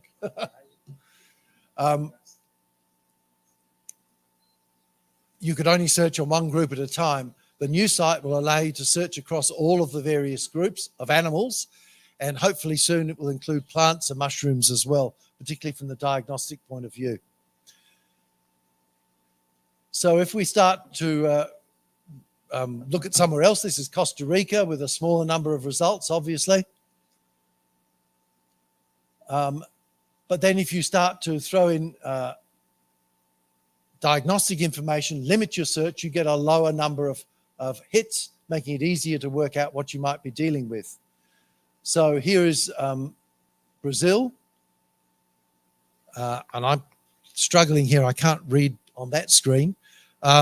So no effects have been observed. This is a lapid snakes. We've got 29 species that we have in our database. I think it's increased since we last were able to update it. So if we go to Brazil in terms of asking diagnostic questions, so the first diagnostic question would be, was this accident occurring on land, water, or both, or it's unknown? So if we say land, we can then reduce the number of organisms to think about. So next we ask, what was the major exposure route? Was it a bite, sting, injection, or unknown? So we can reduce it further. Does the patient have evidence of significant pain, swelling, etc., local effects? Oh. Yeah, no, yeah, but I don't need to point at the moment. Then the next question, does the patient have evidence of local tissue damage, and so on? And you go through a series of questions, and I'm not going to show all of them, but you can gradually reduce things down. We do the same in Australia. So you can see, by saying it's on land, you reduce the number of organisms. It was a bite, that reduces it further. Was there a local problem, reduces it further, etc. So we can then hone it down. And if you can imagine a doctor who's faced with someone envenomed and they don't know what the organism was, this will eventually be a way for them to more rapidly reduce the number of things that they need to think about. So it's designed to be practical from a clinical perspective. So envisaging a way forward for this website, as I said, establish that board of management. Involvement is going to be voluntary. There isn't money behind this to be paying people. This is going to be a community, it has to be a community effort where people put some of their time, resources in for the global community's benefit. However, some of the startup costs are being covered by the South Australian government, so we're very fortunate about that. It'll be hosted on commercial servers, I believe, which again, we will try and find resources to cover the cost for, at least initially. I'm hoping that the data will be available to everyone globally, to benefit everyone globally. But access to the data behind the website will be strictly controlled by, I expect, the board of management, to make sure that the information that's put in there, any changes to information, are indeed correct information. So it won't be like a wiki where in the past almost anyone could contribute and you could get misinformation available. And we will need to source experts from around the world prepared to be involved. But the board will have oversight of any changes being made. So in a sense, I've already been through some of this, so I'll go through it quickly. I think the IST can be involved, first of all, by agreeing to scope this out. Is it something the IST wants to be involved in? I hope it is. If that is positive, then you establish a mechanism for setting up a board. The board can then approach IST members seeking involvement. They can also seek guidance from all IST members about new areas for the website to cover and new initiatives to put on the website. And the aim, as I said, is to make it international collaborative. It'll have comprehensive information on toxin-producing animals, plants, and mushrooms globally. And already quite a bit of that information is there in the databases. Something like 8,000 species are currently in the database. Provide high-level information supporting clinicians, very important part of it as far as I'm concerned, to improve outcomes for patients. But it can also act as a showcase for toxinology for all the non-toxinologists who are likely to visit the site and use the value from the site. So it might make us more visible to the rest of the general community. Now from this, how am I going for time? Good at the moment, I think. Because we redesigned the underlying database, this gave me an opportunity to do something which I'd been hoping to do for some time. And it became really important because I was moving the clinical part of the service through to involve toxicologists who didn't have a primary interest or involvement with toxinology. They needed a good information resource when they're dealing with cases at 3 o'clock in the morning. So because we have always been a tiny service, we've relied on that information back end to provide us with the data we need. If we get called about a boomslang bite in the middle of the night, we don't necessarily remember everything about boomslang bites in the top part of our brain. This will provide us quick access to that information. So we commenced development of the original database back in the 1990s, which only covered venomous snakes initially, but now covers that wide range of animals and plants and mushrooms, as you can see there. And that was made available through the Toxinology Resources website. But by building the new version of the database, we had a way to make this more usable for clinicians on an iPad. So it's a portable thing, doesn't rely on internet access, which is not always guaranteed. So it's the idea is to provide a single information resource for our clinicians at the moment, it's only for our clinicians at the moment. In the future, maybe it can be developed well beyond that. So it's access to PDFs on diagnostic and management protocols developed by our health system, critical specimen identification, particularly for snakes and spiders, but that will expand, information on risk species in each hospital and hinterland, availability of antivenoms in each hospital, information on mushroom poisoning, and access to that global database covering those more than 8,000 records, including nearly every snake species apart from typhlopids in the world. So ultimately, I hope that we can expand this within our SA health system, then to other parts of Australia, and I think it may have applicability longer term internationally, and perhaps this has commercial potential. This is what it looks like. This is the opening page on the iPad app. The iPad app is entirely database driven through FileMaker Go, produced in FileMaker Pro on a Mac. And you can see the various areas there. Now, let's see if I can make this. You can see the link to the major database there for animals. There's a separate one for plants, and that's because some of the questions we ask for plants are different to those for animals. There is the diagnostic system. Then there is information on antivenoms and antivenom producers. This one is just a management one going to the back end. Going to the guidelines that we have for South Australian doctors, then information about the hospitals and the resources they might have, and doing searches based on postcode, which enables you to quickly find which are the nearer hospitals, wherever they are in South Australia, animal identification, and lastly, something specific on mushrooms.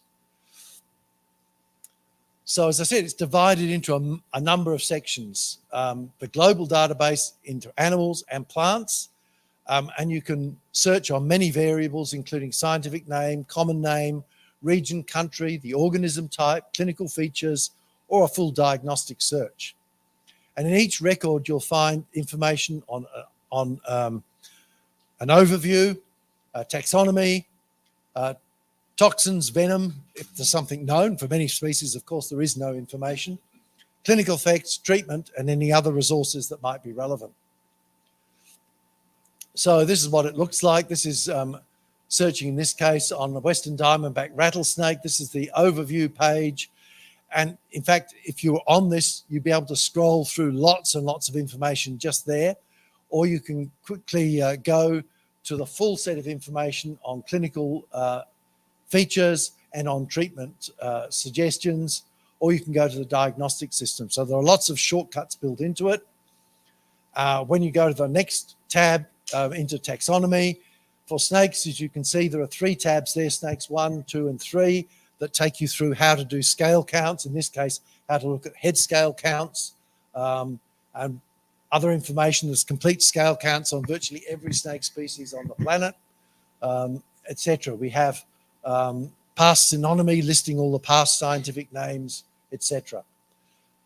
There'll be distribution maps available as well. Next are the local specific functions. So on SA health spider bite and snake bite guidelines with details for each hospital, etc. You can search by location, as I mentioned earlier, snakes in the hinterland, and an identification resource. So this is something which is published, available to every hospital and every doctor in South Australia. And I've reduced that into a series of tabs that you can quickly flash through on this app, so you can read what's there. And it's important we do it this way because the doctor at the other end of the phone in a country hospital, say, will be looking at this PDF. So you want to be looking at exactly the same page number, etc., that they're going to be looking at to point them in the right direction. This is the hospital information, and there's no way that you're going to be able to read this, but the thing I wanted to show here is that here we have a list of the snakes that we expect them to find in that region, and then we'll list the antivenoms that we expect those hospitals to hold, etc. So it becomes very easy for the consultant at our end of the phone to be able to tell the doctor at the other end, you need to get the patient to such and such a hospital, that's the one with the appropriate antivenom, etc. This is our detail on animal identification. Again, this is only in its early stages, and I've only selected a very few screens of the number there, but trying to identify snake based on its appearance, a variety of different appearances, particularly important for people who are not herpetologists and who are not so familiar with snakes, to provide them with this simple visual guide to make it easier. The same with spiders. For mushrooms, you may know that we completely reclassified mushroom poisoning globally together with colleagues in Europe and North America several years ago. So we have a diagnostic algorithm for mushrooms. We cover all the types of mushroom poisoning right around the world, and information on a relatively small number of species so far, but that will expand over time. And I'll show you some photos from the app. So there's a lot of detailed information about poisoning where that is known. That's part of the diagnostic algorithm. So if you don't know the type of mushroom, you can follow that through to work out what it's likely to be, and that will then guide you to the appropriate treatment. And then we'll be progressively adding more and more species to this detailed description of the mushroom, which goes through all of the identification features to identify a particular mushroom. We list antivenom producers and antivenoms. So this is information on the producer. This is information on the antivenom, what it covers, what the source species are, how you store it, etc., etc. So what are the future of the app? And those underlying databases. So I've already talked about some of that, the idea of the collaborative effort. So I might skip that. But I think there's a great potential to expand the coverage and applicability of this app. As I said, I think it has potential to be used and developed. It'll have to be made specific for different parts of the world. Brazil would need something totally different to what we have in terms of the actual information in there about what each hospital holds, etc. But it's entirely doable. So I think my last slide is the question, should clinical toxinology be globally recognized? And I believe it will, I think it should. It will raise the profile of toxin-induced diseases. We're now seeing the start of that with WHO recognition of snakebite as an NTD. But there are many other toxin-induced diseases that also need proper recognition. It provides the best expertise to optimize outcomes for patients. Surely, certainly as clinicians, that's what we want. We want our patients to have the best outcome possible. It's likely to provide both social and economic savings in the long term. And we think, like our project in Myanmar, that is already delivering benefits for that country. And I think it's a natural fit with IST, and I hope that IST will get more involved in this area. But not everything is positive. So there are difficulties in overcoming medical system inertia. And it may upset existing medical craft groups who say, why do we need expertise in that area? You know, we just see appendicitis and so on. We don't need to know about snakebite. Well, we know that that's not the right attitude. And I think countries like Brazil are probably more advanced than many other Western countries might be in understanding the need for that. And of course, is it actually achievable? I think it is, but it requires work and work from many, many people. It can't just be one or two people involved. So I think we should go for it, but I am biased. And at that point, I've left plenty of time for questions.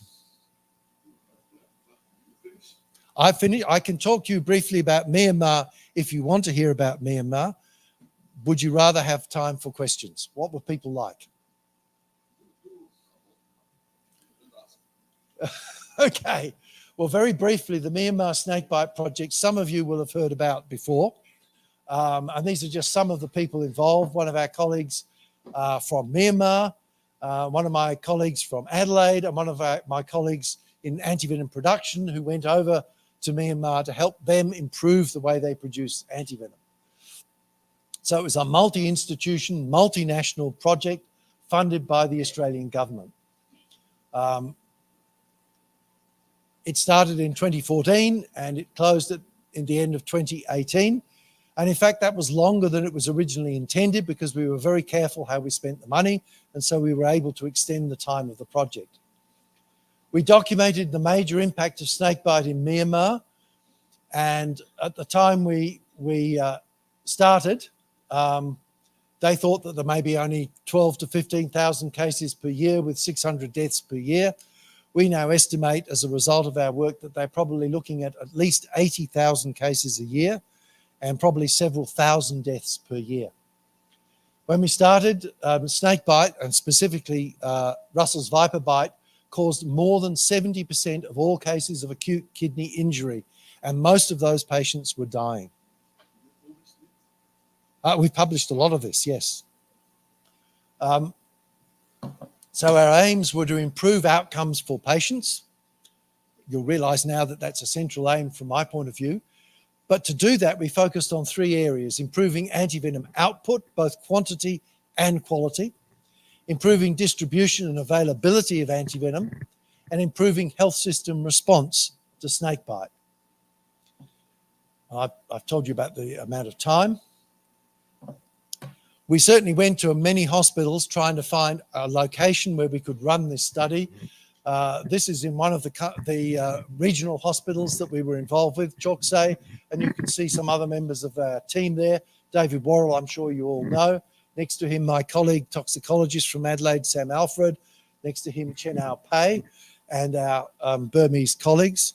And I have to say this project only worked because we worked closely with our Myanmar colleagues. It's not us going into Myanmar and telling them what to do. It's us going in and learning from them and them learning from us, a two-way process. I think that's a very important principle. The major problem was Russell's viper. That caused the vast majority of major snake bites within the country. They did have snake bites from other species, some cobras, 2 species of cobras, and we were able to show them that green snakes, Trimerizura species, green pit vipers, were also a significant problem. And amongst the things that you saw were these nasty local lesions, something I'm sure you're very familiar with here in Brazil, particularly with some Bothrops bites. This, of course, is Russell's viper, but also the massive systemic problems that we would see. So we managed to improve antivenom supply. We turned the country from having to buy most of its antivenom to be able to potentially export antivenom. The quality improved. It ended up all being lyophilized because we helped support the purchase of lyophilization equipment. And we greatly improved the welfare of the animals. So when we started, they were producing antivenom in horses and most horses were dying. By the time we finished, we had improved horse survival by, more than 90%. And that, of course, reduced costs and was much kinder to the animals involved. We improved the health system response by collecting data. We collected prospective data on nearly 5,000 snake bites going through our study hospitals in the Mandalay region. And that gave us the information to inform the health system about areas that needed change in approach, etc. Through that, we were able to better educate the staff, working with our Myanmar colleagues to achieve that, to produce a national protocol for managing cases, a wider distribution of antivenom, including at the village level, very important. We were able to show that for every hour of delay in giving antivenom, the chance of renal failure after Russell's viper bite almost doubled. So if they could get antivenom before they saw a doctor, when they just saw the health assistant at the rural health centre in the village level, it would greatly improve outcomes for patients, reduce the number of patients going into renal failure, reduce the impact on the families, on the village, etc. And by lyophilizing antivenom, just as we heard in parts of Brazil, poor power supply, having liquid antivenom, which is what they used to have, they just couldn't keep it at a village level because they didn't have reliable power. Moving it to lyophilized antivenom, that removed that as a barrier. And it raised the profile of snakebite all the way up to the highest levels of the Ministry of Health. And we also went out to educate communities and set up long-term community education programs and reminder programs using social media, using radio stations, etc. So the lessons we felt we learnt were to tackle just one type of toxin-induced disease in one country requires a holistic approach. You can't just say, I want to focus on antivenom. You need to focus on the whole spectrum, from what happens at the village level all the way through to the government response at the highest level and all the bits in between, the local hospital, the regional hospital, the tertiary hospital, the antivenom production, the distribution of antivenom, the training of staff, etc. To do that, you need to understand the epidemiology. We were able to identify snakes that they didn't even know were causing bites that were problematic. Understand the socioeconomic impacts of snakebite and how you can help reduce that, and collaborate all the way through at all levels of the community. And you have to have a long-term view for such a project. And I think this can be applied to deal with snakebite as a neglected tropical disease throughout the developing world. It requires that broad church approach with many stakeholders taking a long-term view and a much wider view than just saying it's antivenom or it's first aid, etc. You have to look at the whole spectrum of things that are involved. And at that point, I really will finish. Thank you.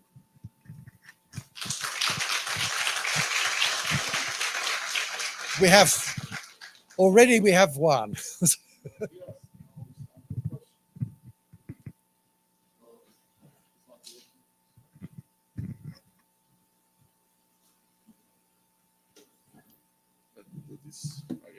Let's see if that one will work.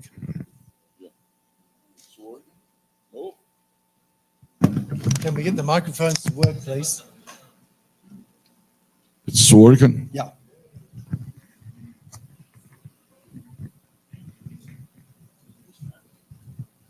I will first make a statement and then ask a couple of questions. The statement is that I was expecting to hear a balanced talk about the future of toxinology, not a bias towards what a single individual has done without giving credit to any other. So for people that do not know anything or do not know the background of how the WHO established the situation that is now on tropical diseases, may be credible, but it has absolutely nothing to do with reality. So IST was not involved in this because for many years we only heard in the assemblies about we should do.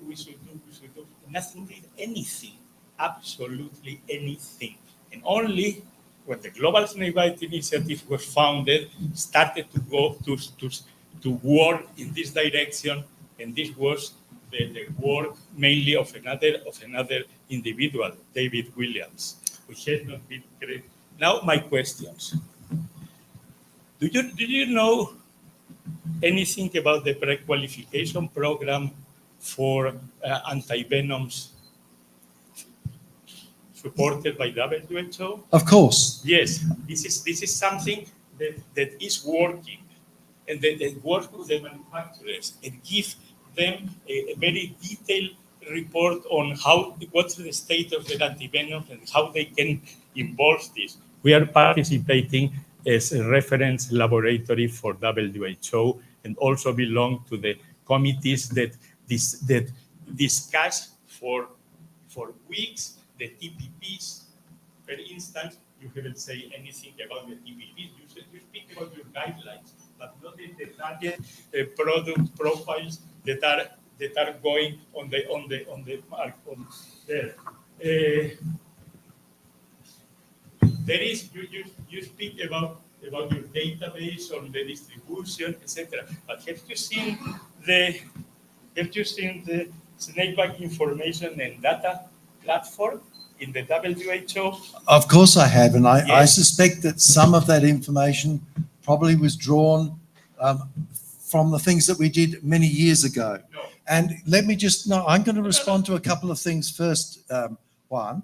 Firstly, to say that the Global Snakebite Initiative was something that David Williams and I first pushed at the IST meeting, Asia Pacific meeting in Hanoi in, I think it was 2008. We then tried to push that through the IST.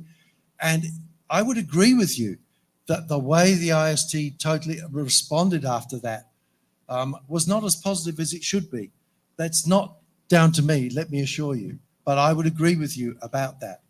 In terms of what I'm presenting, I want to present something here that people maybe hadn't seen, weren't aware of. It wasn't my purpose to talk about the WHO project. But David Williams can talk about that project very well. You criticize it. You said I would have thought on including other venomous animals. You dilute the focus on something, never will happen.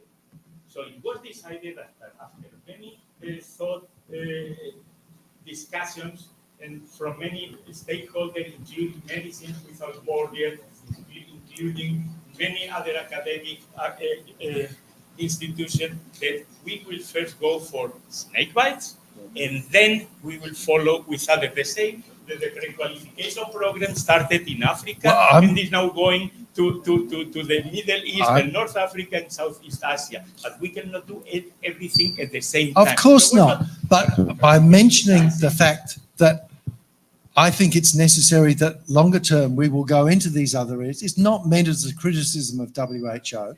I think you're taking, I'm not quite sure why you're taking it in such a critical manner, because it's not. The only thing that is valid is what you think. And you tell it in a very biased manner.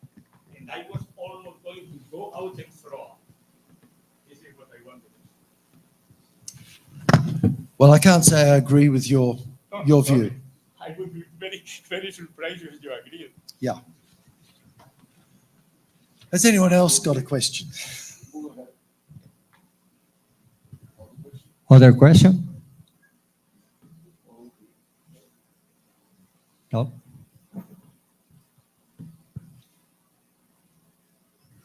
That's it, Dr. Whitey. Thank you very much for your presentation. And I appreciate it. That's good now.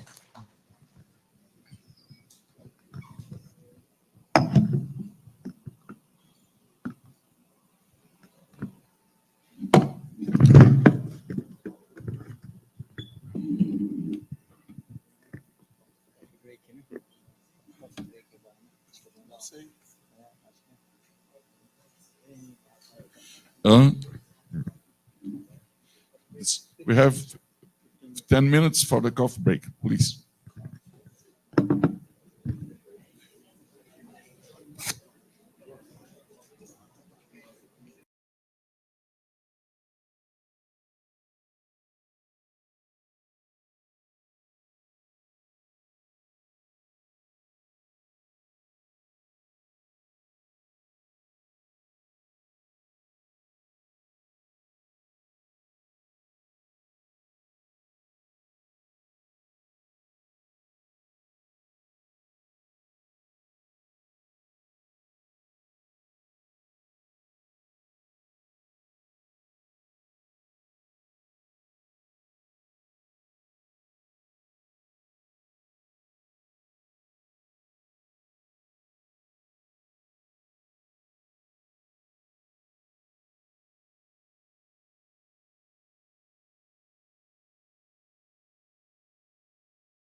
with the Dr. Eliezer will chair this section, please. Thank you very much. It's a pleasure to introduce Dr. Bruno Lomonte. I know that we know him by all the research that he has carried out, but we would like to give a summary of his career. He has a microbiology and clinical chemistry degree from the University of Costa Rica. Doctor has a master in immunology from the University of Costa Rica and PhD in immunology from the University of Göteborg, Sweden.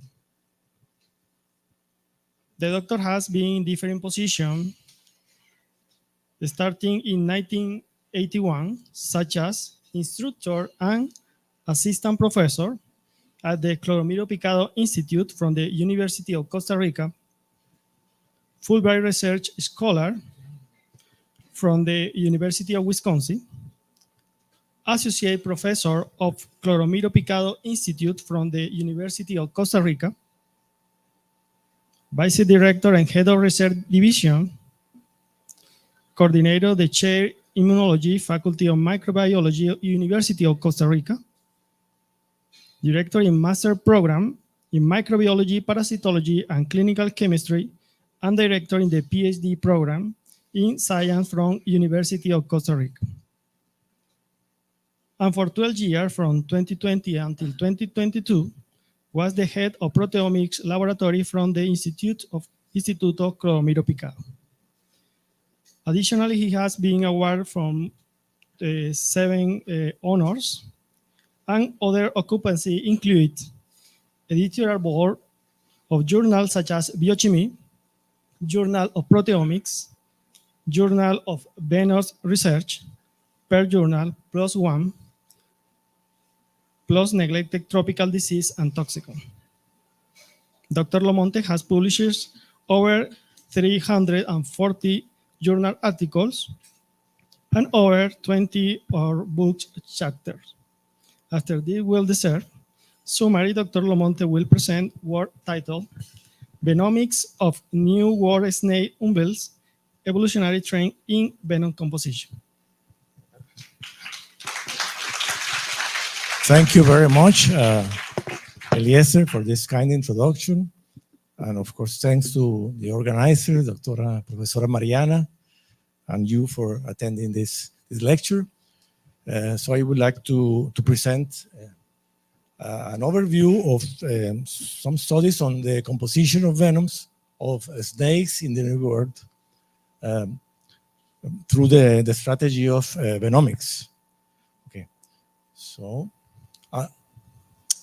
on behalf of a group of participants, as you can see here in the title, or which is easier, here or here? Well, I try here.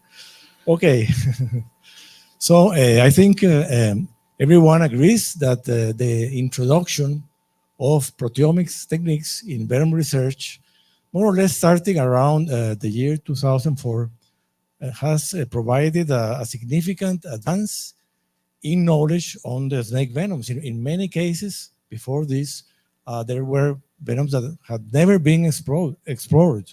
So with the increased number of studies on this type of avenue, then we have a growing number of venom proteomes or proteomic profiles reported. And this has also been helped by the increasing efficiency and sensitivity of the instruments. As a result, now it's possible even to study venoms that are very scarce, with very small amounts from rare species, hard to get. This is now possible. So it has been a great benefit for toxinology, not only for snakes, but also for some other organisms.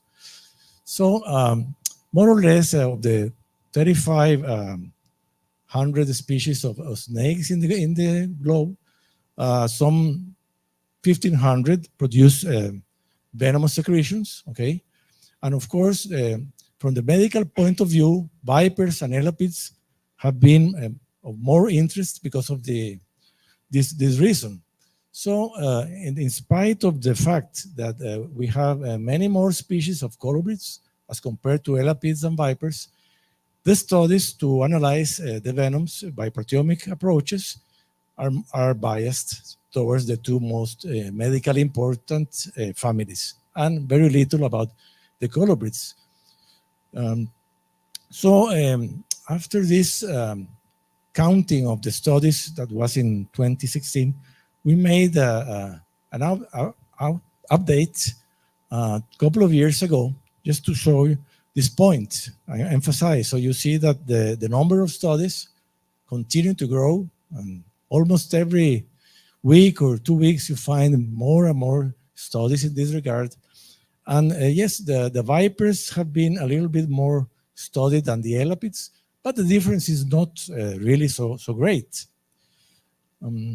So in summary, we see that about the viper species in the world, maybe more than 40% have been analyzed, whereas in the elapids, this is lagging behind a little bit. Maybe 1/4 have been studied. If you want to see this in more detail, and this is part of that review that Juanjo Calvete and others we made together, we can see that in the New World species here to the left, so the red names are those that have been analyzed, and the black, those are not. So this is like the details of this this type of analysis. And regarding the new world, the old world species, then the situation is like this. So you can see that there are many groups, for example, many Trimeresurus, Protogothra are still required to be studied in the old world.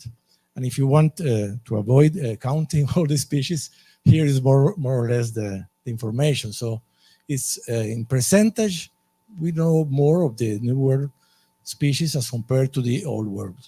But this is growing and it's dynamic, it's growing all the time. What about the other family of medical importance, the elapids? Well, as you all know, in the New World, we have the coral snakes, and those are the species that have been studied. In the Old World, we have many more species. This would be the list according to the reptile database. And in total, one could say that the percentage, the relative proportion of species that has been analyzed is about the same. Okay, but here you have, of course, in absolute terms, you will have much more work to do with the species of the Old World. So this is more or less an overview of the current situation. Where 2 years ago, of course, this has to be updated because it's going very fast. Now, a few words about the analytical strategies and their evolution. We should keep in mind that snakes are far from being a model organism, like a mouse or a human or a rice or Cenorhabditis elegans, all those organisms that we know almost everything. So in order to identify the proteins, well, we have to try to obtain as many as possible peptides and look for matches for non-proteins in databases. And sometimes the level of resolution is just to assign them to protein families that are known. And actually the initial studies that applied the proteomics to the study of snake venoms focused on a qualitative description, or like a catalog or list of protein components, which of course provides useful information.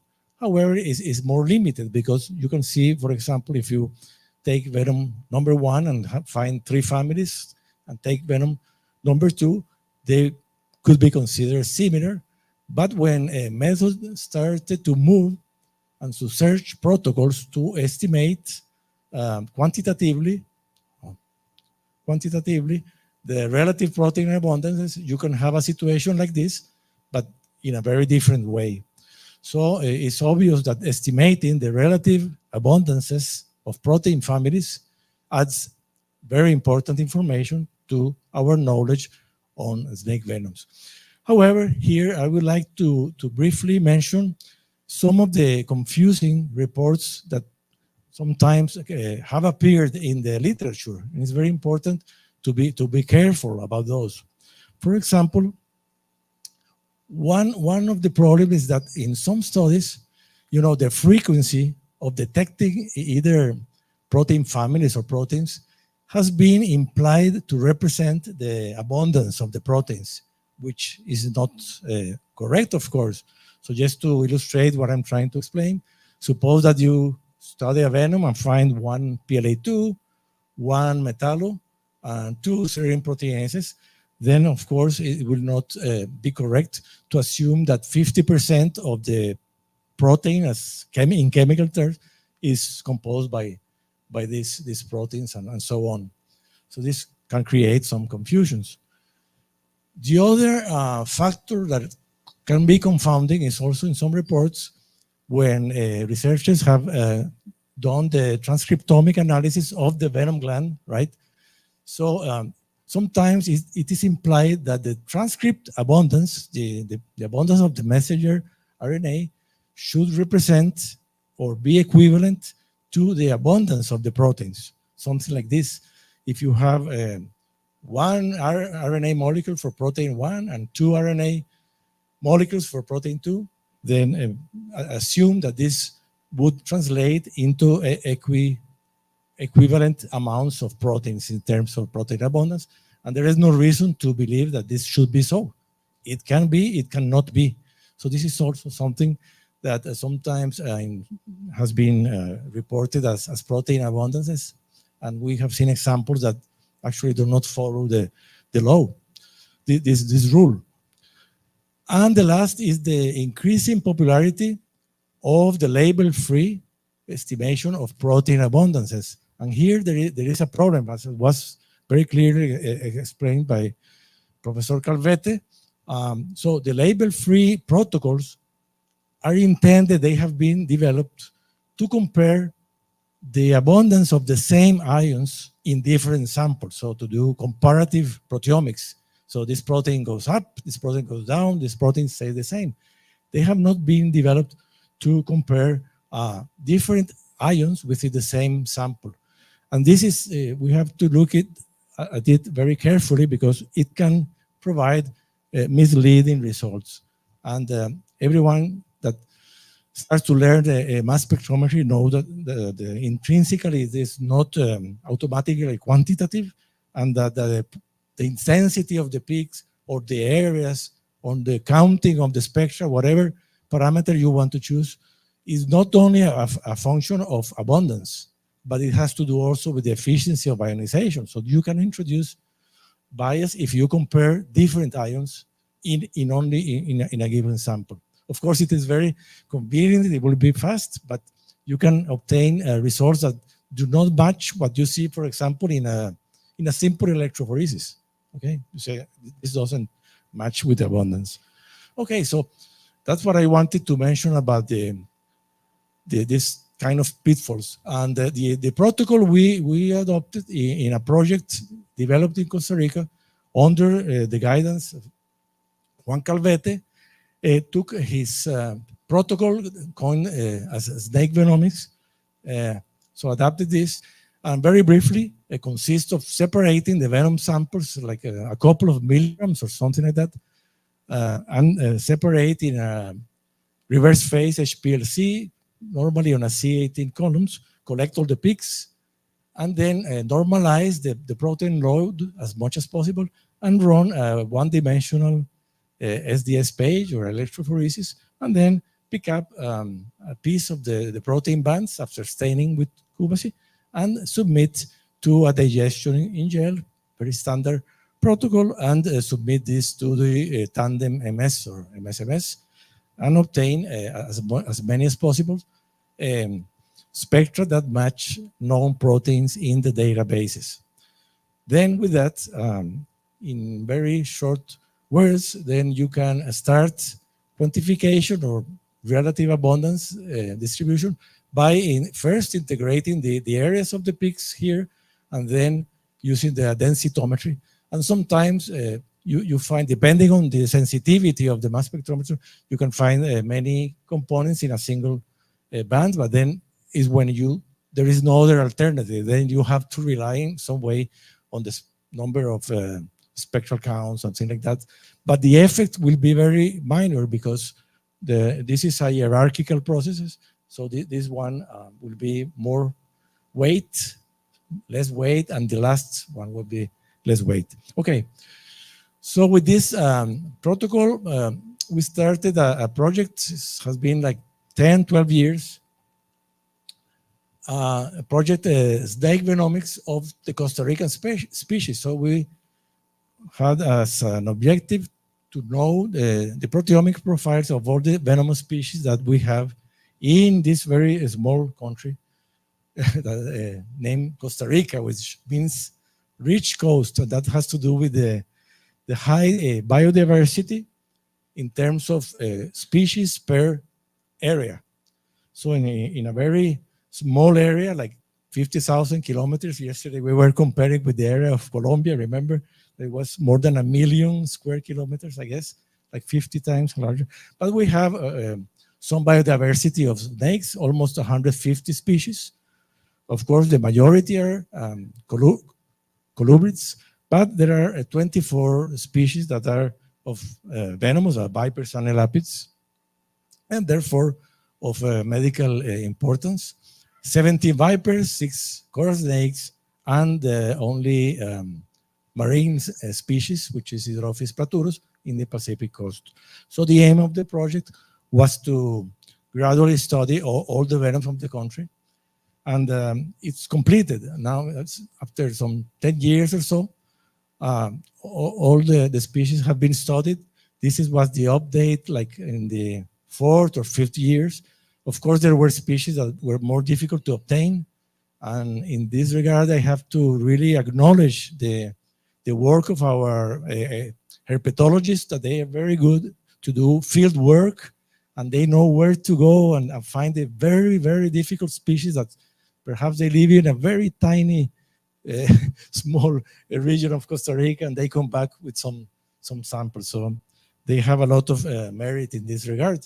So what I would like to do is just to comment on some of the lessons learned in this regard and share with you as examples of the benefits that venomics can provide to understand our snake venoms. And it is the thing that we try to solve and to cope with that problem. Okay, so I would like to start with a species which is the most important in our country. Botrus asper is a large snake, and it produces more than 50% of all the accidents. We have like 500 accidents per year, and half of them correspond to Botrus asper. And usually it's a very nasty venom produced in large quantities and produces very severe cases on many occasions. And Botrus asper is not only the most important in Costa Rica, which is only here, but you can see that from the south of Mexico in this coast up to the north of Colombia and Ecuador is also is one of the major vipers causing problems to the patients. So one of the benefits of venomics is that it has clearly shown that examples where the same species has differences of variability in the venom composition according to a geographical situation. In our case, Costa Rica is quite small, but still the country is, you can see that the country is divided. Here the red is the distribution. So we have asper in the Caribbean coast, the Atlantic, asper in the Pacific coast, and the country is divided in half by this central mountain range. And already in such a small distance, it was found that this same species has variations in the composition. You see, for example, PLA2 is, well, almost half or double here in Pacific and Atlantic, and so on. Some difference, not totally drastic, as we will see some examples, but there are differences. And one of the ideas is that, well, the populations have been isolated, well, not only by the rise of the central mountain range, but also because, you see, there has been some evolutionary differences in the Pacific and Caribbean versions of this species. So venomics is pretty well suited to analyze this type of situation, but not always here, not always you can see geographic variability. I would like to show in some examples. Then ontogenetic changes. Here in this Congress, it has been very, very nice to see how many posters and studies they have been presented on the variations of venom, not only with the newborn, juvenile, but it was very interesting to see some posters about senile species. And yes, venomics helps a lot on that. The same species, Bothus asper, you can see here an adult. If you do an electrophoresis, which is a native page with the reverse charge, you can separate the abundant PLA2 myotoxins, which are very basic. And this example was really surprising to us. Many years ago, with a student, we found that the babies, the newborns, venom samples obtained in less than 10 days of age, you don't see any of the myotoxins. So when the venom was possible to study by modern techniques of venomics, it became clear all these details. So in summary, it's the newborns are rich in metallus, P3s. They lack at the beginning the PLA2 myotoxins of either kind, the aspartate or lysine that we have heard in this meeting. And then gradually they switch. So the adults at the end will have the PLA2 myotoxins, and the P3s in this species go and move to P1s, which are very proteolytic, and they are hemorrhagic, but they are also very strong proteases. And this has been interpreted in the paper by Alberto Lape, done in Calvete's lab in Spain, that this could be related to a shift in diet because the small snakes have been found to be feeding on small lizards, small frogs, and then as they grow, they have chance to attack or prey on larger animals like medium-sized mammalians. So it's very convenient to have toxins that digest skeletal muscle, big skeletal muscle mass, and also with the proteolytic enzymes that would help the digestion. But this is only, of course, is some thoughts. Nobody has done really a formal study to test this hypothesis, but it's kind of reasonable. Now, could this pattern be something that is common in vipers? Well, I can speak for the Costa Rican species we have studied. So is this a common trend in other species? We found, when we saw this, we went to other species. This is another viper, Cerophidium goldmani, and these are two prominent myotoxins that the adults have. And look what happens with the juvenile. None, zero.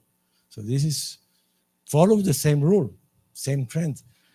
We could go also to another species that we got newborns or juveniles, Artrópodes mexicanus, and the same thing. This number 2 here is a well-known myotoxin that has been studied and crystallized and everything, and you don't see it in the juveniles. So it seems kind of a trend, right? And this is things that one can try to derive from studying as many snake venoms as possible. Well, then there is an even more striking example of ontogenetic changes, and that is the case of our rattlesnakes in Central America. We only have one species, which is Crotalus simus. It inhabits here in the Guanacaste province of Costa Rica. And this was really amazing because this is the pattern of the adult venom. It's very, very much biased to metalloproteinases, but look what was found in the neonates. So it turns out that they have a lot of PLA2, and most of it is crotoxin, which you almost cannot find in the adults. So this is a real drastic difference in terms of ontogenetic influence of the composition of venoms.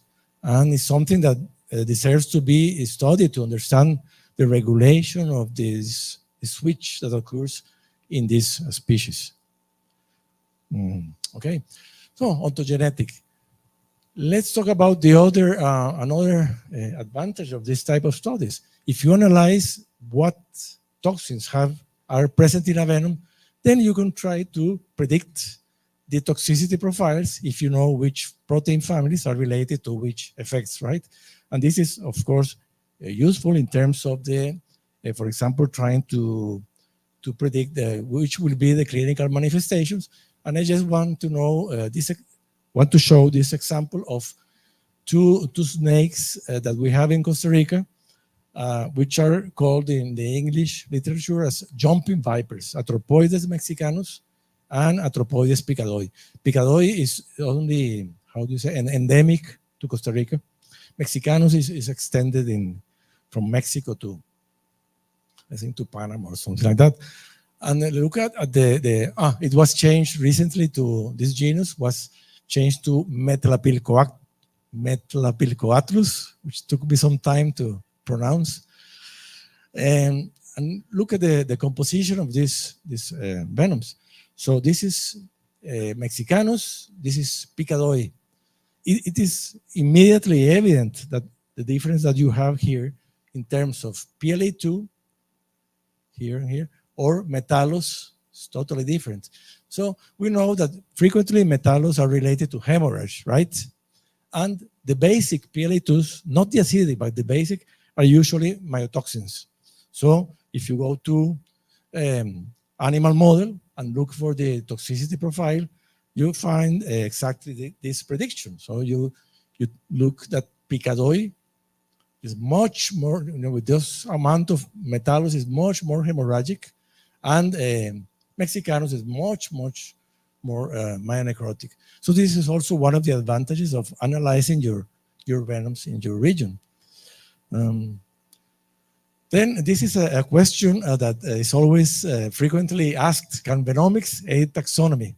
I heard this question in some of the poster presentation, and it's really interesting. Well, although the venom is not normally used as a taxonomical character to make any decisions, it is interesting to see if there's some relationship with what they do in classifying the genus and the species and so on. So I just want to show a couple of quick examples. Let's see how am I doing. This is one that was interesting to me because when I started working at the Institute, there were these three botrops, considered botrops: Nasutum, Ophryomegas, and Goldmani. They turned out to be, after more detailed taxonomic studies, they were changed. They say, no, they are not botrops. So the first two are Porthidium, Nasutum, and Ophryomegas, and the second one did not make the same genus, so it was named as Cerrophidium. So when you take the venoms and study them, it's interesting to see that if you compare these two pies of the two Porthidiums, they're very much alike, right? Whereas when you switch to Cerrophidium, they used to be the same genus, but here you can see some differentiation of the composition. So in this example, you would say it makes some sense to the venom goes also with the difference in taxonomy. Well, Goldmani was then changed to Cerrophidium sasai in honor of a herpetologist in the Institute. That was very nice. And the other example, perhaps, that I consider interesting to show is the case of Botrops ayerbei. Botrops ayerbei is not from Costa Rica, but we had the visit of Diana Mora Obando from Colombia, who had this question in her mind, and she came with the venom of Botrops ayerbei, which had recently been described as a new species. Here in this red spot, got two red spots, is where it is distributed in Colombia. But some people were arguing that it was not a new species, it was Botrus asper, and Botrus asper is shown here in blue. So let's analyze the venom. And it was striking surprise because the first thing we know, oh, look, PLA2, 0.7%. Botrus asper is very rich in PLA2s, basic PLA2s, as I can recall here. So in this case, again, there is a major difference in the venom of a species that was recently described as a new species, differentiated from what was considered a variant of Botrus asper. So those are just two examples to refer to this question. But do the venoms have to be different or have to differ when you have various species of the same genus? And the answer is interesting because this is what happened with Aquistrodon. Aquistrodon we have in Costa Rica in a very tiny region close to Nicaragua. So we have Aquistrodon bilineatus, Howard gloide. And here's the position close to Nicaragua and the whole map of North America. So this was the composition of the venom we determined in this large collaborative study. And it was possible to obtain samples for 10 more species of the same genus. So it's kind of a genus-wide analysis. And I want to emphasize here that the distance, the geographical distance that you have between the samples, between the taxonomy, the species, and it turns out to be like this.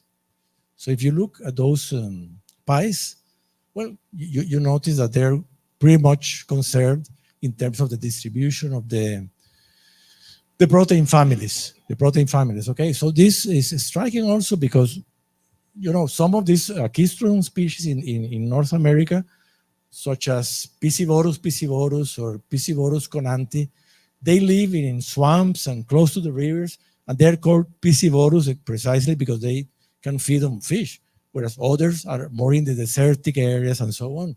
And even with those large distances and different ecosystems where they inhabit, they have conserved venoms. So you can have all the biological possibilities, and there is no simple answer to that question of the taxonomy and the composition, okay?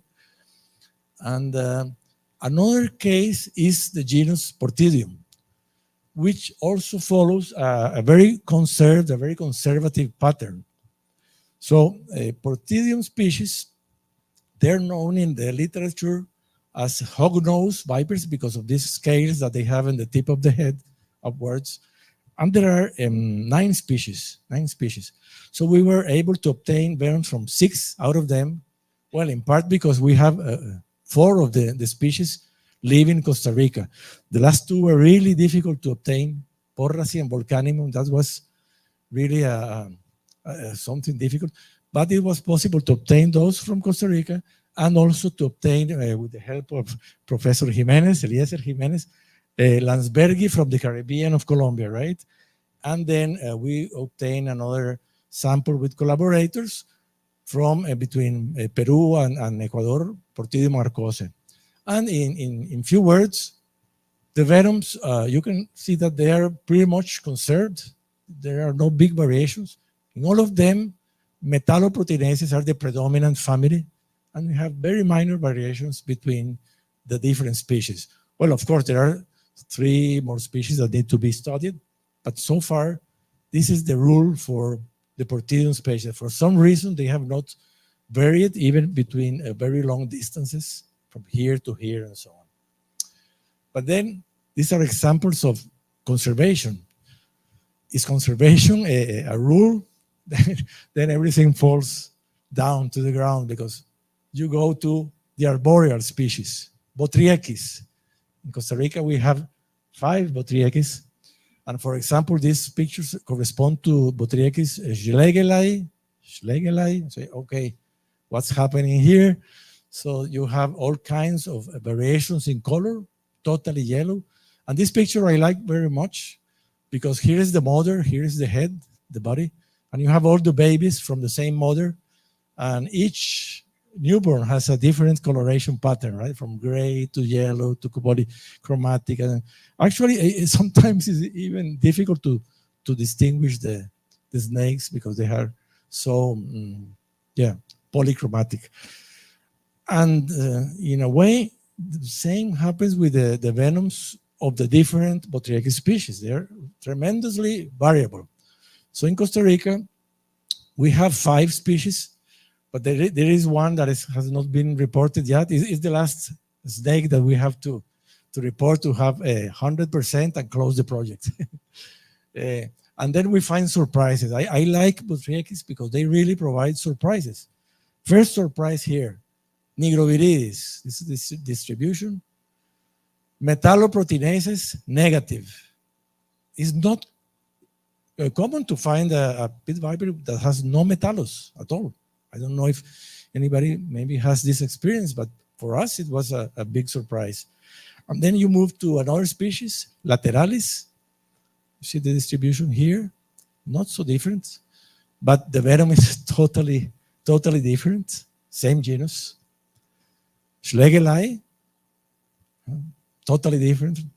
There is no similarity between the three. And Supraciliaris, again, none of those four venoms are alike each other. And the one that is not presented is also different from the other species of Botrytis. Well, I don't know, it amuses me. But also it was possible to obtain some samples in Central America, Guatemala, Honduras. This work by Davinia Pla and collaborators, Aurifer, Bicolor, all of them are arboreal species. And the rule here is that there is no rule. So all the Botrytis snakes have a different composition of venoms. And they have provided other surprises which I would like to quickly mention. For example, novel venom proteins. In two of the Botrytis, the arboreal species, we find something that had never seen before. And is this component, Cas. Only in Schlegeli and Supraciliaris, not in the only Botrytis. Not even in Costa Rica, not even in Guatemala, not even in Honduras. That's 9 species. So only 2 have this component. And it's a protein that has never been described in snake venoms. Actually, it's a protein described in birds. And it's a Casal type inhibitor. It's not trivial. It's not like a trace protein. Well, 8% should have some reason to be there. So we were curious to see if we could learn something about this protein. And so it was purified. It was possible to sequence it completely by cDNA cloning and N-terminal sequencing. And with this, you could construct the model. And the model is essentially superimposable to the structure of for example, this is the Japanese quail, it's a bird. So there is no big difference in structure. But we could not see this inhibitor function. So it was not capable of inhibiting a couple of serine proteinases that we tested. All the major toxicity screenings were negative. We only could see a mild edema, swelling of the mouse footpad. Here you can see the PBS in time and the Casal type in time. So there was a transient edema, and that was all.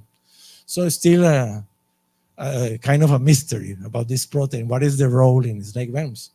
And then the second surprise was to find in a Botrytis, and only in Nigroviridis, when the PLA2 fraction was analyzed, to our surprise, it turned out to be a crotoxin kind of protein, a heterodimer with homology with crotoxin, which is present in rattlesnake in North America and South America.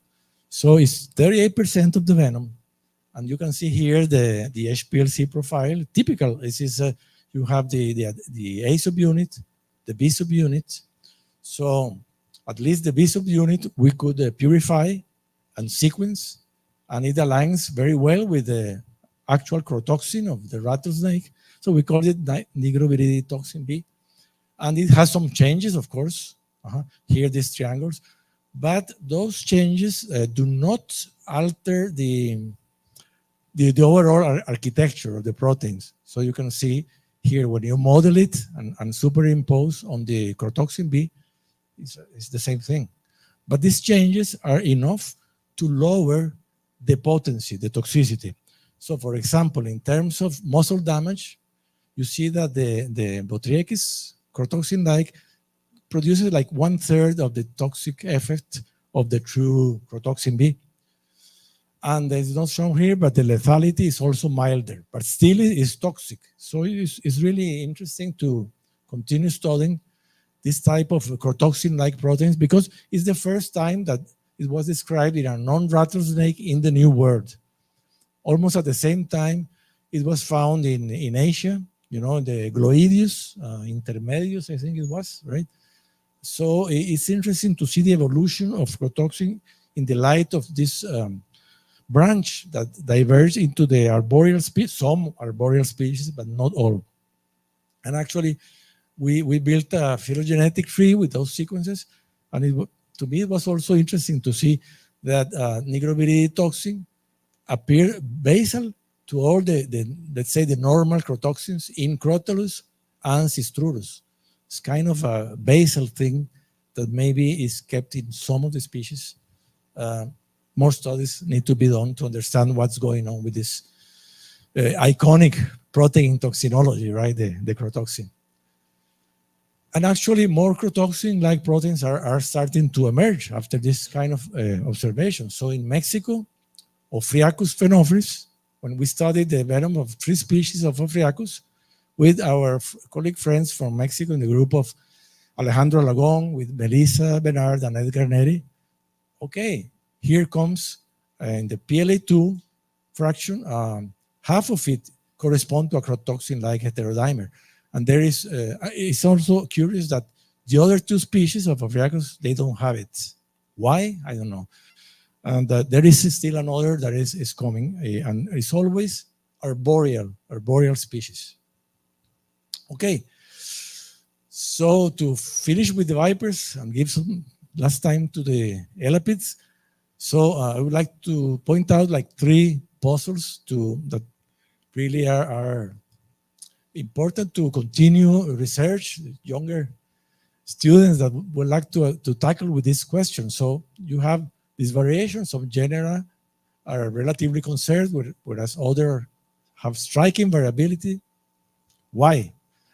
Usually you always try to relate to diet, but somehow many believe that this is an oversimplification, that maybe there are many factors involved that we don't know.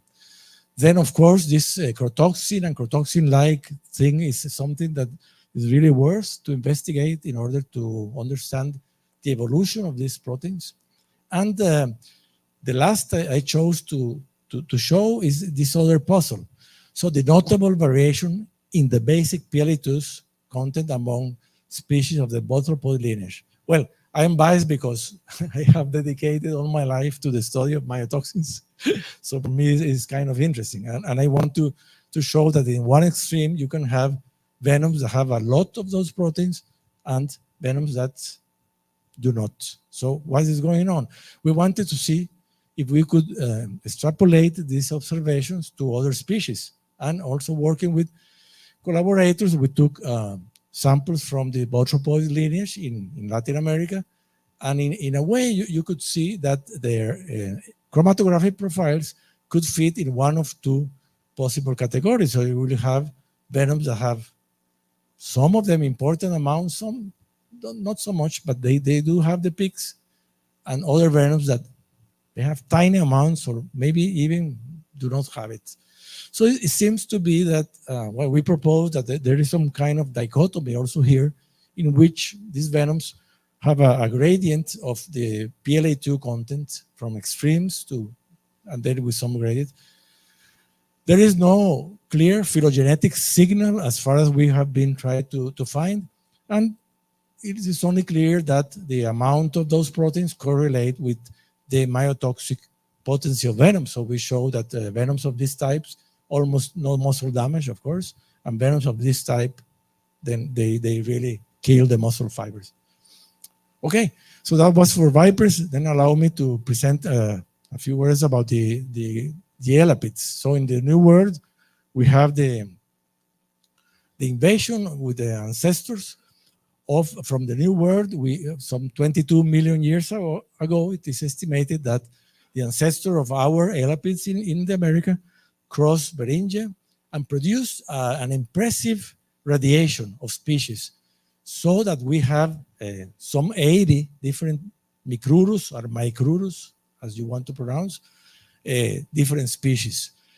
And this is very well described in this beautiful book by the expert Nelson Jorge da Silva, who was around, Advances in Coral Snake Biology, with the most complete work that has been produced to understand all the elapids in the New World. So, of course, we wanted to study also the elapids in Costa Rica, and everyone that has studied Micrurus venoms knows that it's very difficult because basically there is no venom available. Why? Well, they die in the serpentariums. They have very specialized diets, difficult to reproduce in captivity, and they give very little amount of venom. So it's not easy.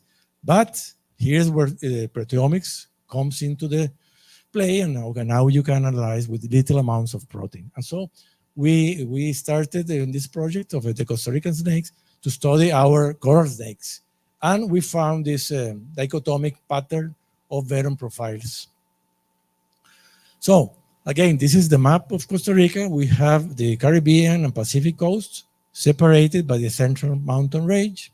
And we have 3 species that inhabit the Pacific: Nigrocintus, Clarkii, and Yatesi. And on the Caribbean, we have another 3, Mosquitensis, Aleni, and Multifasciatus.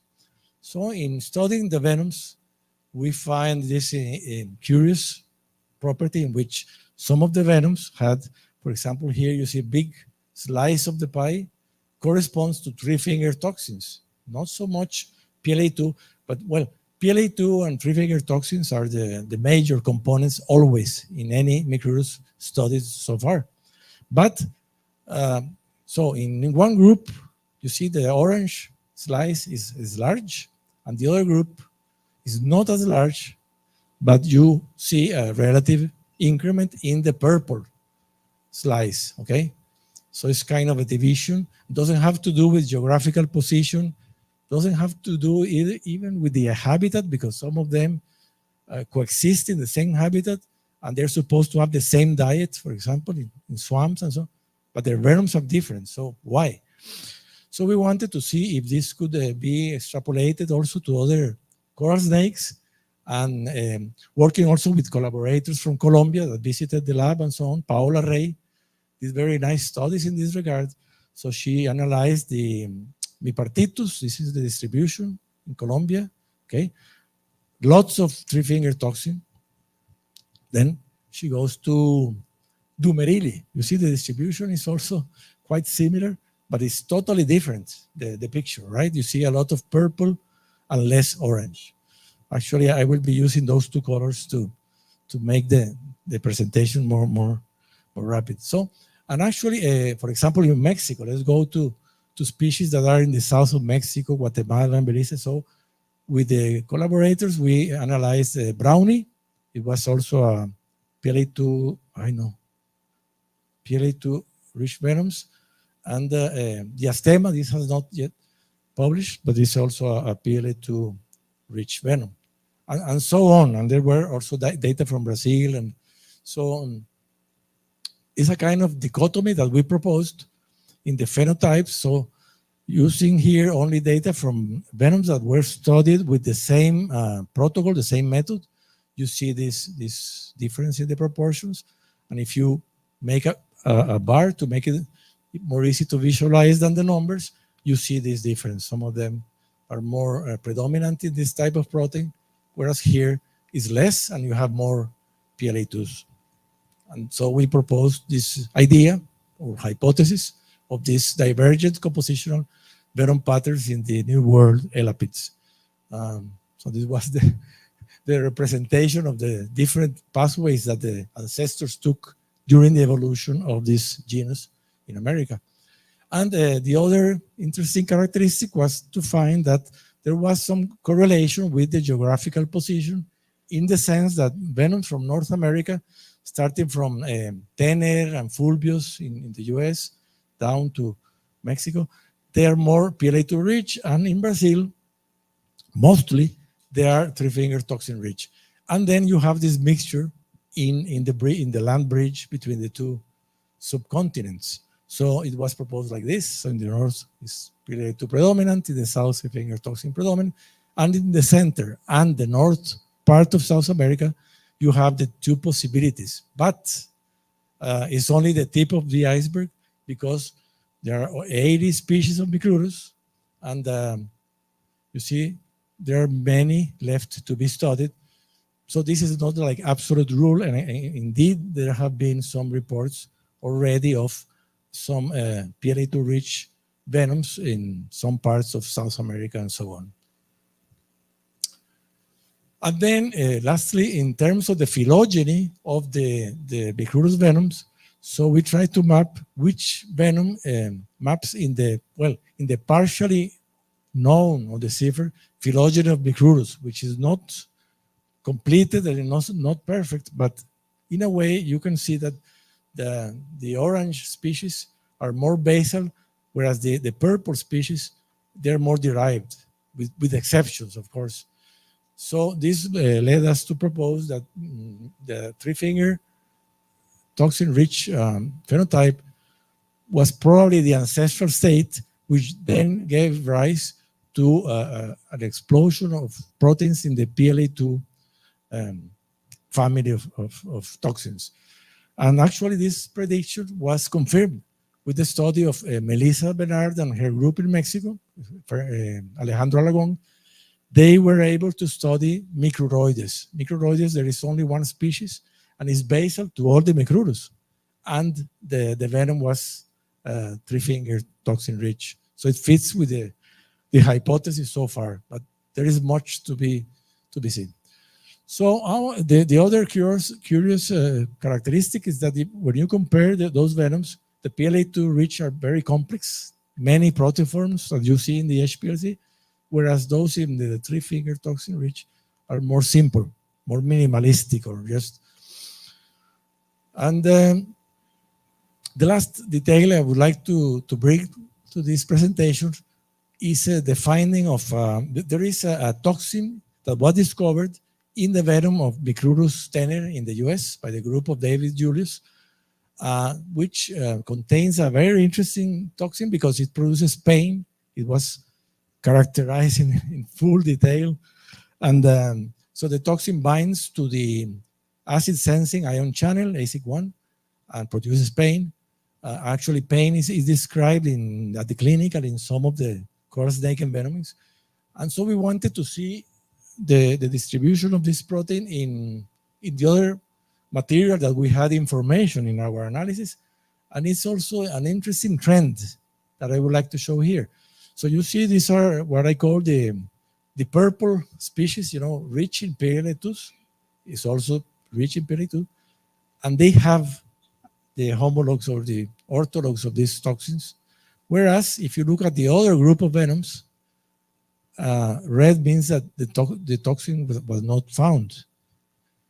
So with one exception, Fulvius. Fulvius has been studied in deep detail by the group of Darren Roquita in Florida. And as far as I know, it was not found, this toxin. So there is always some exception that breaks the rule. But I call it as a curiosity for the moment.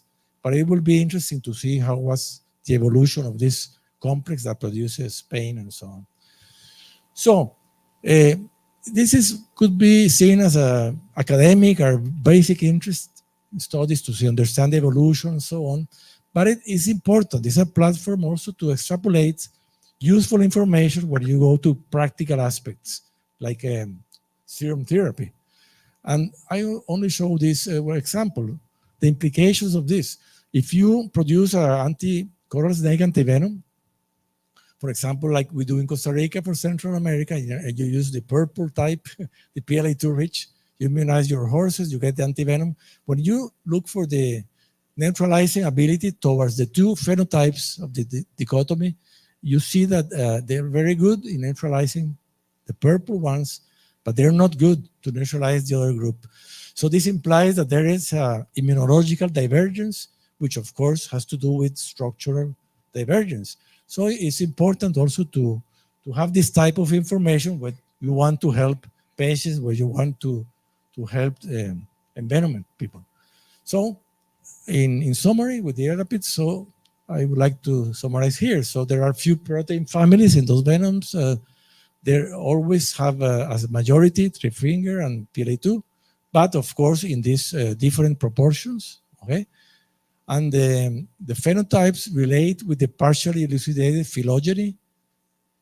So the three-finger rich phenotype is likely to be the ancestral state, followed by a strong diversification of PLA2s, which explains why there is more complexity in the PLA2 predominant venoms, in the number of components or proteoforms, and they have this curious distribution in terms of the continent of the two phenotypes, and to emphasize that it has implications also from the practical point of view.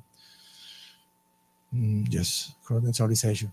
So I just want to finish to say that all the data involve many visiting researchers, students, professors at the small proteomics lab of ICP, in which Professor Calvete has guided us to develop the lab and orient many of the studies.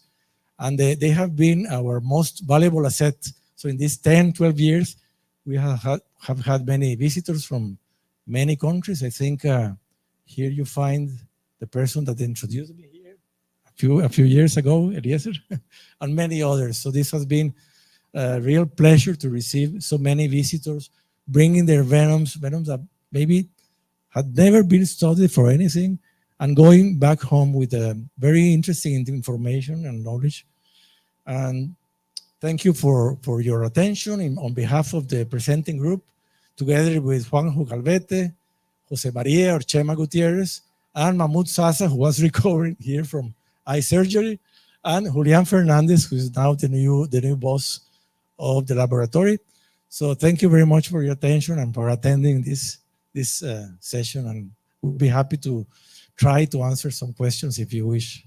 Thank you very much.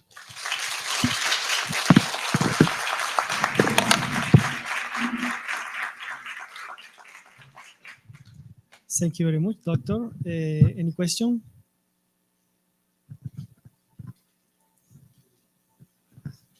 It's you're amazing. Congratulations. You're always.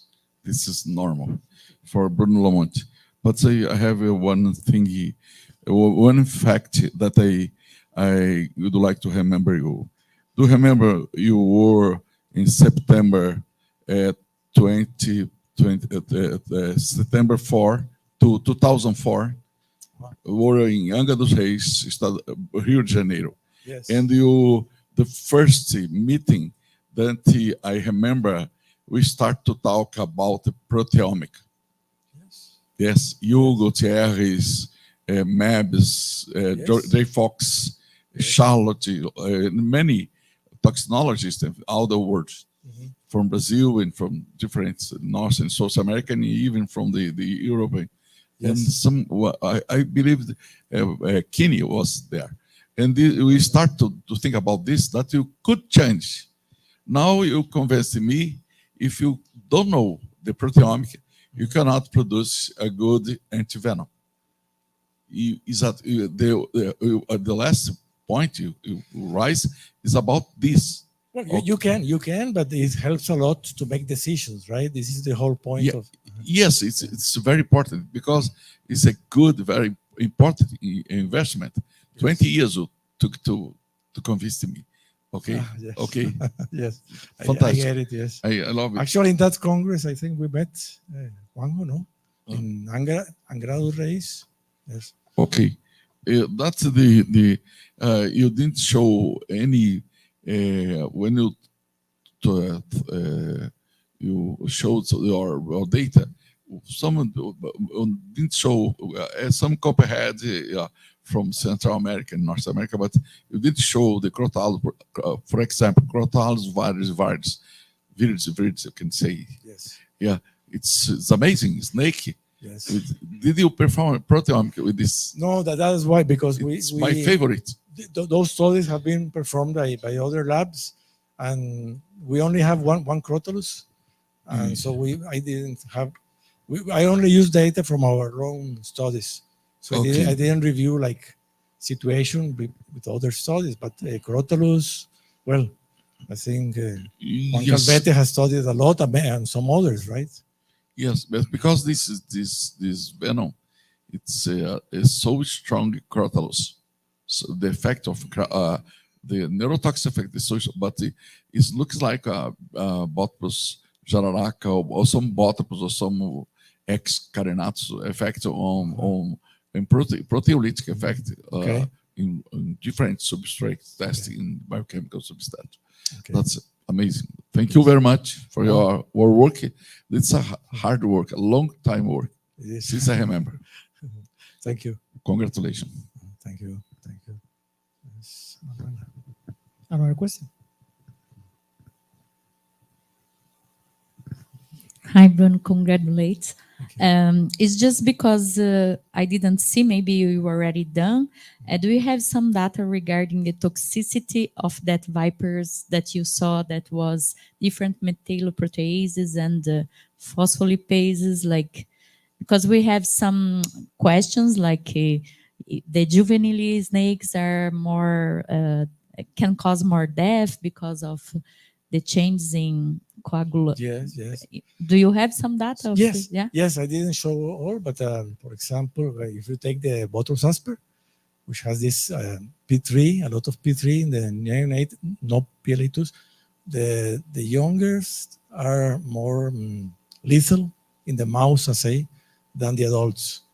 So the sense we make is that, well, they have little amount of venom, so the venom needs to be more lethal.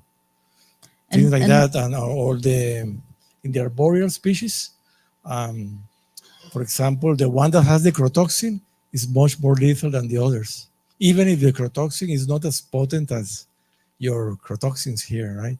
And so on. So there is data in those papers. We always try to avoid just providing the composition and stop the paper.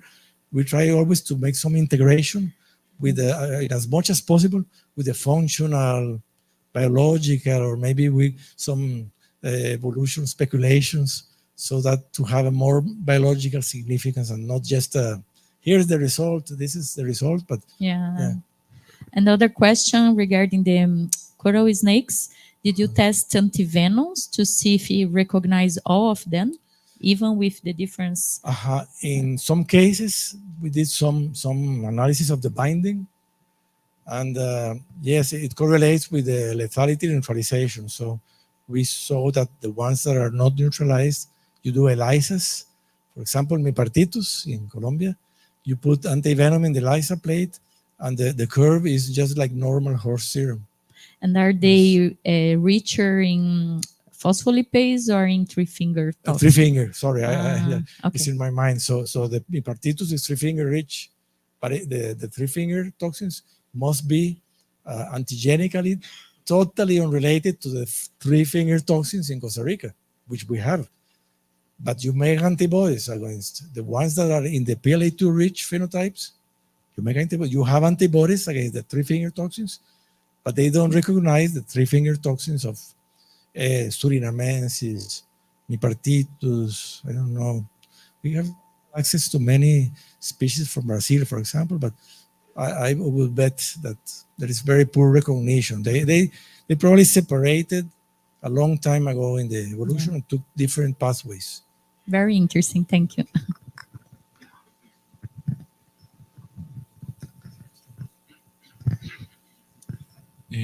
Thanks for the presentation. It was very interesting.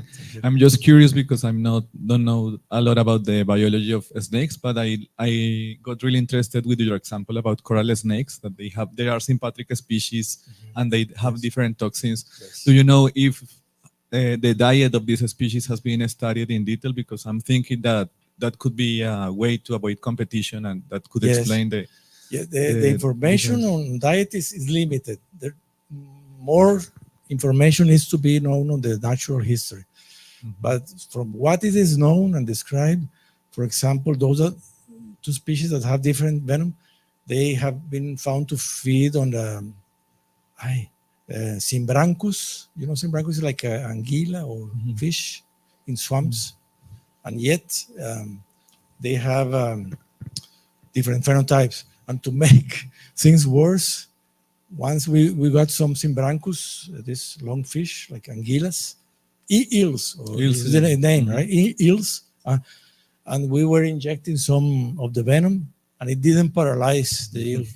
So I think diet and venom is of course important, but I think it's some oversimplification. There must be many unknown factors. And how do you study diet on field? Do you observe it, or intestinal content of the naturalist people that No, have described it? because sometimes maybe there are some other techniques like metagenomics in the excrement that could help you to would be great. Something with this digestion is more quickly could help, but Would be could great. be something to do in future. But very nice. Super suggestion. In our place, there is no people specialized in that. We're behind in all this molecular biology. This is something that we have to figure out how to do it. It's interesting. Many thanks. Congratulations. Another question. Well, thanks for the great talk. Regarding the Botryechis, that you found an unexpected inhibitor, and you mentioned that this inhibitor was found in birds. Yes. So, following up to the diet of them, do they feed on birds? Yeah, sometimes. Yeah, those are border species that have been found in the stomach. Birds, even bats. Murciélagos, bats. But sometimes they go also to the ground. So it might be possible that this inhibitor came from the birds and concentrated on the... I never thought of it. Let's see. But in the venom? Well, yes. It's some ants do that. Well, it's valid. Your idea is valid, yes. We have to check that. Yeah, it's a good thinking. Right. Thanks. Yes. Okay. One question. Congratulations for the nice presentation, Bruno. These snakes, like Botryechis, they have predators. They serve as prey, or not? Good question. Unfortunately, I don't have the answer. I don't know too much of the natural history. I have to ask our biologist colleagues. Yeah, I don't know. I'm mostly focusing on the lab, but they should have, like, I don't know, maybe birds or what do you say? Yeah. Okay. Thank you. Okay. Large birds. Thank you very much, Doctor.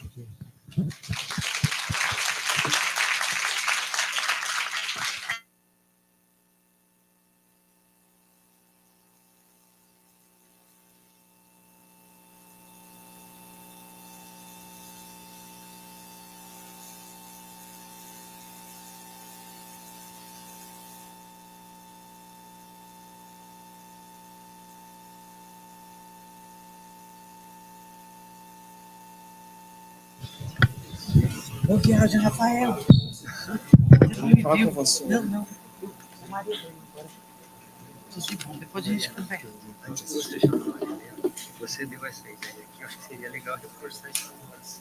Entendeu? Essa tá.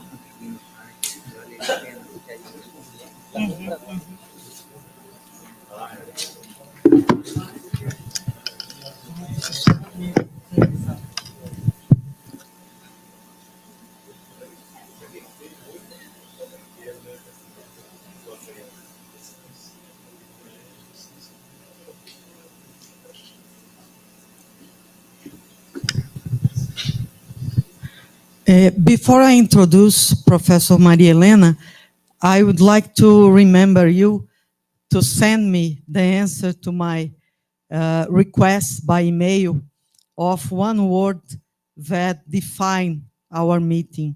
So, if you, after this section, if you are able to send it to me, I will be very grateful. Okay?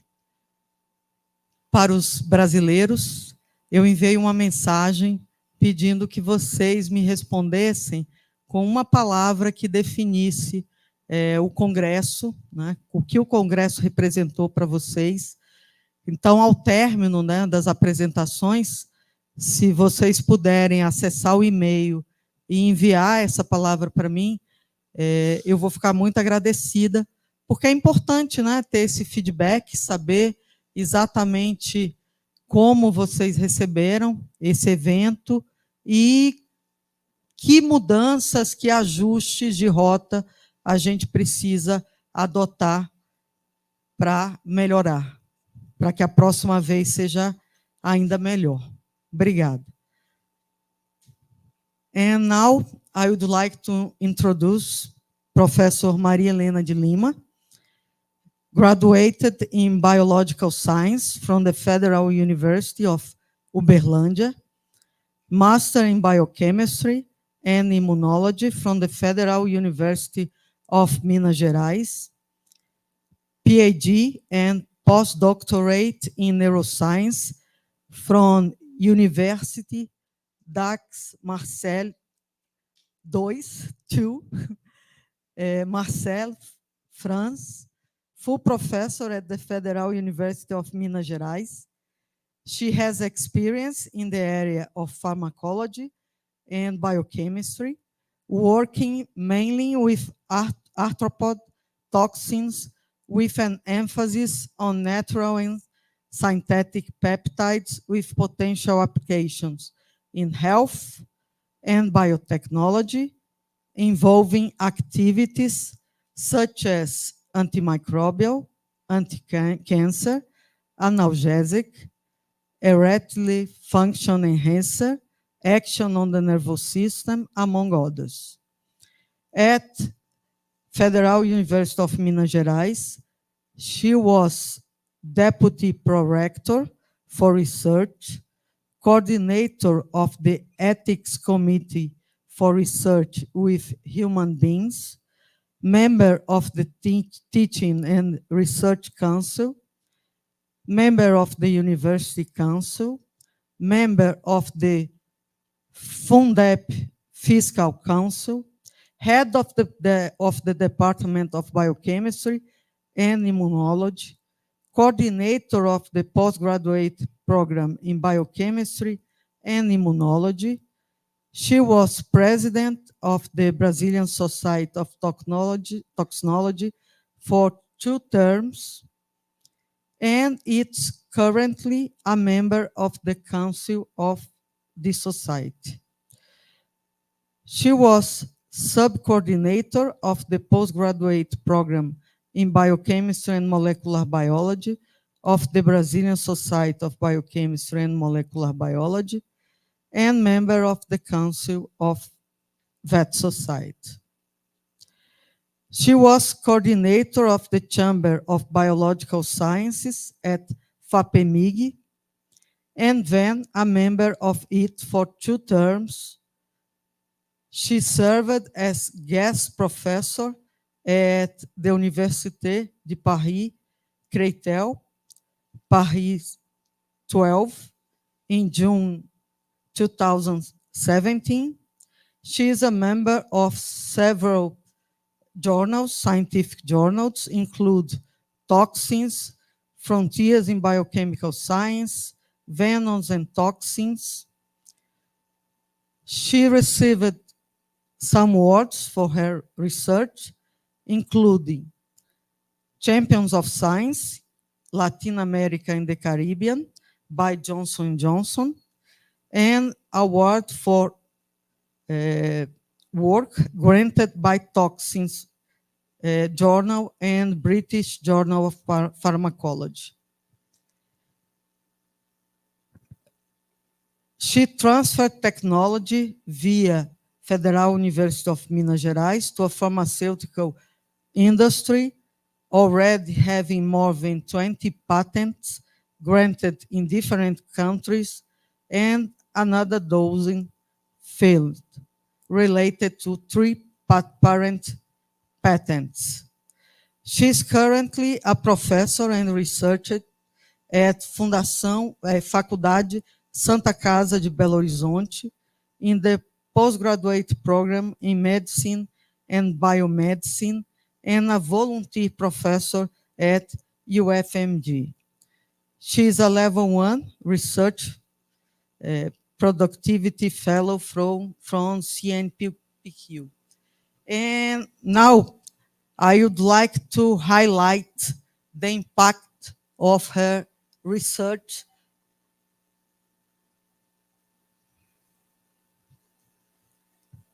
this is a note that was published in 2015 about one toxin isolated from Phoneutra nigriventa venom.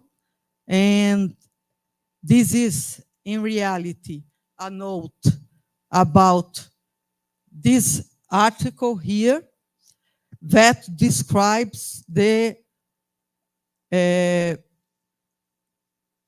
activity on the erectile function derived by this analog, PNPP19. And Maria Helena will talk about this journey to all of you. Please, Maria Helena.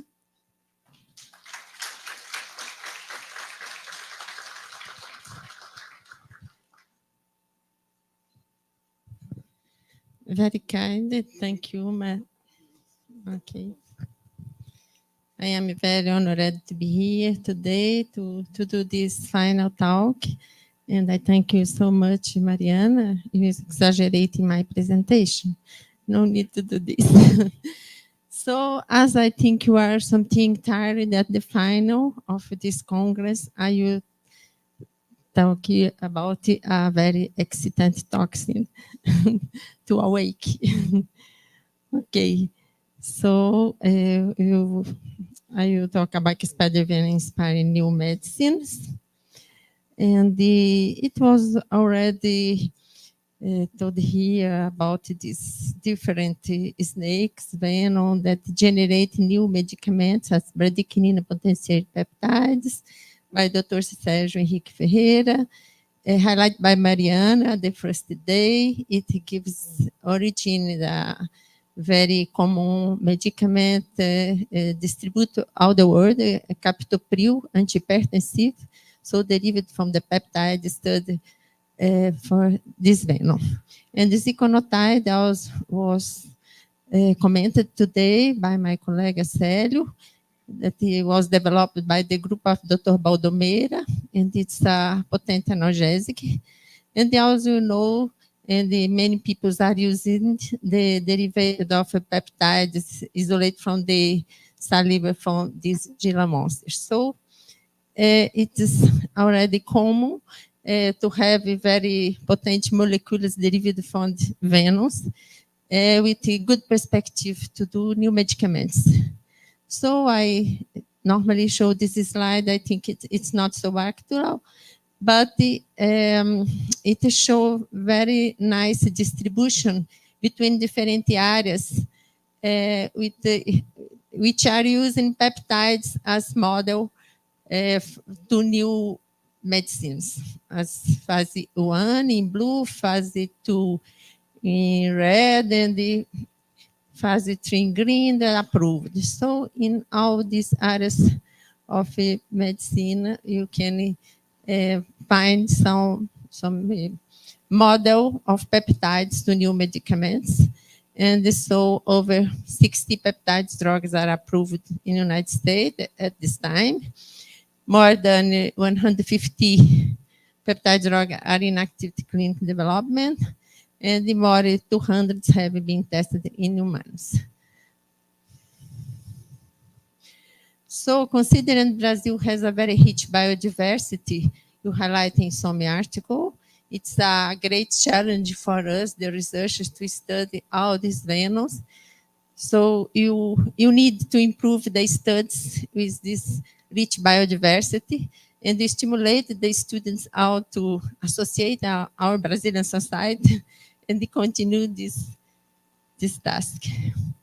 So I highlight especially the biotechnological potential of some spider toxin, as showed here, about the 20 million different compounds can be found only in venom from spiders.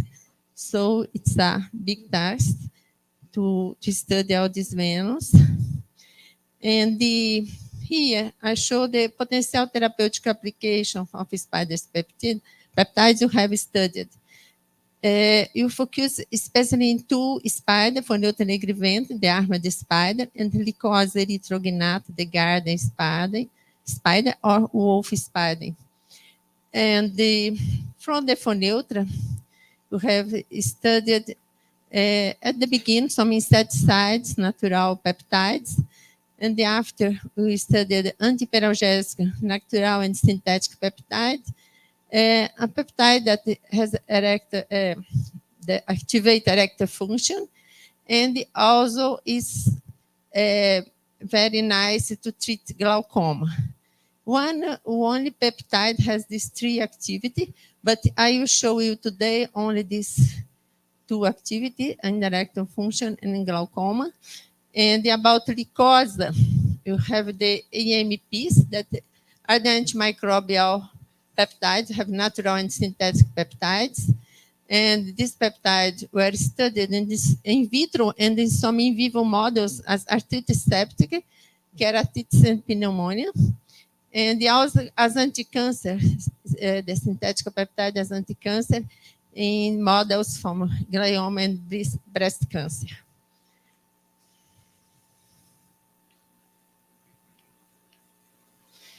So, analyzing the Phoneutra, the Phoneutra caused accident by this spider, well studied by Professor Carlos Diniz, a great Brazilian scientist.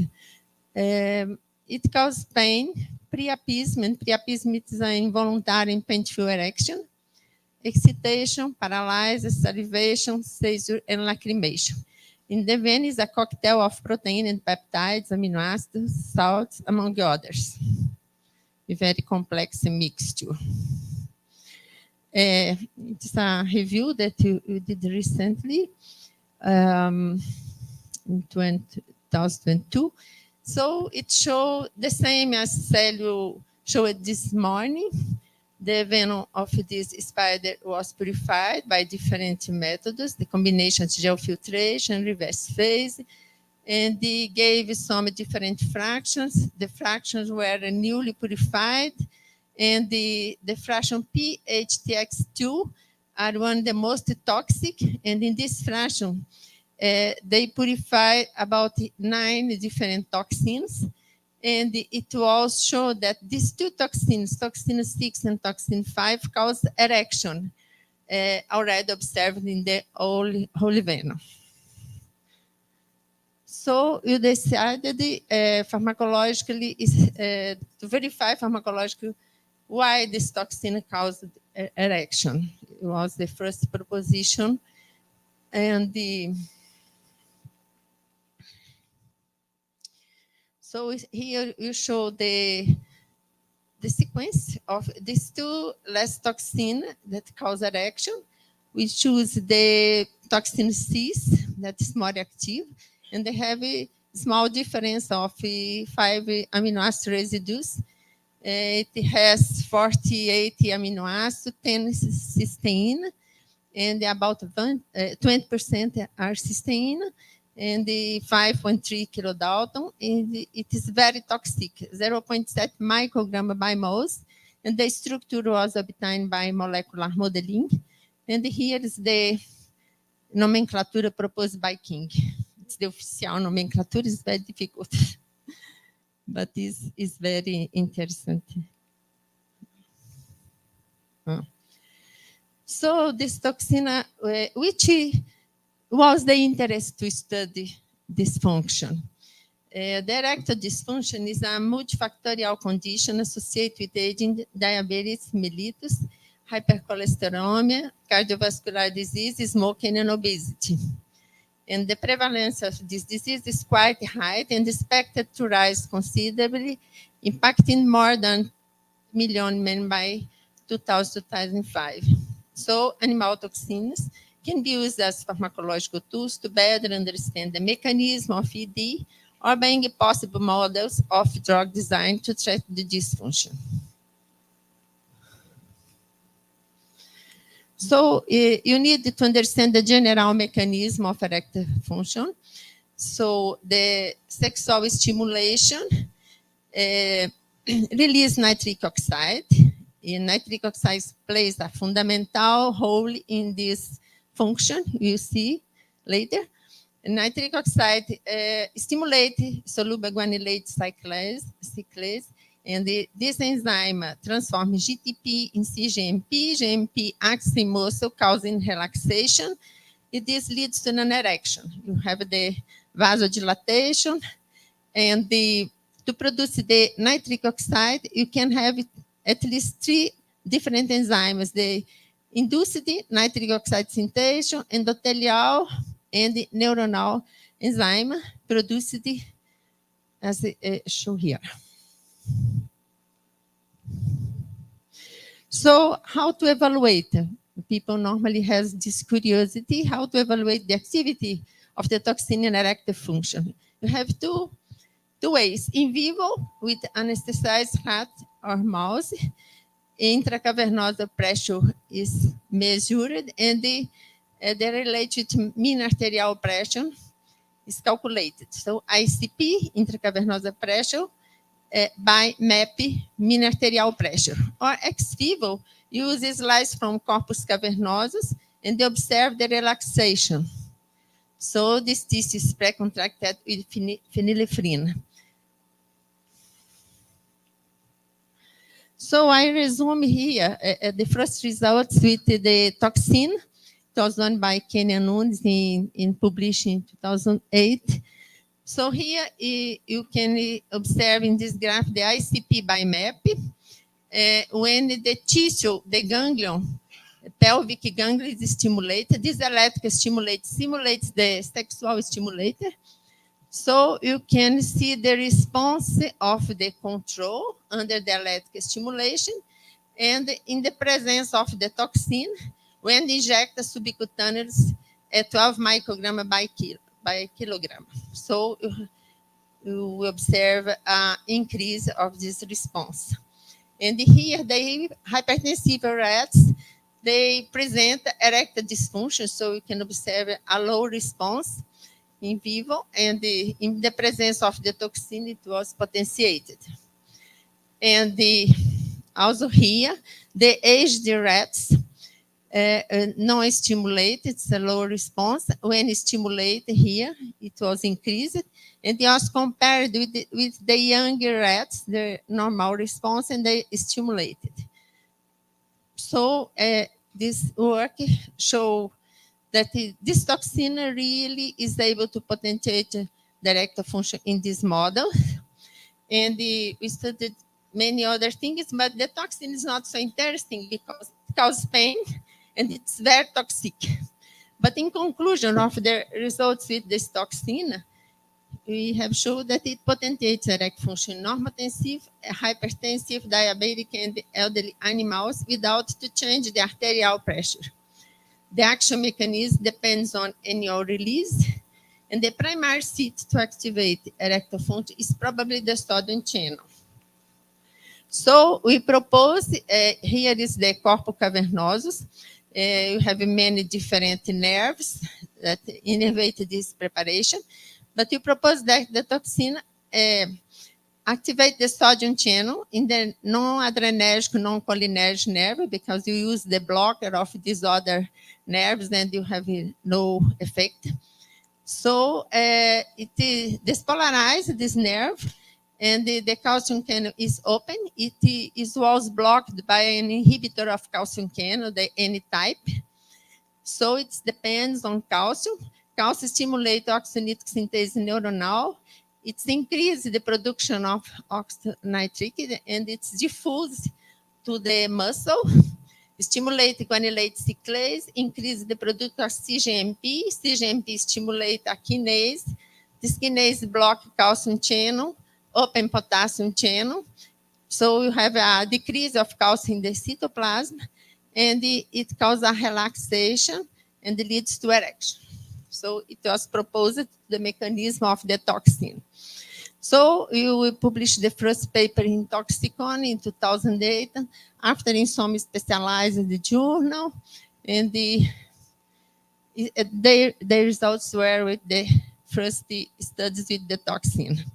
But considering that the dose-dependent side effects of the toxinas: high toxicity, it causes pain, intense vascular congestion in the kidneys, liver, lungs, and the myocardium, and the discrete brain edema. And also considering that large amounts are difficult to obtain, chemical synthesis complex because it has 5-disulfide bridges, and the costly expression in heterologous system. We have designed a synthetic peptide based on the molecule of the toxin to try to obtain an active compound with less toxicity. So I show you now the results with a synthetic and minimized peptide derivative of this toxin. This work was the doctoral thesis of Carolina Nunes, and it was obtained firstly for a group of researchers that studied the site of this toxin, which were most exposed and theoretically the most immunogenic site of the toxin, and also it was previewed to be the interaction, the region of interaction with sodium channel. I think it not work. Okay, so a synthetic peptide was done in our laboratory considering this region here. The toxin is here, the peptide is here. A discontinuous epitope represented this hydrophobic region, and you methylated and amidated the NNC terminal and substituted this cysteine by acerina. So the peptide represents this part, this alpha helix of the toxin, and the molecular weight decreased to 2.48, about 47% of the toxin. So by analyzing the circular dichroism, it seems to be an alpha helix, and it was confirmed by RMN. It formed an alpha helix. And when tested for the first time, the peptide, it was surprised because the peptide is linear, have not the same structure, but it was able to cause the increase of ICP related to MAP in this frequency of stimulation in vivo, in anesthesia rat, so in this here. And it was able also to relax the slice of corpus cavernosus. So in the same doses in vivo as the toxin and the ex vivo, you use 10-8 in vitro. So you demonstrate, as you have already demonstrated to the toxin, that this excitation is dependent on nitric oxide release. So you have the tissue in incubated in basal conditions, the corpus cavernosa, stimulate electrically. You can see an increase of nitric oxide by a specific reactive, DAF-FM. And when you have the electric stimulate plus the toxin, we increase, it is in here, basal electric stimulation plus toxin. And to corroborate this result, we use the blocker L-name that is block all the nitric oxide synthase. So you have here the election by the control with the peptide, not toxin now, the peptide, the synthetic peptide. And when in presence of L-name, we cannot observe the relaxation, showing that the nitric oxide is involved. After, we could demonstrate that this peptide increases the relaxation in diabetic animals induced by streptozotocin mice and in hypertensive rats. So here it's the wide preparation in presence of the peptides. You can see the relaxation. The diabetic mice, the relaxation is less important than the normal animal, and in the presence of the peptide, it causes relaxation. And the hypertensive animals, the normal animals are the red here, the relaxation, and in presence of the peptide, and the hypertensive in black, in the presence of the peptide, it was potentiation at 10 minus 80 molar. And when you inject the high doses of the peptide in mice and you analyze the tissues, we didn't observe signs of toxicity in kidney, heart, liver, lung, and brain, but we observed the increase in dilatations in the corpus cavernosus, which means electric stimulation, because when you did the same with the toxin, you observed the necrosis, not the dilatation, because the toxin is very strong and it causes necrosis. Also, we verify if the peptide was immunogenic. So we can observe a very small response, showing that this immunogenicity is not important until 60 days here. And here, these experiments were done in isolated heart. So the peptide, unlike the toxin, does not change the cardiac systolic pressure. You can see here. So in white is the toxin. It changed. This is the increase in doses. But the peptides in black did change this. So probably the effect in heart is not observed with the peptide. So it's with the cardiac myocytes isolated. So you have the sodium channel of the control in black. In the presence of the toxin, it was changed. But the peptide was exactly coincident, the response in the current of sodium. So it did change this current.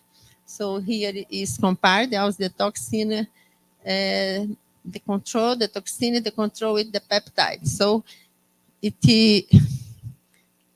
doesn't act in the sodium channel for heart.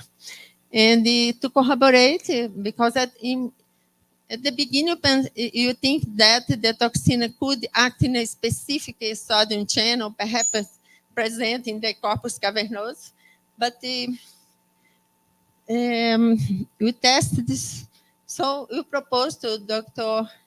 Ian Titga and Steve, and which our students, Juliana Cassoli and Dr. Alessandra Matavel, she worked with the RG cells, and Dr. Titga Steve works with the isolated sodium, different sodium channel.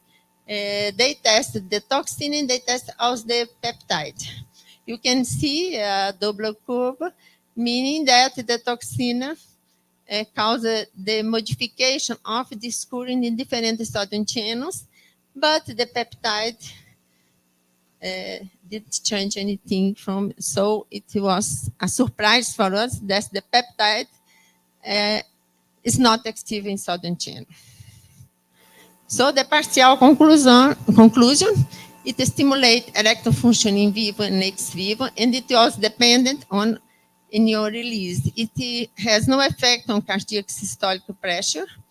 It has no effect in all test subtypes of sodium channel, no toxicity until high doses in mouse, and negligible immunogenicity under the condition tested. So we published for the first time in the Journal of Urology. Mariana already commented. You are content by the spider, the flag scholar of Brazil. So it's for the first article with the peptide. And the next question you did was, is the peptide permeable through the skin? Because our intention would be the topic application. So a preliminary experiment in laboratory, the student prepared a gel with the peptide and applied the mouse, anesthetized, and non-stimulate rats, not mouse. And it caused the erection after 15 minutes. So after other students did the preparation of a transferosome and verified by an experiment called the France diffusion. You pass this through a membrane. So she verified that the peptide was able to cross the membrane, and it was basically by the sweat glands, but not only by sweat glands. So I have not time to discuss this. Okay.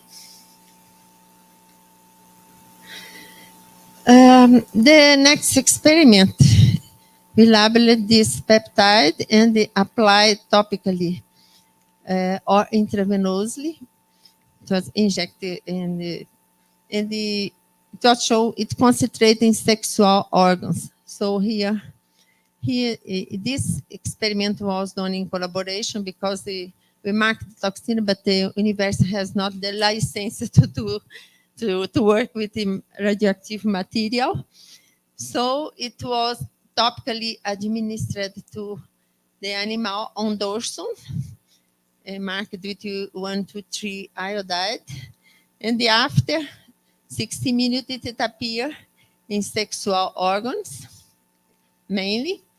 And when intravenously administered here, counted per tissue weight gram, after 10 minutes, it was predominantly also in the sexual organ. So it was published, I think it's the last work published about it in 2019. So the next question was, which are the nitric oxide involved in this process? Because it has the iNOS, NOS, and NOS, as I said. So we demonstrated that iNOS increase activity and expression upon the action of the peptide. The NNOS increase his activity because it increased the phosphorylation of an amino acid and decrease the phosphorylation. And when it's decreased, the enzyme increases his activity. The endothelial apparently does not have effect. I think I forgot a figure, but have another. So the important I would be highlight here is that this enzyme is very important as endothelial vessel to decrease, when stimulated, decrease the pressure, the arterial pressure. So it's the effect of the common medicament against the erectile dysfunctional. People that take medicament for the pressure cannot are not indicated to take this medicament that decrease pressure. So here I show for the main enzyme involved, iNOS. So we show that you have an increase of gene expression related, this gene related to the nitric oxide production. And you also have an increase of the protein expression for this enzyme. So it is shown here, the basal, with the electrical stimulation in the presence of the peptide. So this enzyme, his activity is increased much than the others, the neuronal. And here, when using the knockout animals for the endothelial enzyme, you can observe that the preparation relaxes. So showing it's not dependent from this enzyme. The neuronal enzyme, knockout for the neuronal, you cannot observe the relaxation. But for the iNOS enzyme, it's worse because in the presence of the peptide, the response is less important than the control, showing the very great importance of this enzyme. So until now, you don't know exactly the site of this peptide. It's the great question now, but you propose a partial mechanism that our peptide stimulate the N-nose because you observed it, the decrease of phosphorylation of this enzyme. Excuse me, forgot to put this figure. It increases also the production of NO by eNOS, and the eNOS is not bind to nervous system. And the mechanism is the same I have already described, leading to erection. So the great activity of eNOS here is very important because it's isolated from the nervous system. And as I showed you, it's independent also the endothelial and nitric oxide synthase. That is important to the arterial pressure. So it was a pilot experiment. It was done in human by the company that acquired the patent. So they applied topically the peptide, and the company called it BZ371. And they show an increase in penile arterial inflow. So here by the method that is called the Doppler, they measure the blood flux. So you can see the great increase of the blood flux in the presence of the peptide and here in the presence of the placebo. So it was not observed any biochemical change or change in or priapismo, pen, nothing. So general conclusion of this part, this peptide is a non-toxic compound, is to synthesize, able to potentiate erectile function by topical application in normotensive, diabetic, and hypertensive animals, being the potential drug to treat erectile dysfunction in human beings. So you decide to test it in glaucoma because as the peptide is released nitric oxide, I show you what's the relation with the glaucoma. The glaucoma produces a high pressure in the eye, so it can generate a damage in optical nerve. So the normal eye compared with the intra pressure very increased here in glaucoma. And it's a chronic ocular disorder that causes this problem in the nerve. And the NO, nitric oxide, plays an important role in the intraocular pressure homeostasis, regulating aqueous humor and drainage, therefore, of this cause of the pressure. It is a channel for the drainage here. So the first experiment were to demonstrate then to evaluate the safety and efficacy of the peptide, reducing this pressure. So here are the Hedgekin experiment using the Henseg chlorallantoic membrane. So you use a reagent that causes damage in the membrane, so you can observe this sedimentation. And here, the vehicle, the saline, and the different doses of the peptide for 40 microgram, 80, and so on. So you cannot see any damage with this different doses. So they were not irritant compared to the hydroxide of sodium. And the first was the histologic analysis, and the analyzing the cornea and the retina.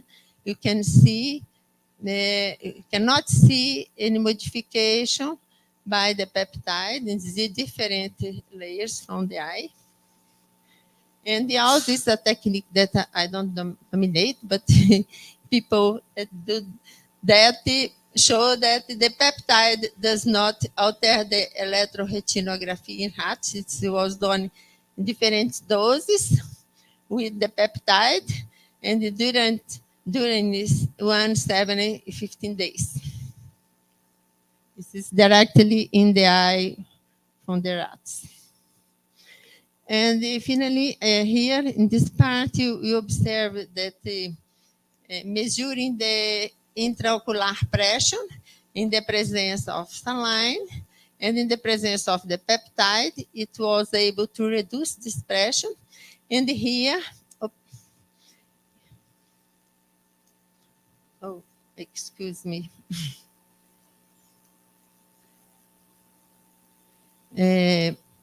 You show that the oxynitric was increased in the eye. So this process is mediated by nitric oxide. And here we did the histology, but I show just the results here. Normally, this disease leads to retinal ganglion cells degeneration. So it was avoided by the peptide. Here, the retinal ganglion cells counting. So in the healthy individual and in the with ocular hypertension, the vehicle, the PNPP19 that avoided this decrease in these cells. It's another eye drop to the comparison, and eye drop plus the peptide.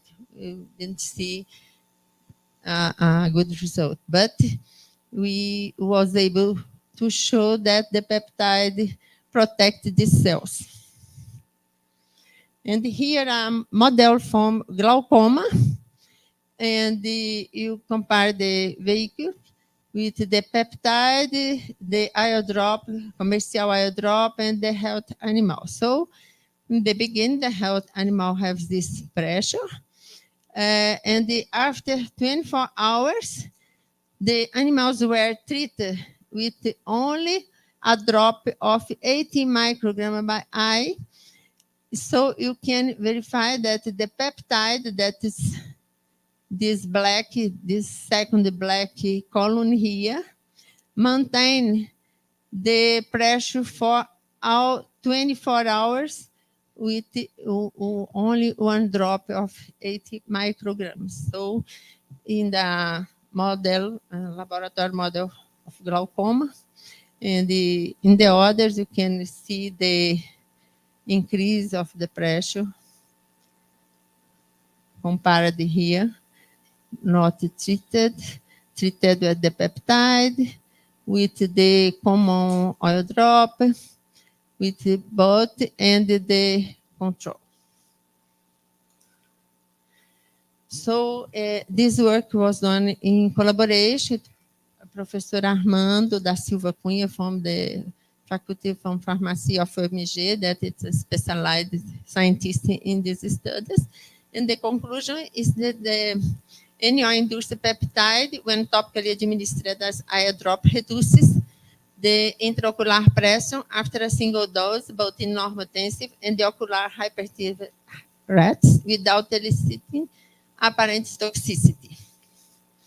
So this technology, the erectile function, was transferred to the enterprise in 2016, and they obtained granted patents in 20 countries. The 3 modern patents related here.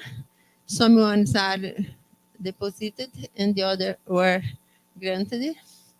And now this is the enterprise in his site that I put here.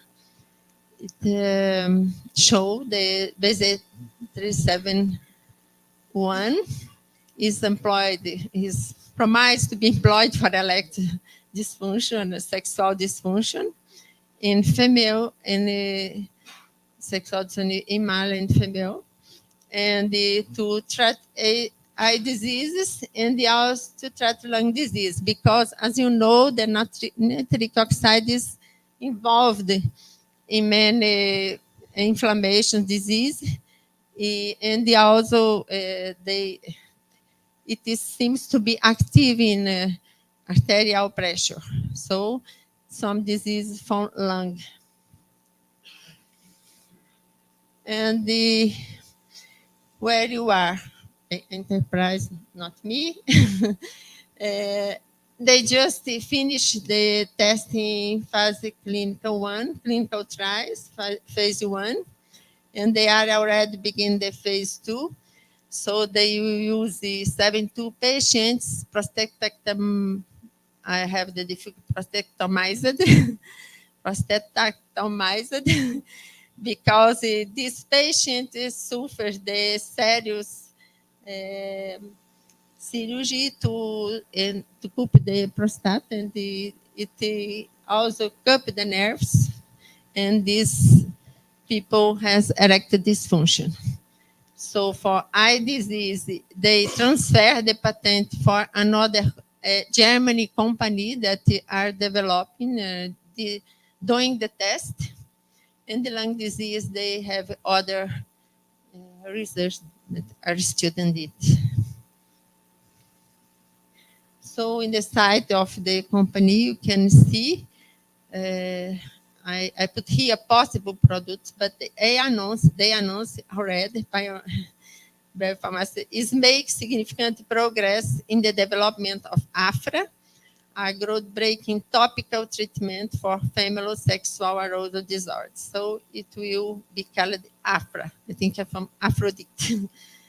And also they announced the successful complex on phase 1 clinical trial has confirmed the safety, tolerability, and the absence of systemic exposure following Erox. It's the masculine name, topical application in men.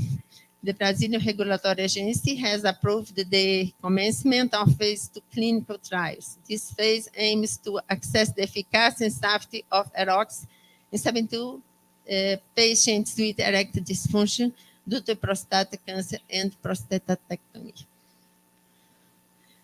I don't know if I have time. How much time, Mariana? 10 minutes. I show you some pills of other research you do. So for this another spider lycosa, we show some anti-cancer potential peptides, and so you know some works that they discuss the dual antimicrobial and anti-cancer activity. I know some papers were presented here also. And it works with these two peptides. It was purified from the lycosa erythrognate and sequenced. So after you had another peptide, a subproduct that lost this histidine, it was more active in many different bacteria. So it depends on the bacteria. We did the RMN of these peptides, and the primary peptide has this linear alpha helix, and when it lost the histidine, it changed something, the structure, and is conferred a higher affinity for the receptor. It was shown by ITC. And so you show also that this peptide it was active in glioblastoma. And after also we show that the peptide B also was active in triple negative breast cancer cells and the acted synergistically with cisplatin. It was the work of Joaquin that is present here. And also it was shown that this peptide acting in colorectal cells in a different model. And also is safe to prevent neovascularization in chlorellantoic membrane. So it's a species of neuroprotector. And also show that it's attenuate tumor burden metastasis in animals. I will show these results rapidly for you. So here you have the IC15 values for this peptide and carboplatin against cancer cell line. So the 41, it's a breast cancer in mice corresponded the MDA 231 in humans. So you have a low IC15 and the carboplatin is higher.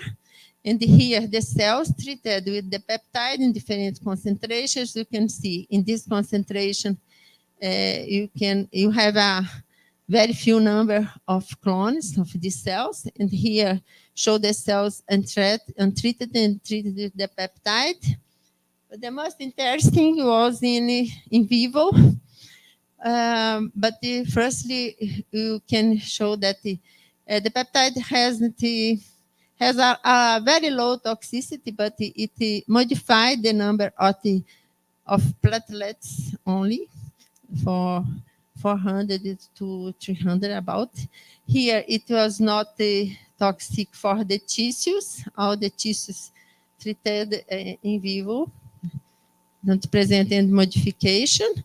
And here, the results in vivo, we show the tumor volume. So the peptide was the most active, diminished the size of the tumor. It's showed here, not so visible for you. And here the size of the tumor in the control with the carboplatin and with the peptide. And here here I show him the tumor white, yes. So the more effective seems to be the peptide compared to the carboplatin and the control. And here the body weight, it was not changing at this time. And here's the metastasis. It seems that the peptide was the more effective, the control, the carboplatin and the peptide. And here compare the lung nodules with the peptide. So the conclusion about it was active against murine triple-negative breast cancer in concentration IC15 means than 10 micromolar.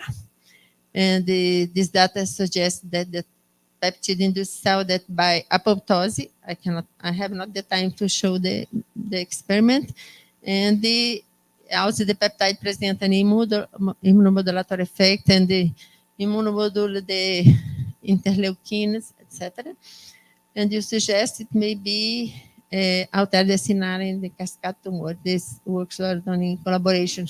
Dr. Elaine is specialized in this type of studies, and Dr. Juliana. I don't know the antimicrobial. I will show it's a great challenge today. It was already told here.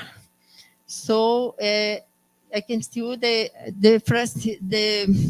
beautiful result. We pegylate the peptide because the peptide, it can be hydrolyzed in the organism. So you pegylate this peptide to avoid the destruction, and you tested in an animal, in a mouse that was infected by a resistant bacteria, Staphylococcus I think it was in a model of pneumonia, Acinetobacter baumannii, excuse me. So it was infected at the 0 time, and after 2 hours, it was treated by injecting systemically the peptide. And after this time, it was done the euthanasia, and the bacteria was counted in the lung. So here we have the most potent antibiotic used today, the colistin. It decreases here the control, not treated, the colistin, with the peptides not pegylated, so the effect is not good.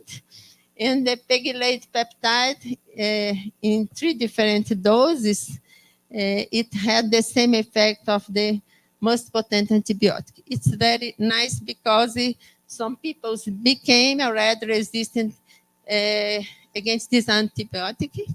You have no option to the treatment.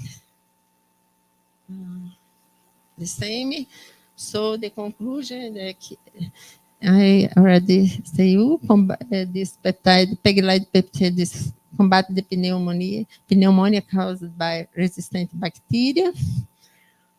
You show also the peptide was able to combat the keratitis, that is an infection from eye.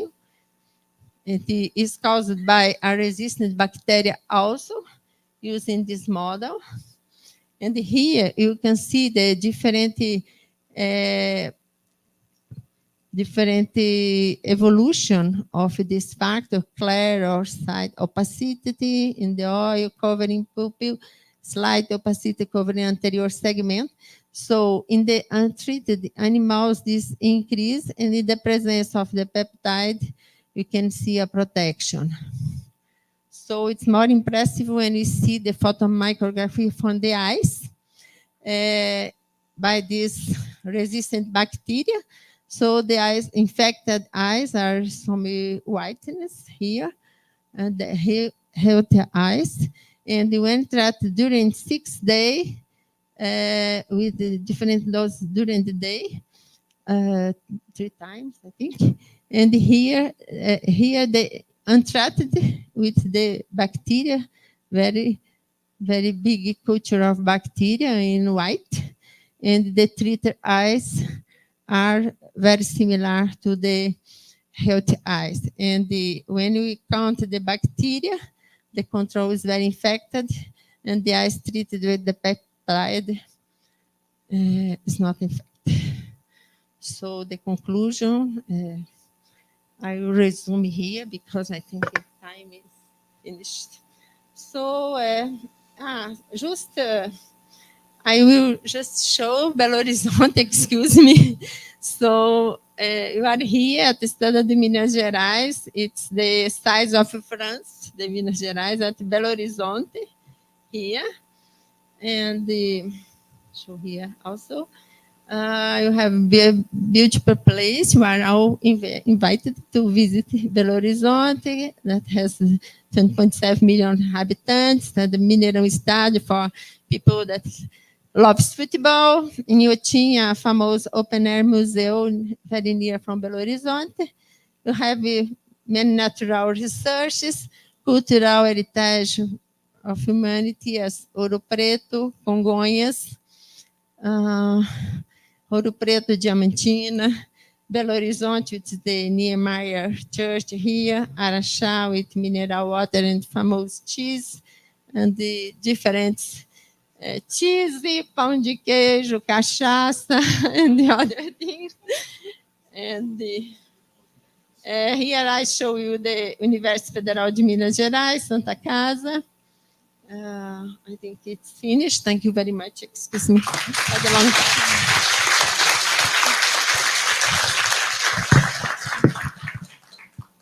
Thank you, Maria Helena, for a most impressive lecture. I would like to open for questions.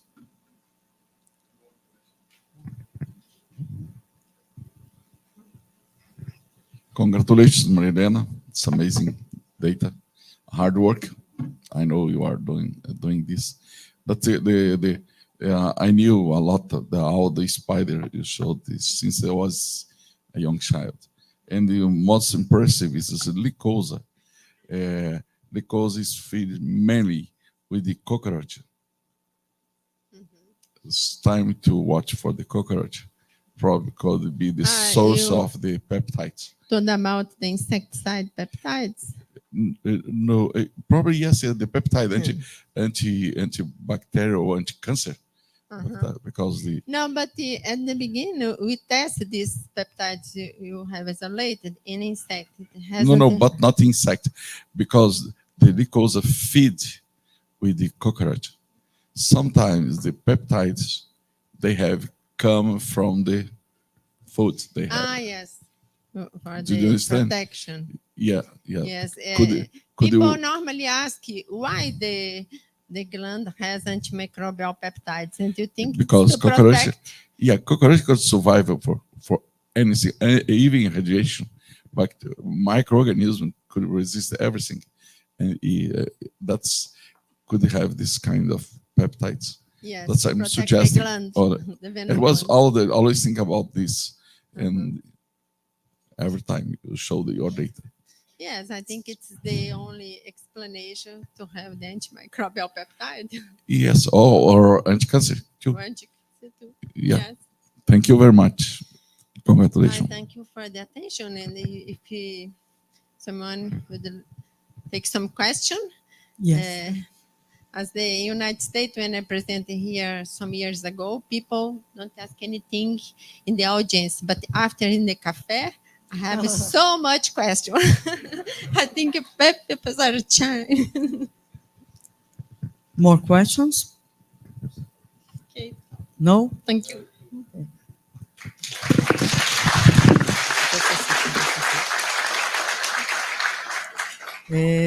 I would like to take this moment to express my admiration for Professor Maria Helena. I have always seen her as a model of a researcher who is really passionate about her work. And more recently, I have come to consider her a true friend. I hope you can continue to organize scientific events in partnership. Your dedication is exceptional and your suggestions are always welcome. Thank you very much, Maria Helena.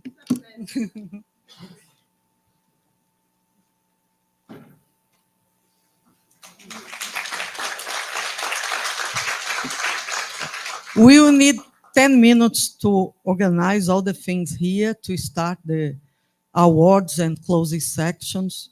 So I ask you to feel free to walk around or stay here, but 10 minutes break. Thank you.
Não, eu não vou ficar. Só vou circular ali quando virar alguém.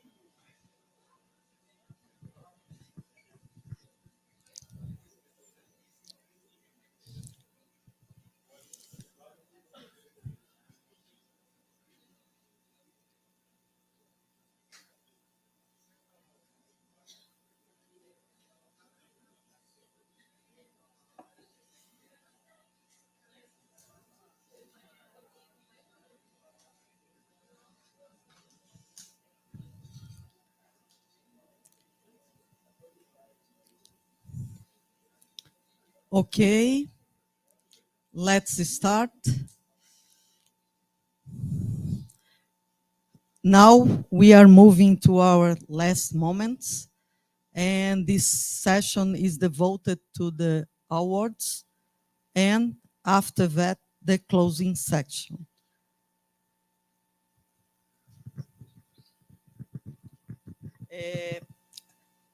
About the winners, I would like to invite each one of them as soon as we reveal the winner to come here and congratulate with all the audience your achievement.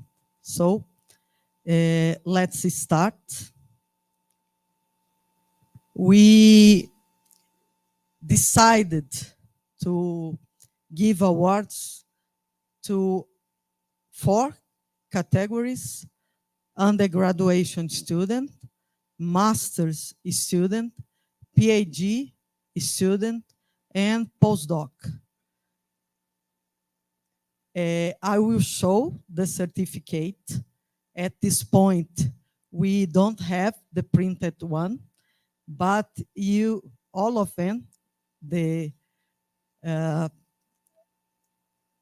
selected one will receive this digital version, and also I will send a printed one to your homes.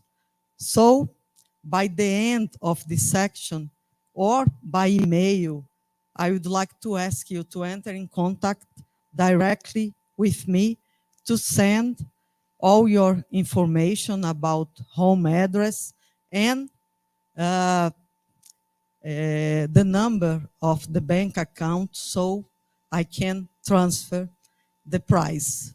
Okay? This session of awards is under the auspices of Toxicon. We count with their support. The benefits for the best poster in each category, we will give a prize of 500 reais. It's a symbolic prize, but just to stimulate your development and your dedication to your projects. And also a free subscription for the next meeting of our society. And for the honorable mentions in each category, we will give a free subscription for the next meeting. Okay? So let's start. I would like to start with the people that is in construction. So the undergraduation student, and this is the first winner with an honorable mention, Igor Castelar Sorila. Are you here? Congratulations, Igor.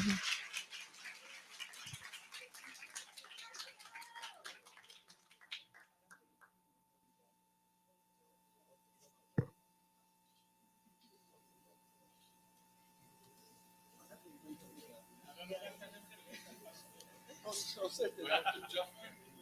Vamos tomar uma, talvez.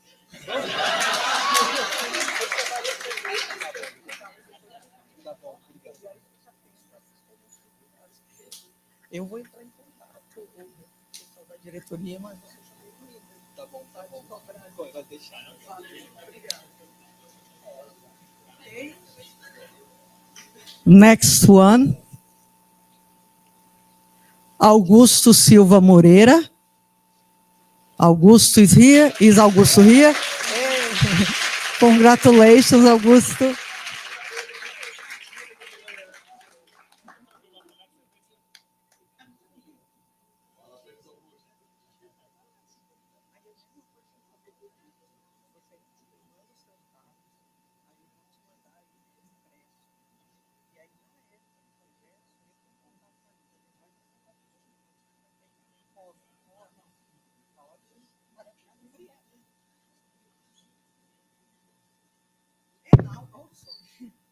And now, the winner, Mariana Almeida Costa. Is Mariana here?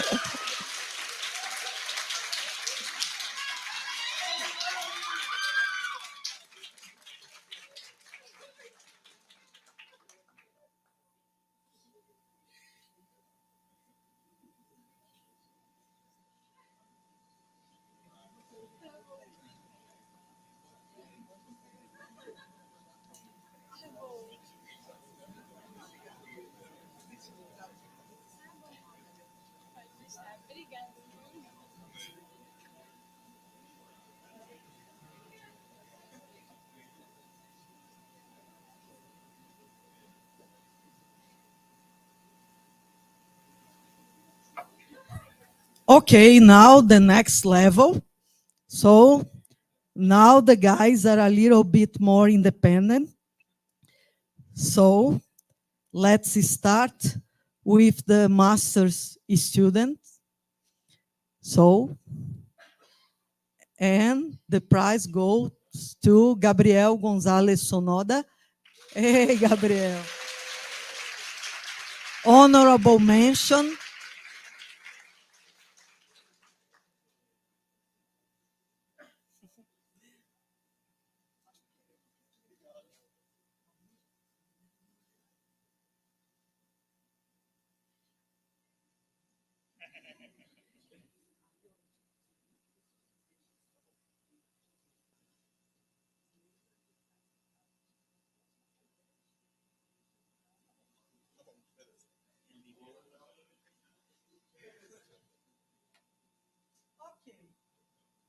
The next winner of honorable mention from our evaluation committee is Etna de Jesus Leal.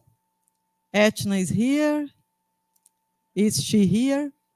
No? Okay, I will be in touch with her later. Vamos atrás. And the winner is Kevin Hislop.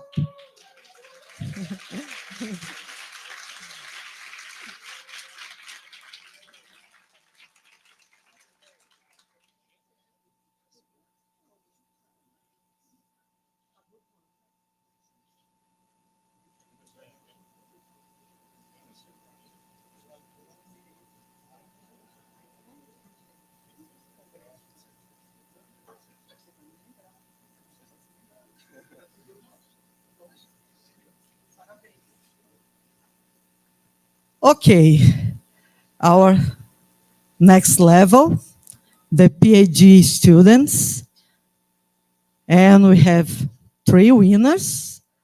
For the first honorable mention, the winner or the indicated is Lucas Ian Veloso.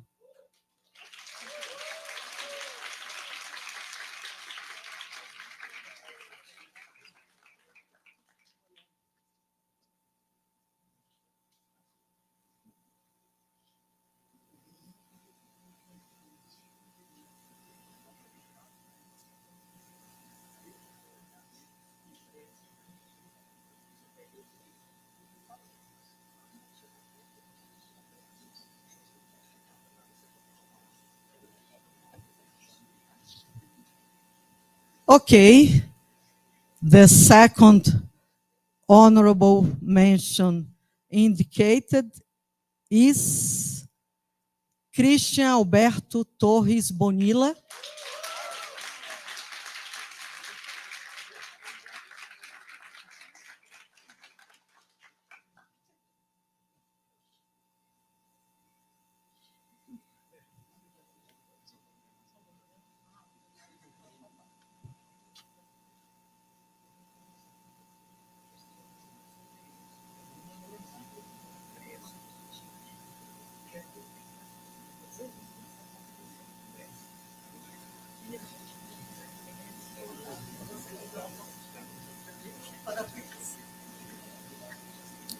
Okay, and now we have the winner. And the winner is Amanda Del Rio Abreu Rosa. Is Amanda here?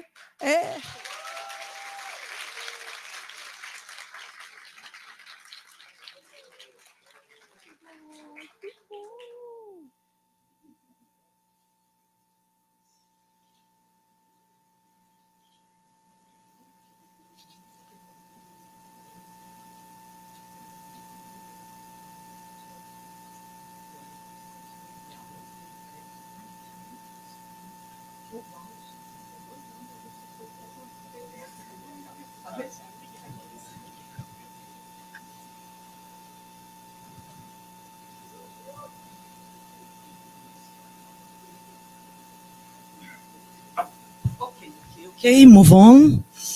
For postdocs, we have the first honorable mention goes to Felipe Augusto Cerny.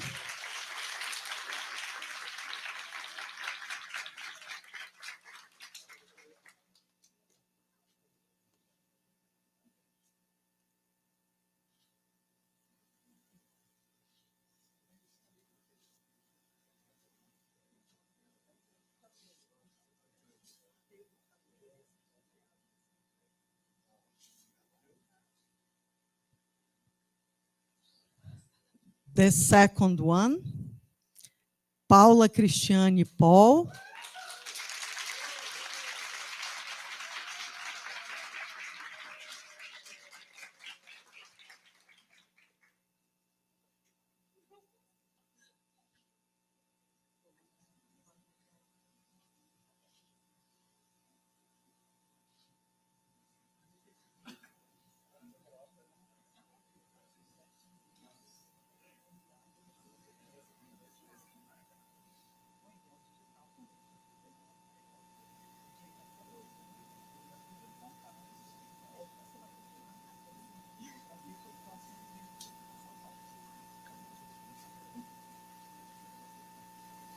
And now, the winner is Daiane Carla Fernandes.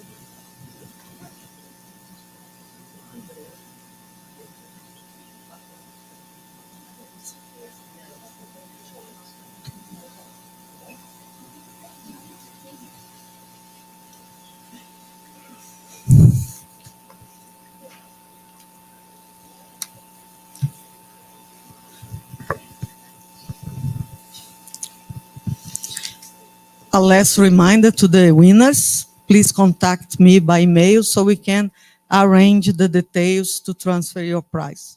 That's it. So now it's time to say goodbye. And I would like to give you my last words, if my voice permits. So let's go.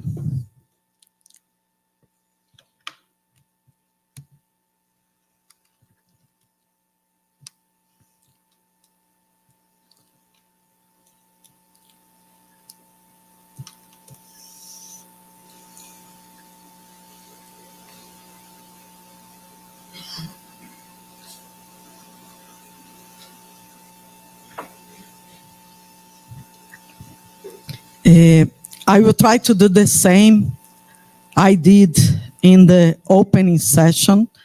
I will jump from Portuguese to English to contemplate all the audience. So,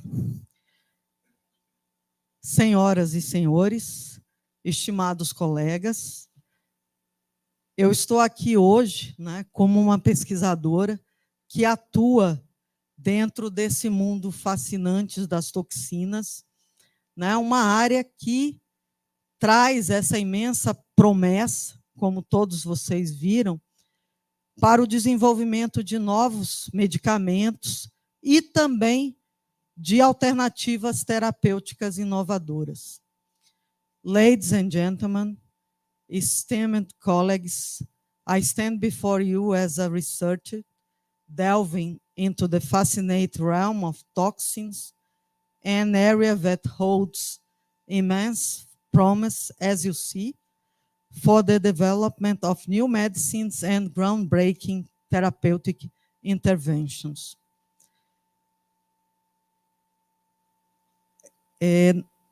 Diante, né, dessas excelentes e iluminadoras palestras que tivemos aqui, é evidente que as toxinas biológicas, elas não são apenas adversários formidáveis, mas elas também são, de fato, aliados nessa busca por soluções médicas inovativas.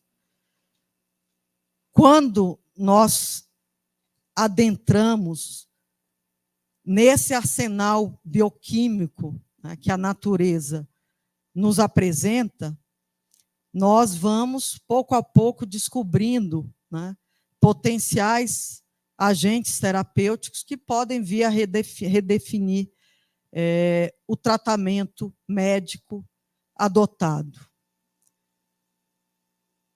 In the wake of enlightening presentations, it's evident that biological toxins are not just formidable adversaries, they are in fact allies in the quest for innovative medical solutions.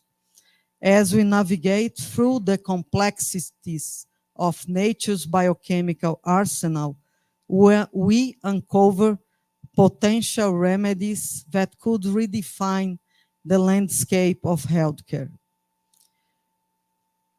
Eu gostaria de expressar a minha sincera gratidão pela oportunidade de fazer parte desse encontro, especialmente nessa era pós-Covid, né, onde os obstáculos pareciam insuperáveis.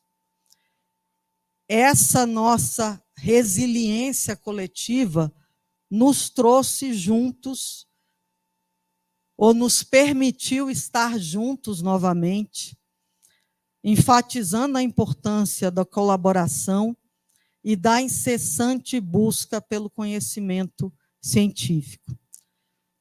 I want to express my sincere gratitude for the opportunity to be part of this gathering, especially in the post-COVID era, where obstacles seem insurmountable.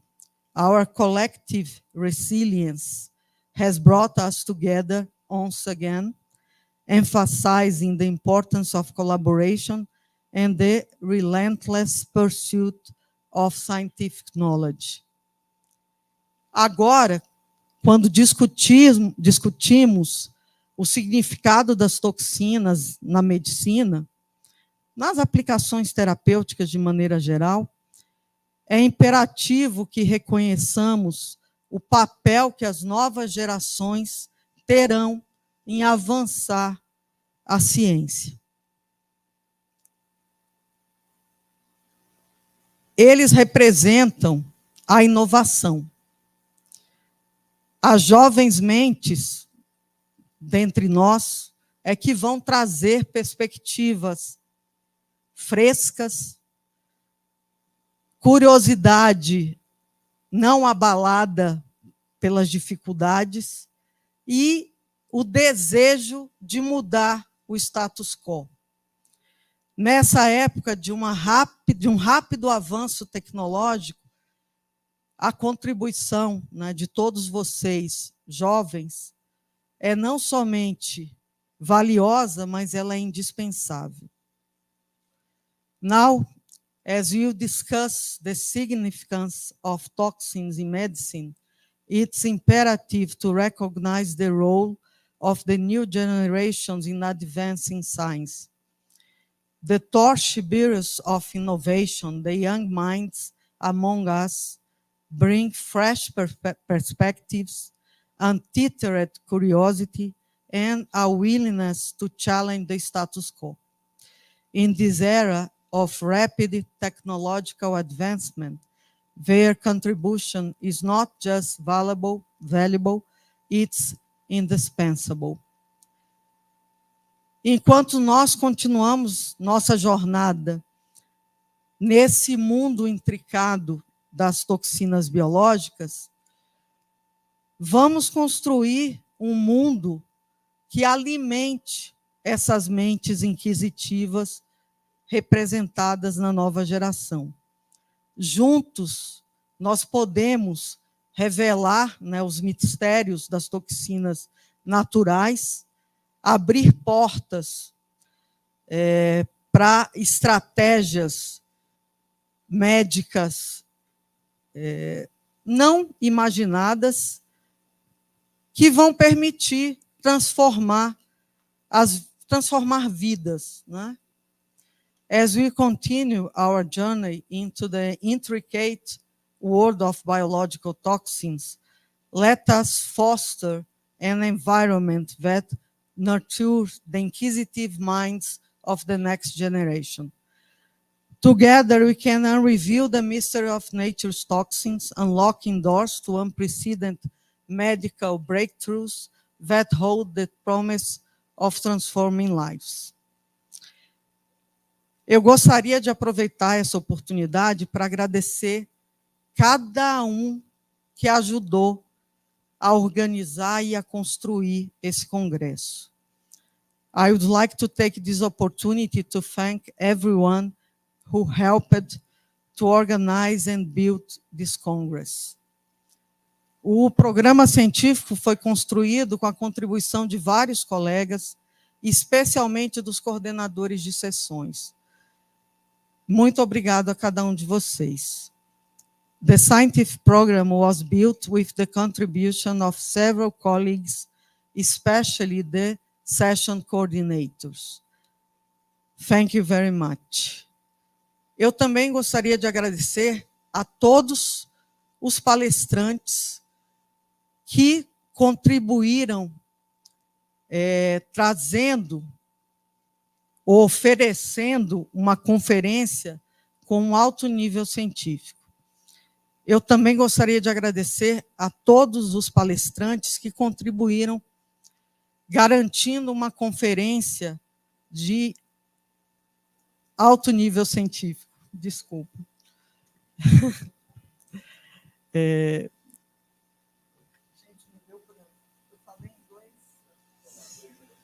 Oh, sorry.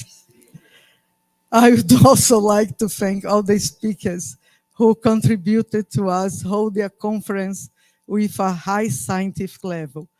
It's the level of adrenaline. Just a second, sorry. Com relação ao nosso time, né, grupo de palestrantes, eu gostaria de apresentar um agradecimento especial ao professor Ian Titgat. Quando eu o convidei, eu não tinha muita esperança de fazer um evento híbrido, porque todos os orçamentos que eu obtinha, eles eram muito, muito elevados.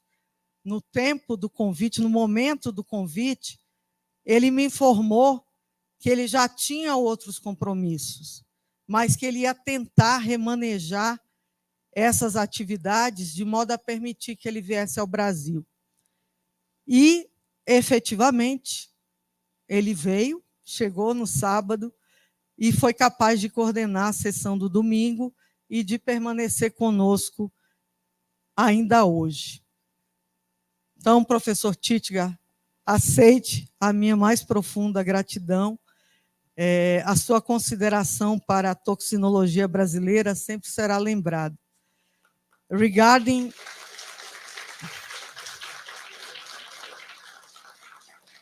Regarding our team of speakers, I would like to give special thanks to Professor Jan Titgat. When I invited him, I didn't have much hope of holding a hybrid event, as the budget I had obtained were very, very high. At the time of the invitation, he informed me that he already had other commitments.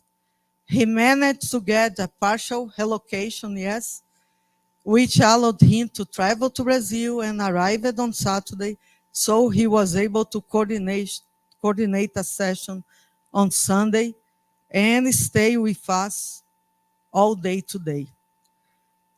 So, Professor Titgat, accept my deepest gratitude.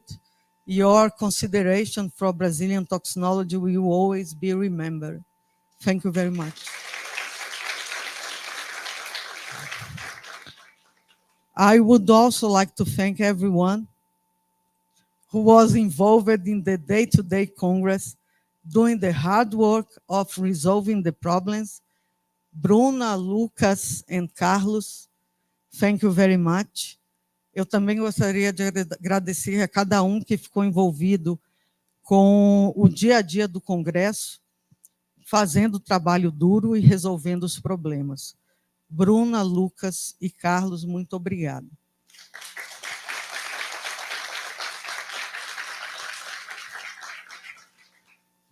Eu também gostaria de agradecer aos membros da diretoria, aos meus colegas da diretoria, por seu apoio inabalável durante esses últimos anos. A nossa harmonia foi muito importante para que nós enfrentássemos os problemas e seguíssemos adiante como uma unidade, como uma fronte unida. I also thank my fellow board members for their unwavering support these past few years. Our harmony has been important for us to face problems and move forward as a united front. Eu também gostaria de agradecer ao pessoal do suporte técnico com a captura de vídeo e streaming. Leandro, muito obrigada pela sua dedicação e apoio. I would like to thank the people responsible for video capture and streaming. Leandro, thank you very much for your dedication and support.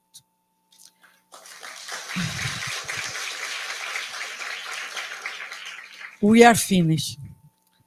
Finally, I would like to thank all the participants who brought their work and those who attended with a hunger for knowledge. The future of toxinology lies in your hands, and I believe we have reasons for optimism. Finalmente, eu gostaria de agradecer a todos os participantes que trouxeram seus trabalhos e aqueles que estiveram presentes com fome de conhecimento. O futuro da toxinologia reside nas mãos de vocês e eu acredito que nós temos razão para otimismo. As we conclude this scientific meeting, let's embrace the dual essence of wisdom. In the realm of science, persistence is our compass, guiding us through the labyrinth of discovery. Yet, let us not forget the ephemerality of life itself, a reminder to cherish each moment in our scientific journeys. Nesse momento que concluímos, né, esse encontro, eu gostaria de lembrar, né, as características duais da sabedoria, né? Na ciência, a persistência é a nossa bússola. ela nos guia através do labirinto das descobertas. Mas nós não podemos nos esquecer que a vida é efêmera. Então, esse é um lembrete de que nós temos que valorizar cada momento durante a nossa jornada científica. May the persistence cultivated here lead to enduring contributions, and as you embark on your journeys home, may you navigate life's transient built with grace, wishing all participants a safe return, carrying the flame of knowledge and the resilience of discovery in your hearts. Que a persistência cultivada aqui leve a contribuições sólidas e que, à medida que vocês embarcam na jornada de volta para casa, eu espero que vocês transitem na vida, né, ou valorizando a beleza das coisas que estão ao nosso redor. Eu desejo a todos vocês um retorno seguro, que vocês carreguem essa tocha do conhecimento e a resiliência da descoberta nos corações de vocês. Thank you for your attention. Muito obrigada pela atenção. And now I declare this Congress closed. E agora eu declaro esse congresso encerrado. And I would like to invite you all to celebrate the achievements and new friends we did here. Please join us in the saloon for a farewell cocktail. So, então, eu gostaria de convidar... Sim.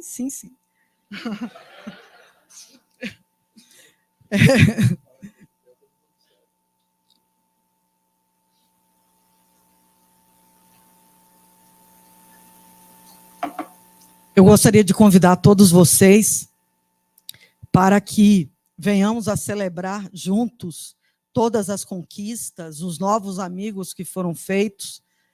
Então, convido todos a se reunir para um coquetel de despedida. And now, Vidal wants to talk.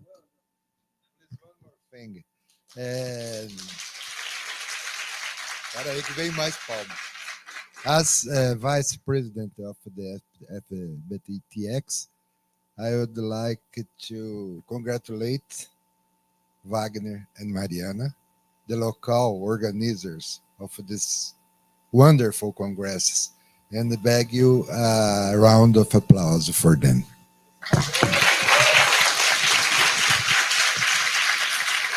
Thank you, Vidal.